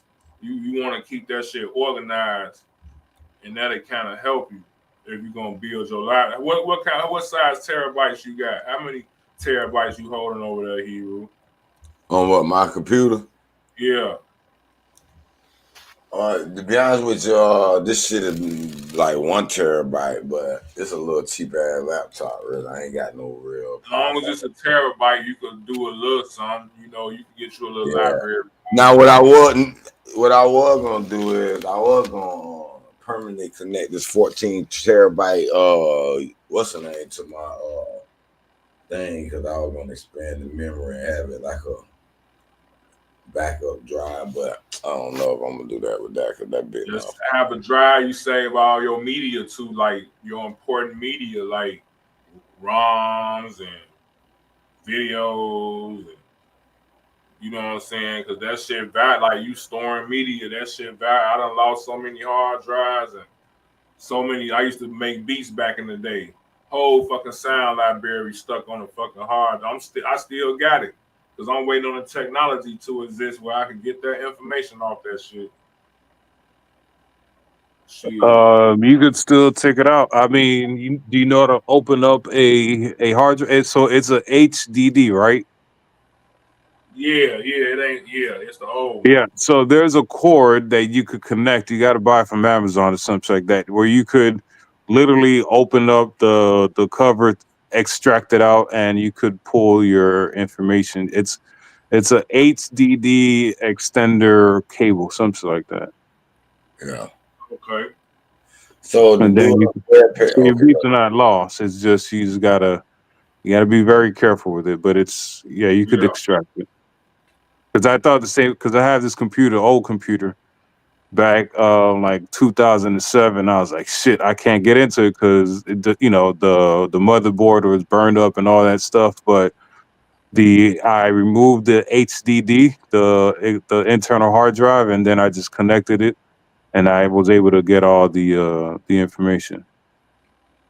So it's not lost. You just got to know how to remove it from the storage place. What do you mean? Taking it out the computer? Yeah, you got to take it out the computer. Yeah, I know that. I got it out the computer sitting in the box. I'm just saying, like, that motherfucker won't spin. The magnet in that bitch fucked up. The whole drive. Gotcha. All right, so I'm looking at it. It's saying they got a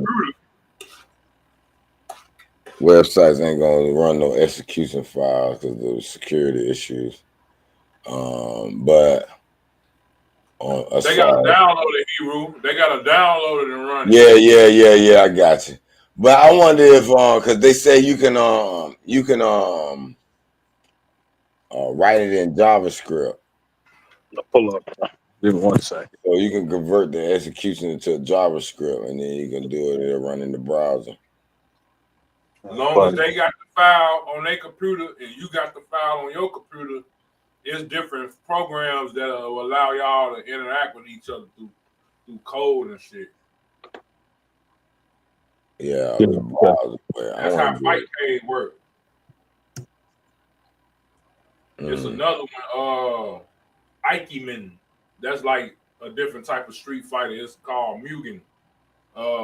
Different emulator and shit. I be playing with niggas in China and shit.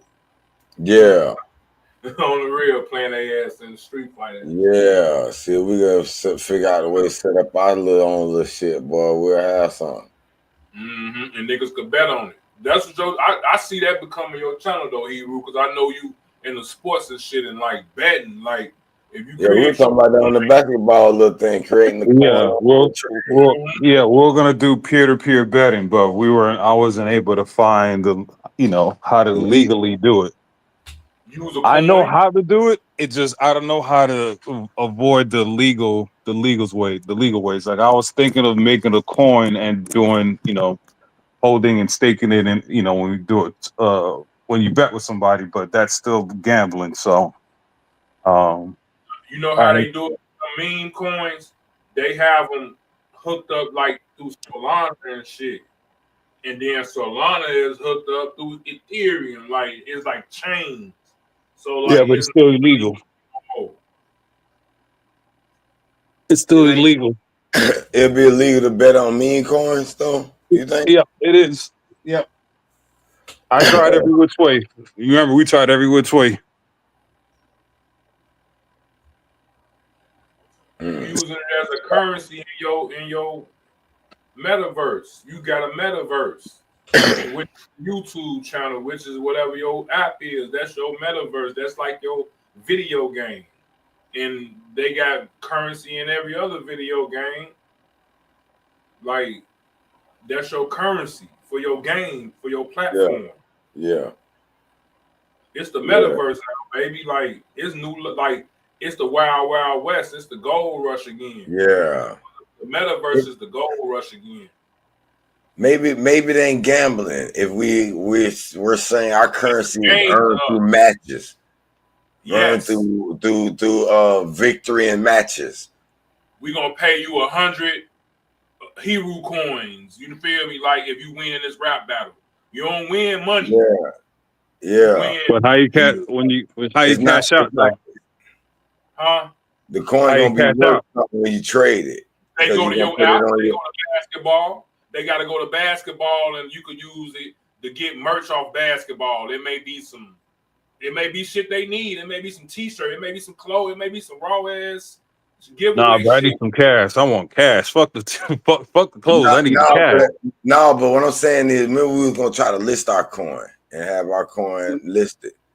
Yep. And there's value for it. You can buy shit with it, and you can win more of it through death matches. What's this shit? Being a master at certain games. So it ain't really gambling. It's more of that's their ecosystem winning because it's a gaming ecosystem, and it's not gambling. It's gaming. You're winning in gaming. So I think that could be a loophole. I gotta explore that. Might ask ChatGPT real quick. Hold on. Yeah. Let me see. Because and start asking Hailu too, because the Hailu tell you, hey, I was using that bitch earlier. I'm like, damn, this bitch raw.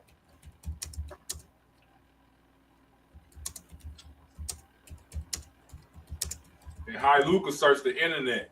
I mean, ChatGPT can too, but they say its knowledge only go up to 2023 or some shit. Earning money.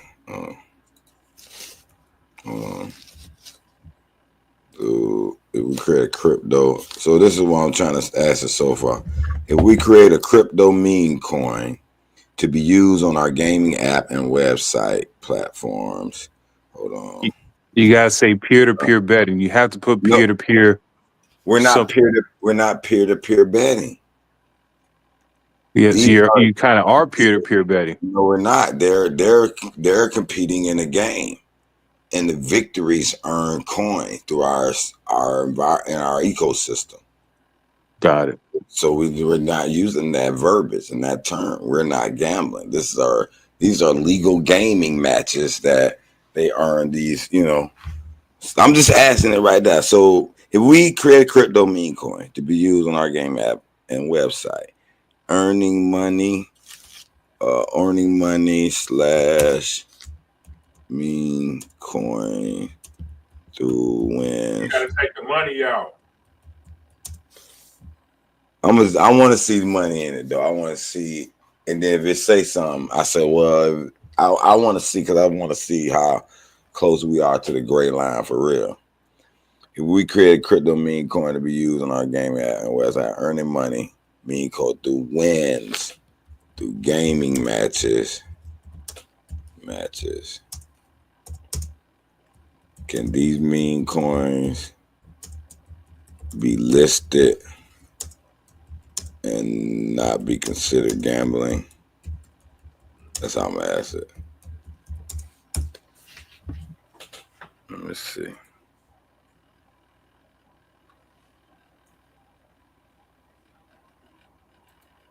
Okay, here are some consider. Okay, the legality of creating using a crypto meme coin in a gaming app or website where users earn the coin through wins depends on how the coin is structured and used. Here are some considerations to help you determine whether your concept might be classified gambling or not.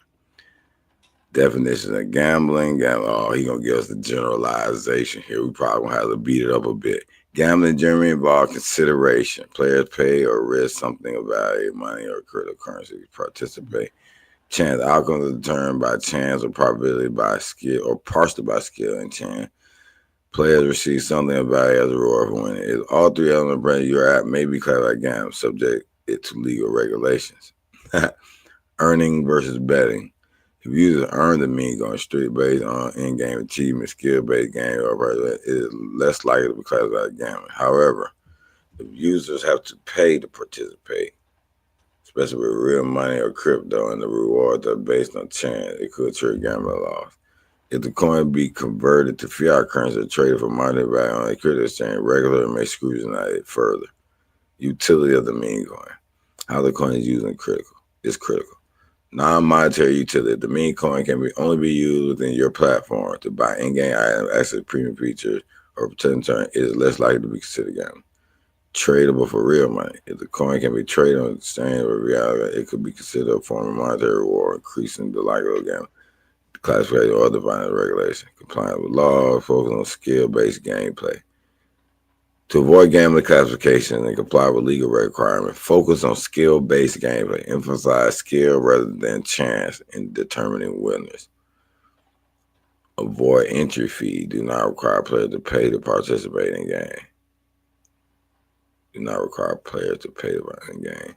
Limit convertibility. Design the meme coin as a closed-loop token used only within your platform. Not tradable for real money. Limited.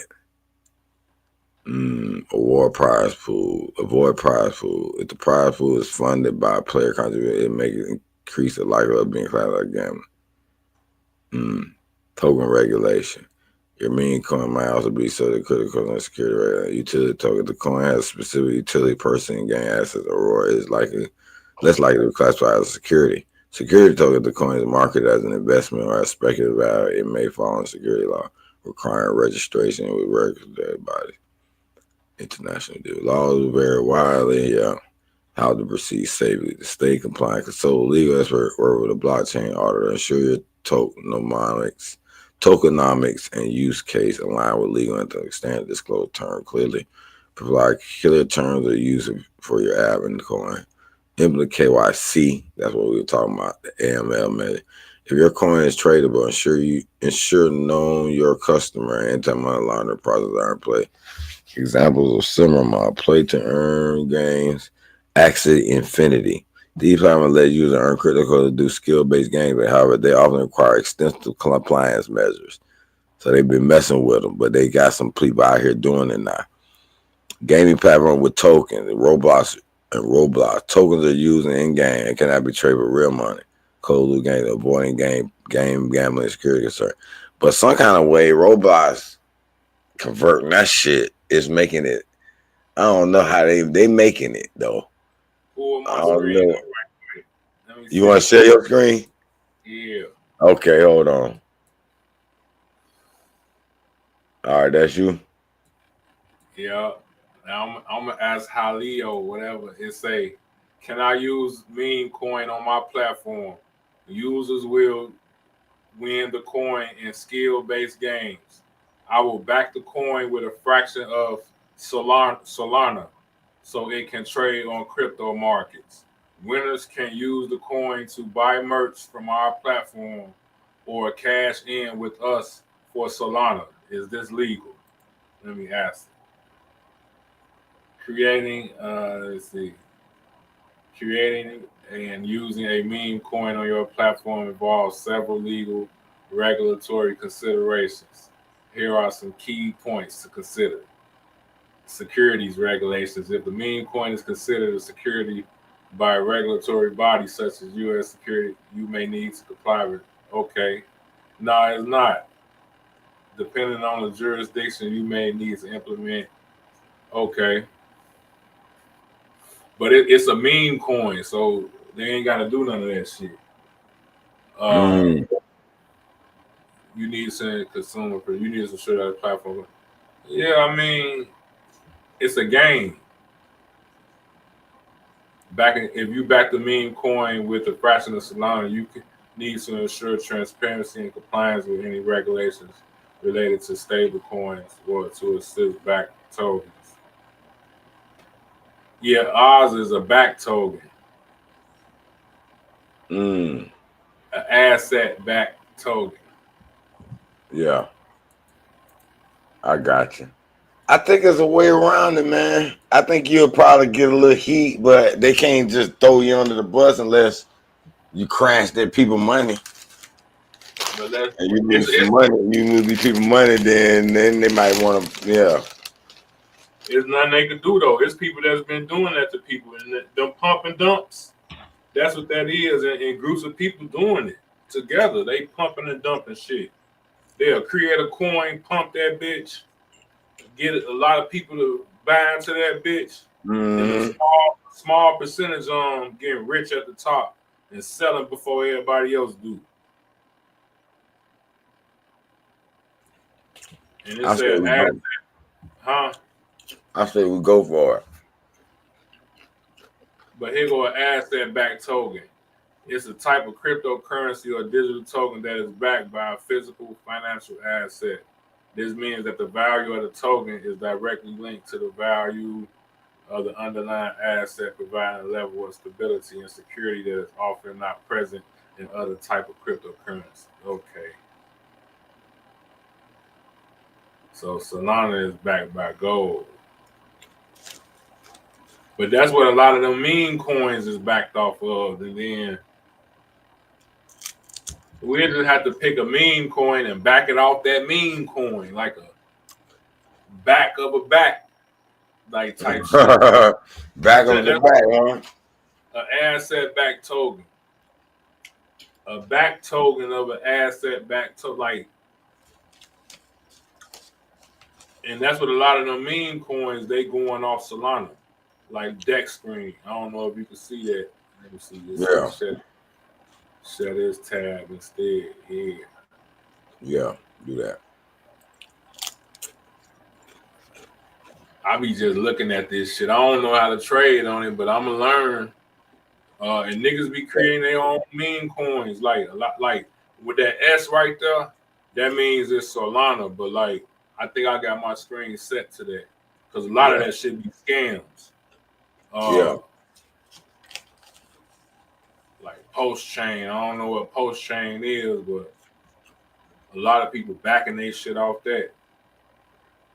Teddy bear. These different coins motherfuckers just made. Teddy bear and all type of just weird shit. Yeah.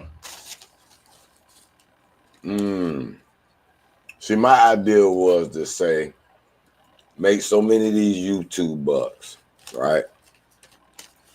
And eventually, I want to program them in so many, like, have about 5 of them in increment amounts. Like $5, $10, $20, $100 ones, coins. Or $1 million coins, $1,000 coin, however you do it. And the $1 million coin might have backed by Ethereum, have an NFT programmed in it. So, yeah, different debate. Dude, I got boss, bro. All right, man. I know it's getting late.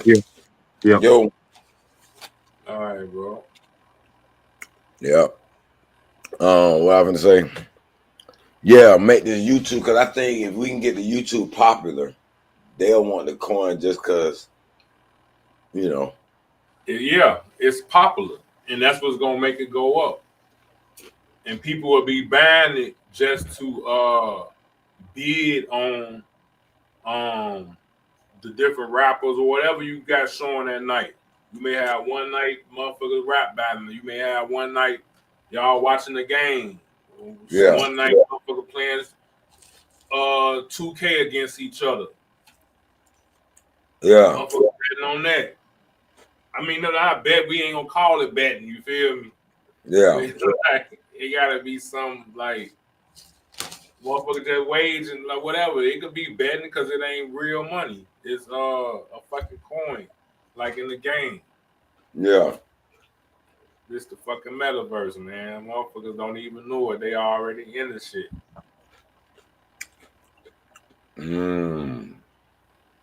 I gotta keep thinking about how I want this, but I think it'll work. I just gotta figure out. I want a way that they can show off some of their coin, like on their avatar. I want like you can have right where you got an Indian head right there. Yeah. I want to be able to have a floating NFT floating inside that motherfucker. Whatever your They could buy it NFT. off that's what they could buy with the coins. Like you can see that little dinosaur jumping. We'll have little shit like that we done made, you know what I'm saying, or have an AI design that shit, you know what I'm saying. Sell it, and that's the merch that they buy. Yeah. They avatars and shit, and they.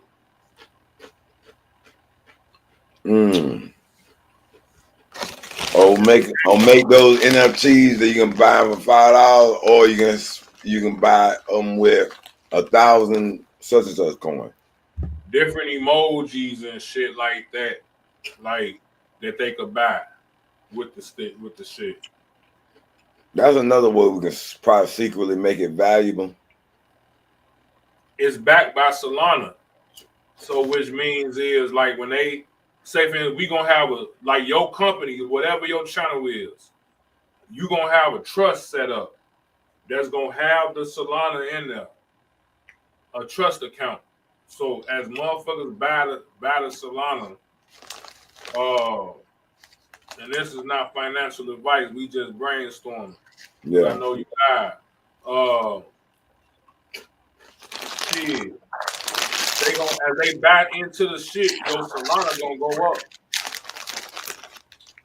So your stock, they'll see your coin on the market going up as your shit going. Like it may be like, damn, 1,000 people bought that coin a day, and shit, his stock went up. Like they as our amount of Solana go up, the stock of that, whatever the coin name, the Hebrew coin, is gonna go up. Yeah. See what I'm saying? That's how your price gonna fluctuate as people buy in. You know what I was thinking about doing? My uncle and then my mom and a couple of us got quite a bit of Shiba Inu. I wonder if we could like over like 100 million of it, like. Okay. So like that shit hit. That shit. Like my uncle that was on here earlier, that shit hit. He like, man, we ain't none of us gotta worry about nothing no more. I was thinking I'm gonna talk to him. I wonder if we could put, like, let's say if I take 100 million Shiba Inu and say, all right, I got so many thousand or 100,000 YouTube bucks. It's backed by this Shiba, by 100 million Shiba. So each YouTuber buck might be worth 3 Shiba Inus. I don't know. Yeah. The math. You get what I'm saying? Yeah, it's how you price. And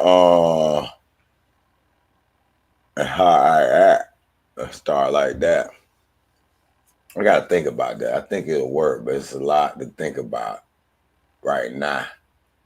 And I ain't got my full brain power right now. It's late, but I gotta think of that shit. That shit'll work though, bro.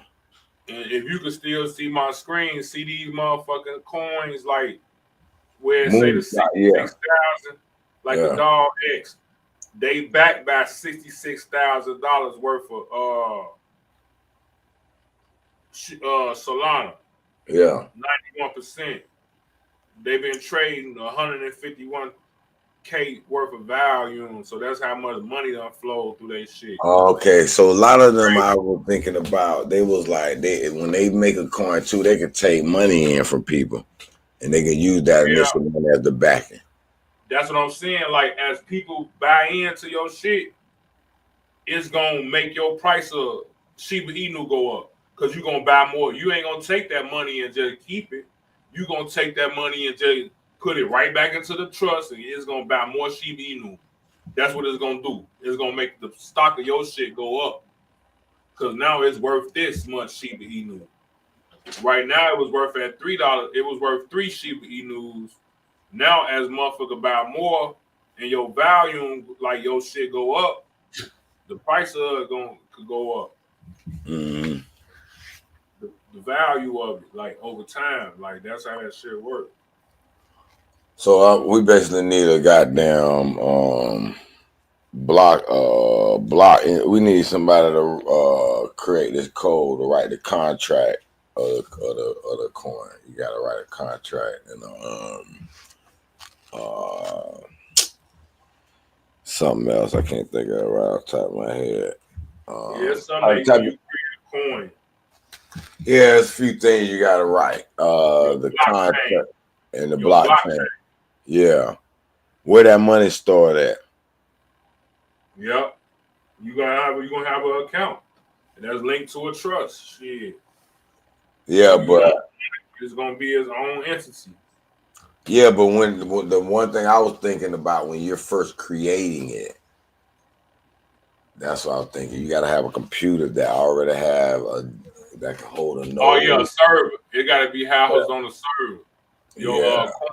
Yeah, your coin gonna be Yeah, and that's what I'm in the process of doing. I gotta upload some Pythons to my shit that'll be able to write this contract on my shit where I could do it actually on my servers. And I was actually doing a video here and there to try to get me up to speed to learn how to do it myself.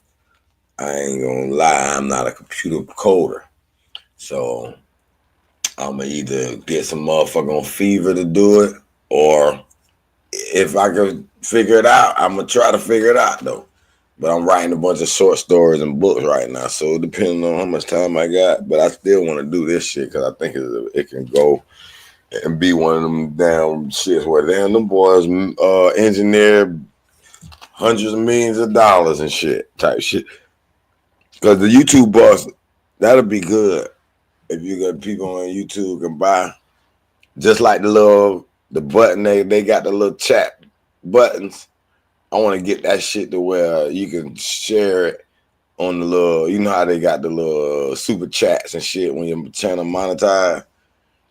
I want to, if you could do it right and get YouTube to kind of agree with it, but you'll be bam, and they'll let them stamp approval where they'll have that shit on their buttons. That shit'll go. Look what they say, bro. They say develop smart contract, just like you were talking about. Use Solidarity to write a smart contract that defines your meme coin and its backing mechanism with Shiba Inu. Deploy the contract. Deploy the contract to the chosen blockchain platform. Set up the reserve.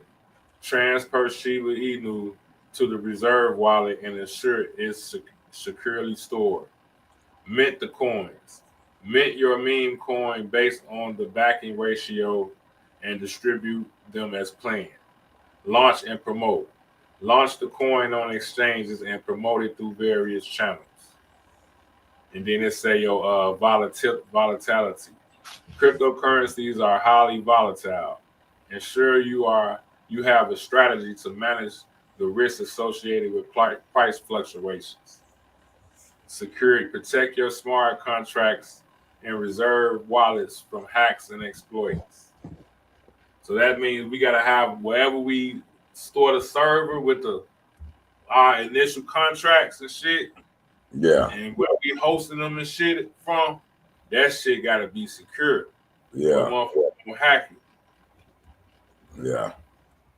Exactly. Or you got it on offline shit where it ain't really. It got to always be online. That's the thing, because it's always going to be trade. We can't take it offline. No, the wallet, I think the reserve wallet don't have to be online, I don't think. No, not your reserve wallet, no.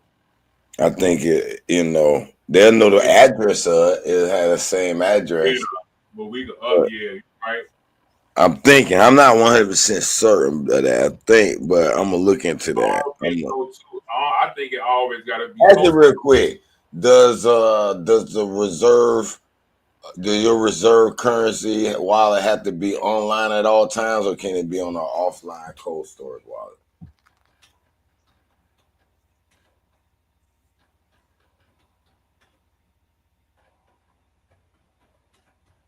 I don't know. Anytime you act like you don't know some shit, boy, you can't. I don't know why. When you got so much tools you can have. Yeah, that's anything. What you said now?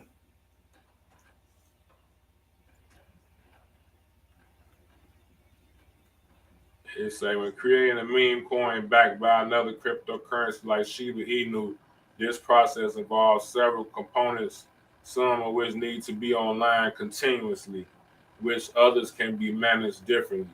Here's a breakdown of some of the requirements of process. Always online.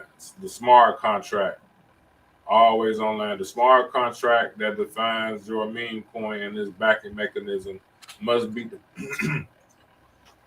must be deployed on a blockchain, which is inherently always online. Blockchains like Ethereum, Binance, Solana operate 24/7. Okay. Once deployed, the smart contract's code cannot be changed unless specifically designed with upgraded mechanisms. This ensures transparency and security, but also means any bugs or vulnerabilities must be addressed carefully.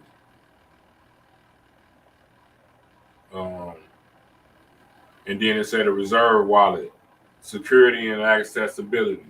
The reserve wallet that holds the Shiba Inu backing your meme coin should be secure and accessible.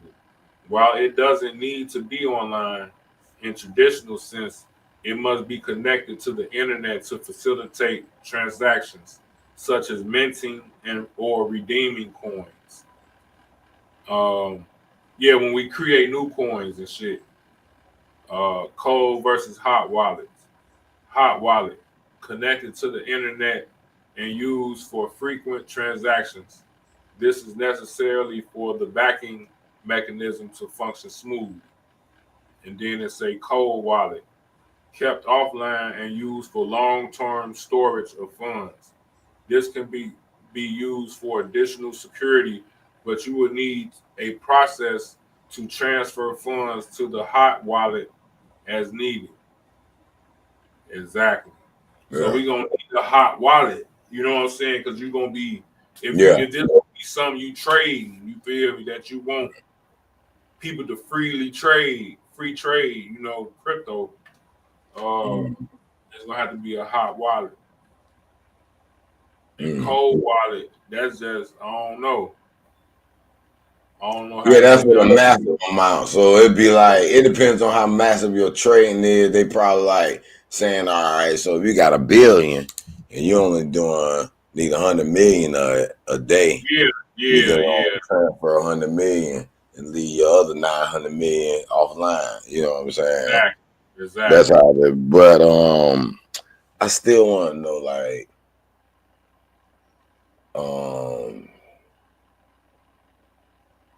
and hold on, it's coming. I lost my train of thought. It was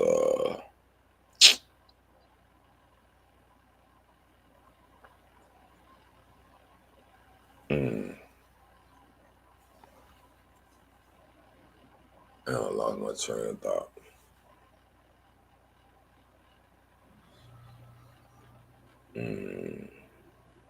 I'm thinking, hold on. I understand that.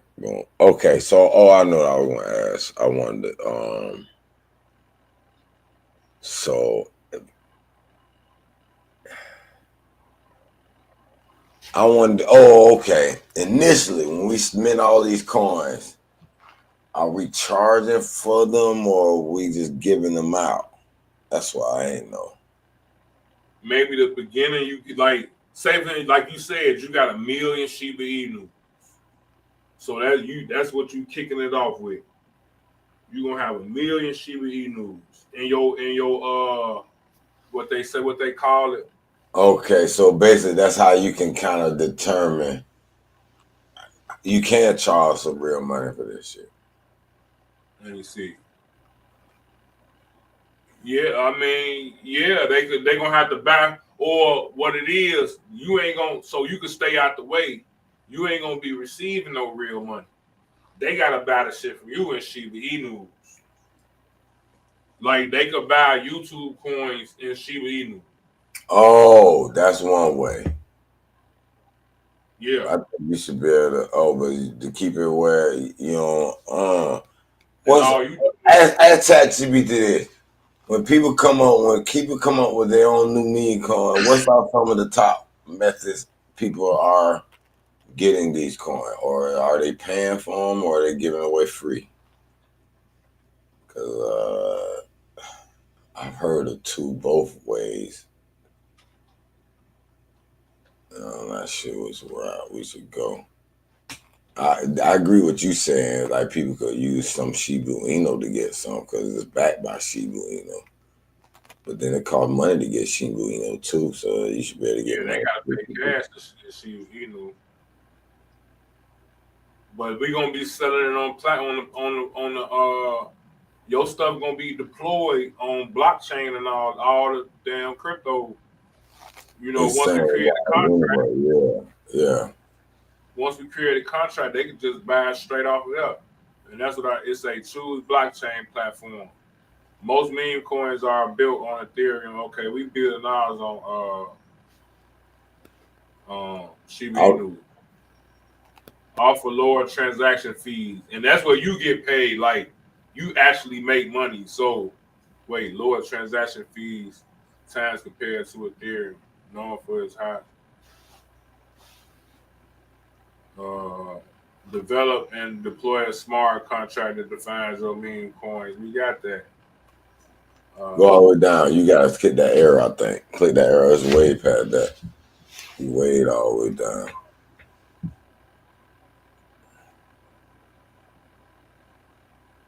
Users sign up for your platform and complete any necessary KYC, like he was saying. User connects their cryptocurrency wallets to your platform. Okay, users select the amount of Shiba or fiat currency they wish to use to buy your coin. So they could buy it right off. You're going to have a thing where they can click and buy the coin. Yeah. Yeah. And once they get real popular, them trading platforms, they going to take it like I was showing you the deck screen. All them motherfuckers, your shit going to be on deck screen. It may not be on Binance and shit, but deck screen, all the other platforms will take it. Yeah. So motherfuckers will be able to see it on the tickers on there, on deck screen. But it ain't gonna work until you get them to accept it on some exchange, because nobody ain't gonna have no wallets that hold it for them. We got to create a smart contract. Let me ask you what a smart contract look like. Yeah, that's just basically this, so you can have a wallet to store it in yourself. But that's what the smart contract is, between the exchange and your crypto. See, I thought it was like a code or something. It ain't no code. Yeah, it is code, but it's like code that stores it on the blockchain that tells it how to operate, pretty much. Okay, here you go.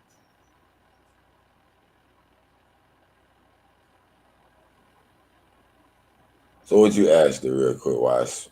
To create a smart contract, and it's a code. What's the top? Go at the top. Let me see what type of code is written in. Right at the top, right at the top of the code. What you see? ER20 token smart contract with backing mechanism. Tools like Remix, Truffle. It's a development environment. Tools like Remix, Truffle, or Hard Hat for writing and deploying smart contracts. Security audits. Always have your smart contract audited by a professional before deployment. It's cool. But yeah, it's a Remix, Truffle, or Hard Hat. So them softwares, I guess. Yeah. Code program. Yeah. But just have.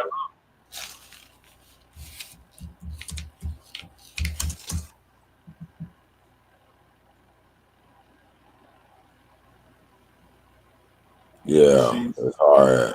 so she was talking That's right. address. That's for Ethereum. It's a development background for Ethereum. It's a framework. We're building and testing smart cards on Ethereum, allow developers to compile Solidity smart card, deploy contract to local live Ethereum network, run tests for contract, debug, analyze contract execution, integrate with tools like Ether.js, Web3.js, and OpenZeppelin. Set up a hard hat project. You got to install Node.js. Make sure you have Node and NPM installed on your computer. Install hard hat. Run the following commands to install hard hat globally. You got hard hat. Yeah, they like programs.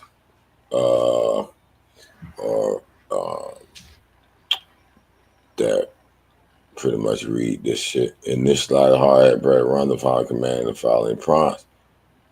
You'll see the option like creating an empty project or setting up a sample project. Choose the sample project if you're new to hard hat. And then it basically look like that's the code that it just showed you right there. Let me see your screen again. Yeah, it looked like that. Install dependencies, install common users, like others, change that. Okay, right on smart contract. Create a lot of these smart contracts, the contracts folder, for example. Solidity. Added in progress contract. Hello, boom. You can compile your contract run, bad, NPA, hard hat, compile. Deploying the contract. Okay, now this is in JavaScript. Edit a sample scripts. Deploy JavaScript file to deploy your hello. JavaScript. Sync function. Hello, main. Console.log. Okay. Deploy. Boom. Main catch error. Process. Okay. Run the script. Deploy the contract.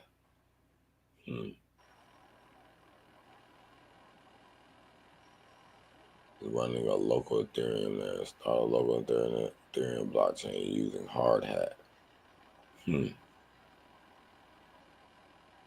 This runs a development blockchain that you can use for testing and deploying contract. Deploying to a testnet mainnet. Deploy at the near testnet mainnet. Update the hard hat.config with your network settings and API keys. Just to get a little bit technical. Get a little technical. Just math and shit. You building a program. Like like I work in insurance and shit, and I've been noticing like on the back end, and I ain't never noticed this about insurance companies, but all they fucking claims and shit, bro, them ain't ran by humans, bro. They input the data into a database, and the database determine if a motherfucker get approved or not. My mama a test engineer for an insurance company where she tests software that basically picks that, that does that. It's a bunch of shit going on with that. That shit crazy, bro. I'm like, damn, people be calling in for their medicine and shit. Man, I be so sad because I'm like, the machine just be like, denied. I'm like, damn. Sometimes you can override it sometimes, but like I be like, damn, it denied their ass. But I be trying to override that shit. Yeah, but this one is a bunch of everything. It tell you how much the copay is. I mean, it's a software they use. It's a big ass. It's expensive. What she working on, we use that. That's what I be using, bro. Yeah. They say everything about their ass. Like I can look up every fucking thing. Yeah, what dog done was such and such. She qualified for this amount of visit, this amount of this, that. Yeah. That All shit type deep. of medicines they be taking and shit. Yeah. Be calling me in. Some lady, some dude, the wife calling in. He taking cancer medication. I'm like, damn, bro. The fuck? Yeah, so there's a lot of debugging into it. That shit like $4,000. Well, this is loud. I hope nobody heard the YouTube coin and go start that shit before us. It's copyrighted here, goddamn it. It's our idea. Don't run off with it. Man, I'm finna lay my ass down. I'm finna. Oh, that ain't what it was. Oh, you ready? You still want to build, huh? Nah, I'm just shit. It's time for me to lay that my ass. I'm probably about to play the video games. Nah, I probably ain't gonna lay it down. I think my Yeah. dog wanted me to take him out, but it's so cold right now, boy. But I've been up since early this morning, and I was supposed to edit this little short story that this how AI is so sweet. So basically, I had 2 different short stories I had put on the shelf, and I was watching YouTube, and I seen this little thumbnail. I said, "Damn, I had an idea for a short story." So I wrote 8 pages. And I said, AI, write me some little dialogue. Dialogue kind of sweet. So I expanded on it. And next thing you know, I got a whole story that I said, wait a minute. I was finna end it, the little short story, but I said, damn, this shit ain't right where that short story could be. I could merge them. And then the other one I could merge. So now I got a 3-book trilogy. Because AI helped me merge them together. To a point where now I can write this shit and then I can go in depth and make it like part 2 and part 3. See, it's 3 books to tell the whole story. But book 1 gonna be a part 2 to tell you what's happening in the end. But book 2 is like the middle that tells you the story that happens before the shit. But I can go into that shit by 2 or 3 different down, a whole series of that whole shit. So I was like, damn, this shit's sweet. I was reading that, but we got into my homeboy called me. He said, let's go live. And then this live ended up 5 hours. And I ain't reading none of that. I ain't editing none of that shit. I'm gonna leave with this then.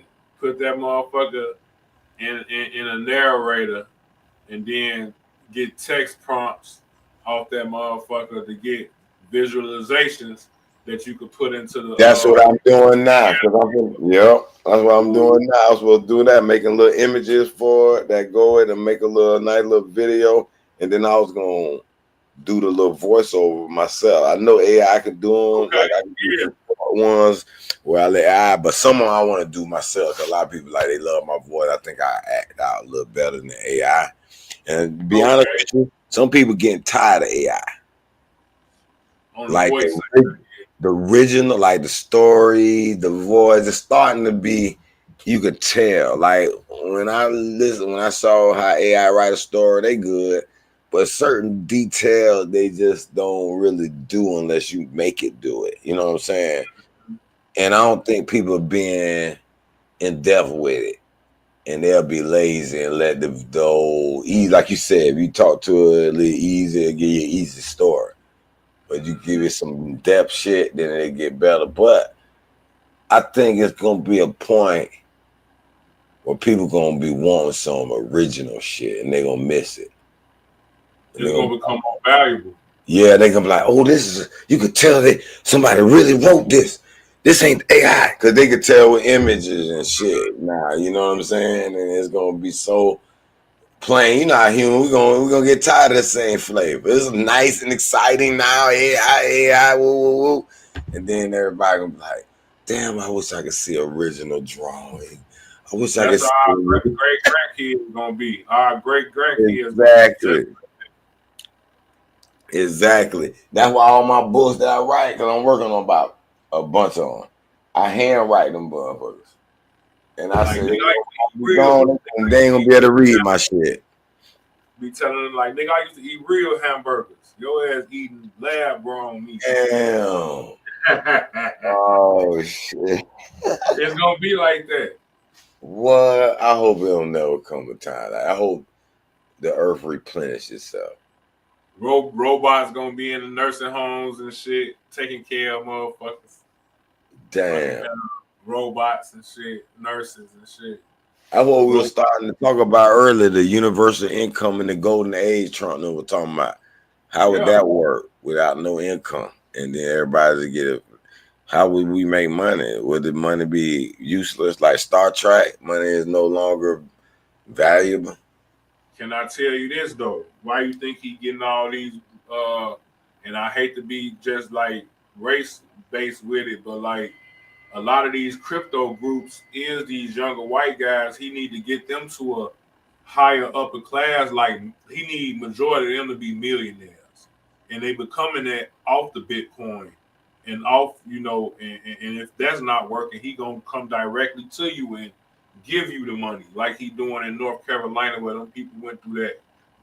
I hate they went through that, but like he going directly to them, giving all of them, all right, on the low, get all of them $1 million. You know what I'm saying? He doing that low key. All the people got that. So house, brand new everything, brand new 3-4 trucks, and $1 million in the bank. So he doing that on a mass scale for these people. And then the illegals that's here, he deporting people, and he tell you what he doing. He deporting people with criminal backgrounds. That's it. The rest of them, what he gonna do is he gonna put them in camps. He's gonna document them, get them social security numbers, and get them, you know what I'm saying, where they tax-paying citizens, and ship them to Republican states. The whole fight between the Democrats and the Republicans is who get them, because whoever get them, that's who they voting for. Yeah. So it's a fight for that. So that's why they mad. They like, man, Trump, he trying to get all the damn migrants to himself. Exactly. So he could get them votes. So his people gonna be in office forever. So if he could send their ass to Texas and Florida and Arizona, wherever they be at normally, in every other city that's and make other places, like he ain't gonna send them to Democrat places, only Republicans. So they voters, people could stay in office. That's it. And these tax-paying citizens now, these is police force now, these is army now, these is like everything they've been doing for generations. It's just I will bet on this soccer game real quick. Got Namdari playing Lajong in India League. They play at 2:30. I gotta hurry up and get this in because I usually bet on the India League and the Indonesia leagues early in the morning, 2 a.m., 3 a.m., 4 a.m. Get money, bro. Get money, cuz you know I'm out here. Shit, I'm about to shit. I done smoked my little blunt. I need to sit down somewhere. Yeah. But hey man, link up, man. Matter of fact, I'm gonna put my email in the back chat, bro. Okay. Cause I definitely be checking in with you when you go live and shit. Cause I know you text. I don't know how you be knowing though, cause sometimes they won't show. I don't know how they give you a notification. Sometimes it's be popping up on my shit like when you be live. That's how I be knowing. Yeah, I'm surprised because I mean, not a lot of other people. Maybe because you subscribed or something. Yeah, I'm subscribed with the bill. Okay, cool. Because I don't think it'd show everybody. Just like I did a video how TikTok banned me and shit, and I ain't even know why the fuck they did it, but now I kind of know, but it's vague. And I was like, damn, I just started TikTok too. I had put like 2 videos of it, whammy. I said, okay, I'm gonna fuck this shit. But I put 2 videos from YouTube or Smoke Channel. Damn, one of them like, nah. And then another one I did, nah. You getting strike with this one. I was like, damn, what is it? What's wrong with it? And then not all the videos, they barely getting seen. I said, ooh, they put me on the brakes on my shit. Right off the rip. I said, damn. But it made it seem like I could only do track shit, because I was gonna start with track videos for my little track team this year, and I had did 3 videos, and they got like 900 views within that first. It was late night, and I woke up, it was like 900 views, a bunch of likes. Like, okay, this shit, okay, boom, man. I put them damn other one. They put a strike on my shit. I said, damn, they worse than YouTube, bro. I'm like, damn, that shit ain't even that bad. I ain't never been on this shit, bro. I ain't never been on either, but I was hearing like, man, TikTok, bamming, boy, TikTok. And then when I first put out, like, okay, they making some money on this shit too. They'll let your shit get out as long as you follow their rules. I say they look like they let your shit get out. They don't you know, like he said, he get a lot of calls and shit for his little what he do? He do appliance repair. Yeah. All right, man. I'm gonna catch you out, boy. I got man. Email me, man, cause Wolf's supposed to email me. I want to see what he can do with his artwork, cause I got the cartoon series. I want to have some conceptual art drawn for, and then you know, if you know art, let me know. Shit, that's another way we out here. Yeah, shit, I got you, bro. Shit, you be easy, bro. I'm gonna check in. I sent you an email just so you can lock me in. Shit. Okay, cool. Next time we probably go to there Saturday. Tomorrow, Saturday. Shit, we going live. I was trying to get him to do that shit on Sunday, but I don't think he would know when he want to commit his little trade little show. But we gotta get. I've been knowing that nigga for 40 years. That nigga there grew up in the neighborhood with him. Most everybody was on the channel tonight. I know him. You know what I'm saying? Pretty much good. Well, dude.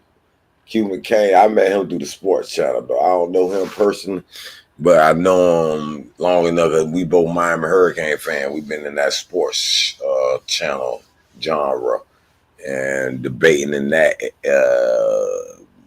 space, and became linked up and started to do some shit on our own together. And he's a resource. I'm a resource. I'm pretty sure you're a resource. And that's why I said sometimes it be like that smoke shit is a lot of cloud and a lot of bullshit and a lot of waste of time.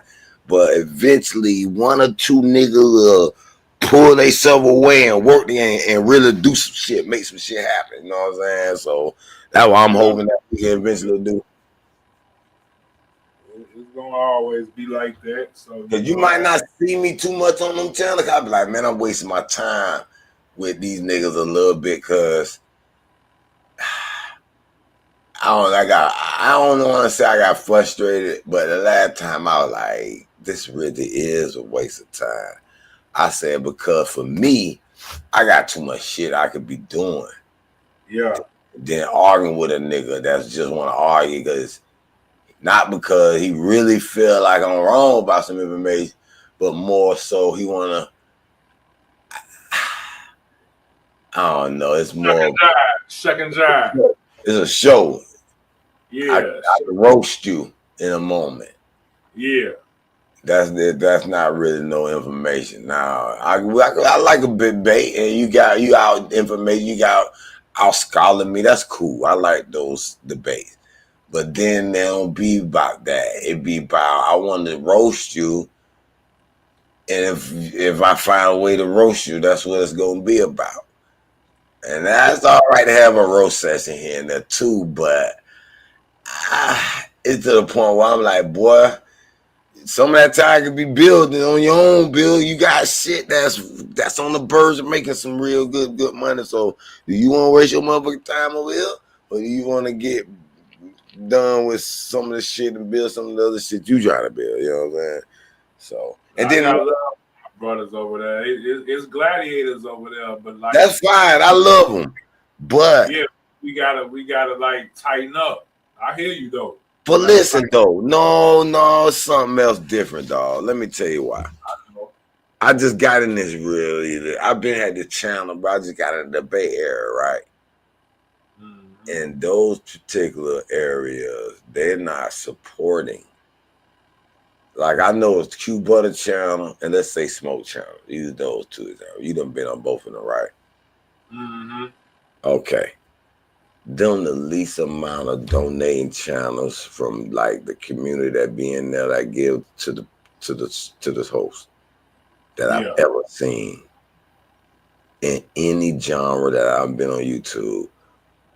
I mean, I remember when I first was seeing Brother Sanchez, that was one of the first ones. He was monetized at the time.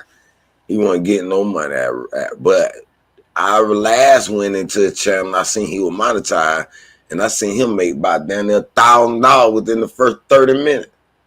From motherfucker just giving them, donations, super chats, cash out. Now I already knew in the sports channel they were, people. That what made me like, okay, I'm gonna start my soccer channel. You know what I'm saying? because they were making, you know, it wasn't as much I see gamers and some other channels, but they give, you know, some. I seen one dude made about 3,000 in one show. I remember one motherfucker gave him 1,000. Like, oh, shit, he donated 1,000. I seen the biggest donation was like $2,000 or $3,000. And now he done got 100 here, 100 there. I done seen that shit on the one little hour show they doing, like a show we just had. You know what I'm saying? Where eventually you got, now these people got 30, 40,000 subscribers though. Yeah. So that now I done seen 10,000. Like, okay, this a white boy got a sports chain named Coach Coop. He probably got, I don't even remember how many subscribers. But the bottom line is, gaming channel, all of them, their members and the people who come to their channel, they break bread. They break bread, bro. Make it worth doing the channel. It really make it worth it. But when I looked at them, I said, man, y'all over here ridiculing, think you right all the fucking time, and y'all ain't giving out shit. Y'all ain't helping shit. The nigga mentioned they wrote a book. Y'all wouldn't even go buy the shit. And I said, I got a lot of shit to sell. I already wrote a book, but I said I wouldn't mention it to these motherfuckers. They won't even support you because they mad at you for one reason or another. Either you're Pan-African or you're Indian, and they mad. For real. Or they mad at some information that you giving, and they ain't help you now. So I said, boy, I'll pop in there and now and then, but I got too much shit I gotta do. I probably, Yeah. you know what I'm saying? Not to mention I got Studio One Live, I got Clown TV, I got Rule Radio, I got Bet Gurus. We want to do a show with him. I got a bunch of, and in my own short story. I really ain't got time. I always feel bad when I be on the panel, like, boy, you wasting time with these niggas, boy. But it be fun. It be fun. And it's addictive a little bit. But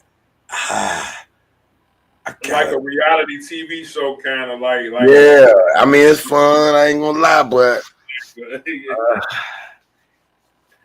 it's the same thing. Like you're a builder, and you're a creator. You ain't got time to be on another nigga channel.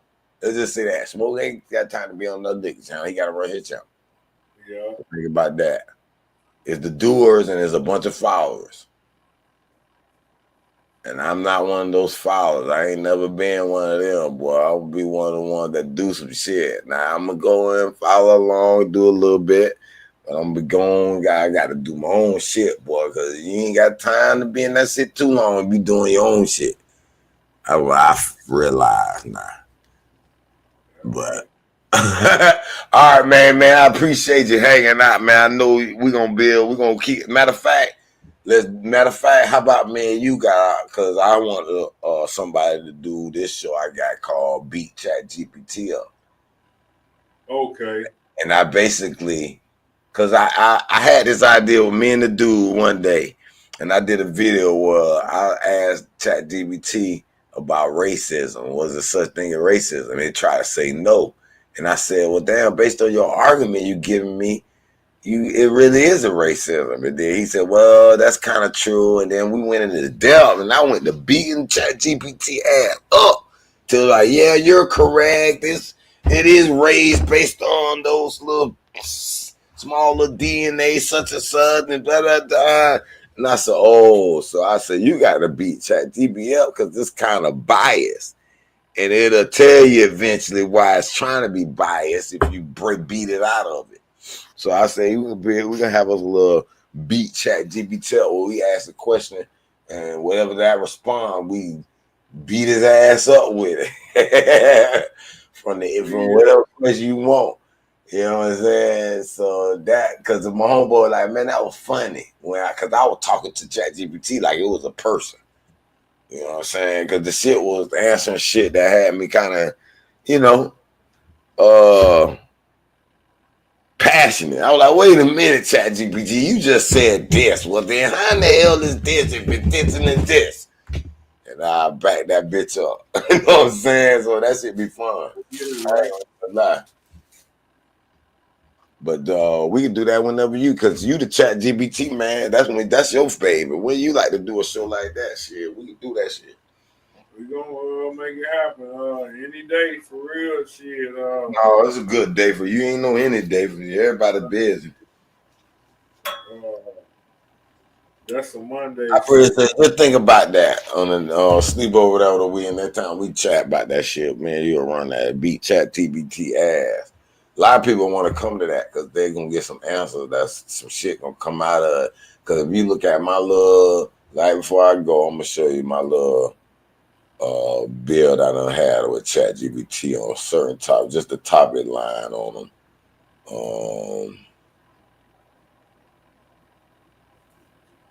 I mean, I know how to jailbreak them. You just use certain prompts to jailbreak them.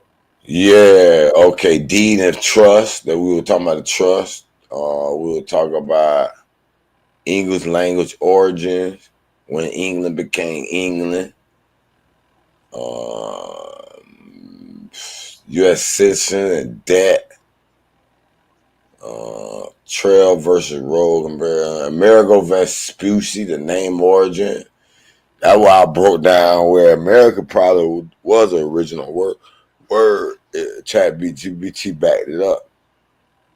What else? There's a bunch of shit, man. Cuba's colonial history explained. Chicago origin and meaning. I was like, man, how is this still the name? That shit was on the Ancient Matter 1500. Man, this got to be the same city. And you know what I'm saying? It broke that shit down. And then it'll get your ass on the motherfucking a whole motherfucking debate with it. And where that motherfucker sound like it'll try to be biased sometime, and you can kind of like wait a minute, and then it'll back up. You'll be like, "Oh, it's back. We can see you backpedaling now, motherfucker." So that should be fun though, because the more they got people what they call it, language learning model. They got people like I seen a job, and I was gonna do this shit where it asks you a bunch of questions. Do you think this video is such and such? You train the AI to learn how to rate videos. And I said, you know what? This shit important for YouTube. This is how they use somebody using this particular software to pick their job applicant, or either say, hey, this video is good, or this is a bad video. Like Facebook might strike your shit now because the AI looked at it and it learned from some human that this is inappropriate. You get me? Mm-hmm. And we teaching it, and I think if we can get some models, I don't got enough computer power, but if I had like a big ass computer system, I would train my own model on my hard drive, and you can do that. And then, hey man, we'll say this for the next debate. Boy, I talk all day about this AI shit. For real, because there's some more shit that just popped in my brain. And I said, man, I'm gonna miss, hold on. Yep, I'm gonna miss that game. In a way, maybe that was good. A lot of time when I missed. Matter of fact, I need to concentrate on Series B, Italy Series B. 1, 2, 3, 4, 5 games, and all 5 of them bitches might draw. And $1, if I put $1 on all 5 of them teams to draw, that shit might pay me by 3 bands. I might do it because every 2 or 3 weeks, if it had like 4 or 5 games, 6 games, all that shit'll draw. Draw. And they play like plus 250, plus 300 for them draws. Matter of fact, I got a strategy too. You bet 10 draws, like just pick all draws. Sorry, you gotta know which team. You can't random pick them, but I know the team that draws most likely. That's why I was trying to do that app that predict the draws. But because I got certain criteria I could see, and I'd be like, man, the motherfucker gonna draw based on this. But if you go 35%, you're a profit. So that basically you put 10 teams, you only gotta get 3 right, maybe, and you're a profit. 4, you're definitely profit. 3, depending on if the price right. Like the other day, I gave out 7, and it hit 4 out of 7. I was hoping to hit just 2 of them based on the 7 I gave because they were plus 280, plus 300. So I said, if you hit 2 of these, you'll get like 700 back or 800 back, and you risked, 6. That was 16 I gave, yeah. And I was like, okay, Bill, 2. If I go 2 out of 6, I'm good. I'll profit. But we ended up going 4 out of 6 that day. Straight betting all those games, $100 each game. You know what I'm saying? And the soccer is strategy for Series B. That's their B league. Bet the draw. You bet the draw on. You pick your 3 games, and they probably gonna draw. Matter of fact, the number 1 team right now, 12-7-5. So they done had 7 draws already. A lot of these teams got just mainly draws. They draw a lot. That shit easy, man. I ain't saying it's easy, but it ain't easy to get all 6 on one. But if you bet them straight bet and just straight bet, you're going to win every damn time, bro. You follow this strategy. I get greedy, like you say, on the stock. I be trying to hit little parlays for 10 bad, 15 bad type shit. Instead of just saying, all right, take your little $200-$300 a day and keep it moving. Profit. Sometimes it be 5, like the other day it was $800. $695 actually. Profit from those 4 out of 16. Cause I lost 200 for the 2 we lost, but the other one paid $285 plus my $100 back. One was $255, one was $215 plus $100. Another was $235, whatever it was plus. So that's it. That one that was what I did tonight for tomorrow, but I need to go get me another cigarette, boy. Now I'll be able to smoke me a cup of coffee and get these last games better than boom for the morning night. But no more blunt neither, so it's a wrap for the night. I'm gonna put me in a quick little bet for these morning. Hope I can wake up to this tomorrow. I'm gonna put me on a 4-5 team with these I think Thailand. Let me see. Thailand got 3 games. Lamphun Warrior at Bangkok, Nakhon Ratchasima at Rayong, Muang Thong at Nong Bua Pachaya. I'm gonna bet on them 3. And then you got 2 Indonesias. I think they might. Yep, Malut United, Persik Kediri, Burrito Patera. Yeah, them definitely gonna draw. They definitely gonna 1-1. 1-1. Don't get money, bro. I'm gonna get up out of here. Shit. Yes, sir. All right, man. Be good, bro. We'll catch up next time. All right, then take it easy. Yes, sir. I'm the last one. Last one standing. Matter of fact, I'm our show. My soccer here. Let's see what we're gonna do. Burrito Putera at Persebaya. Persebaya. They balling this year. What the standing? They number 1 in the league. Or they number 2 by Persebandong. But then they won last week. They killed my ticket. They weren't supposed to go in there and beat Madura United. Oh, they did.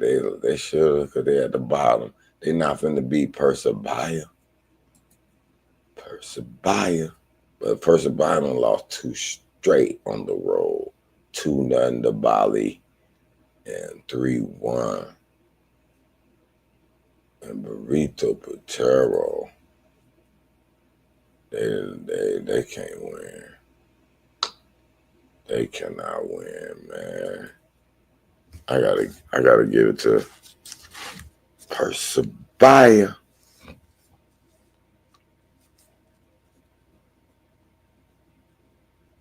I missed that Namdari. Malut United at Persikadiri. I like Persik. Malut went in there and beat Persebaya the other day. That threw me off then. That threw me off. But they haven't won too good at home last. Now they gotta go. Persikadiri done won 2 straight on the road. 4-0 at Borneo, 3-1 at Butler United. Washington, they beat them. They number 4 in the league, 9-4-6 against 6-7-6. They Malute 2-4-3. You know I always bet this league draw. You cannot not bet them as a draw at least once, because that's what they do in this, man. They do it. They draw. Like, I wouldn't be surprised if they all draw. Goa at Shenan Yen. I like Goa, but they probably draw again, though, bro. I'm telling you. They draw the last game. They only draw one time, though. Goa been dead serious, man, with their power. 8-6-2, number 2. I like they over 2. Last time they played the 18th. They played the 20th. 14th to 20th.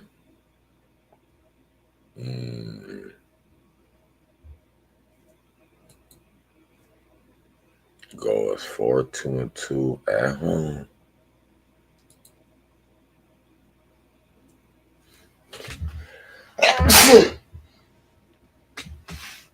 No, I had to sneeze that one out, buddy.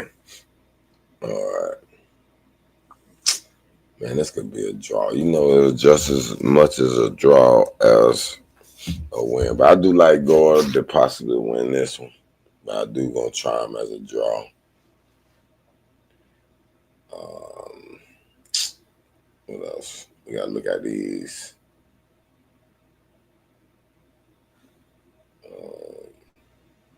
Thailand, Lamphun Warriors at Bangkok. Bangkok, pretty decent. Pretty decent. I think I'm gonna go with Bangkok. Bangkok used to be better than this, though, bro. Oh, they 11-4-3. They number 2. Lamphun, man. Lamphun 4-3-2 at home. And Bangkok 6-1-3 on the road. So they really good on the road. They did lose to Muang Thong. Was pretty much around the same level as these boys. And they lost to Panthers, who's a better team. But that's the only, well, they got 3 losses. I can't be Bangkok. They won last time. I kind of like Bangkok.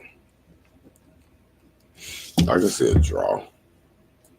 I could see one. They both draw recently. Nakhon Ratchasima and Rayon. Go ahead and look at this, man. They don't draw the last 3 meetings. Does that mean they didn't do for somebody to win? Rakashima, last one to beat them. It's Nakhon Ratchasima, or draw, or none at all, buddy.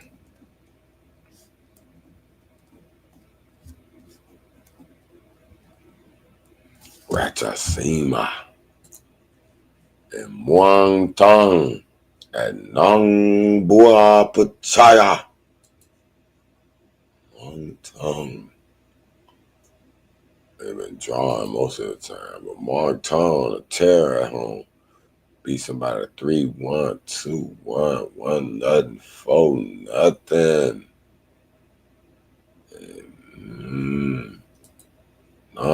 Boy.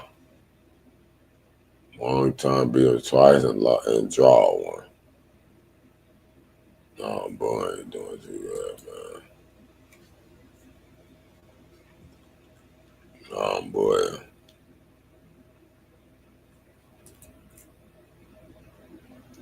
Damn, Long Tong 6-2-1 at home, man. Give me Long Tong, man.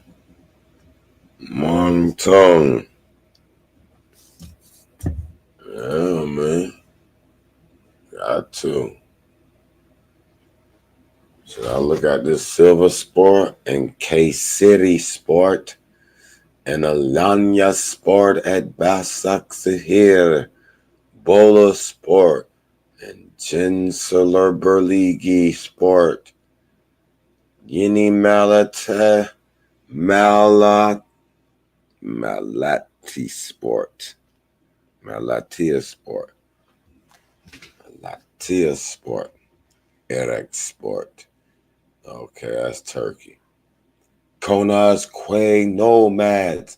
They play Flint, boy. They play Flint. Good to see. Good to see they play Flint. Let me check a lot.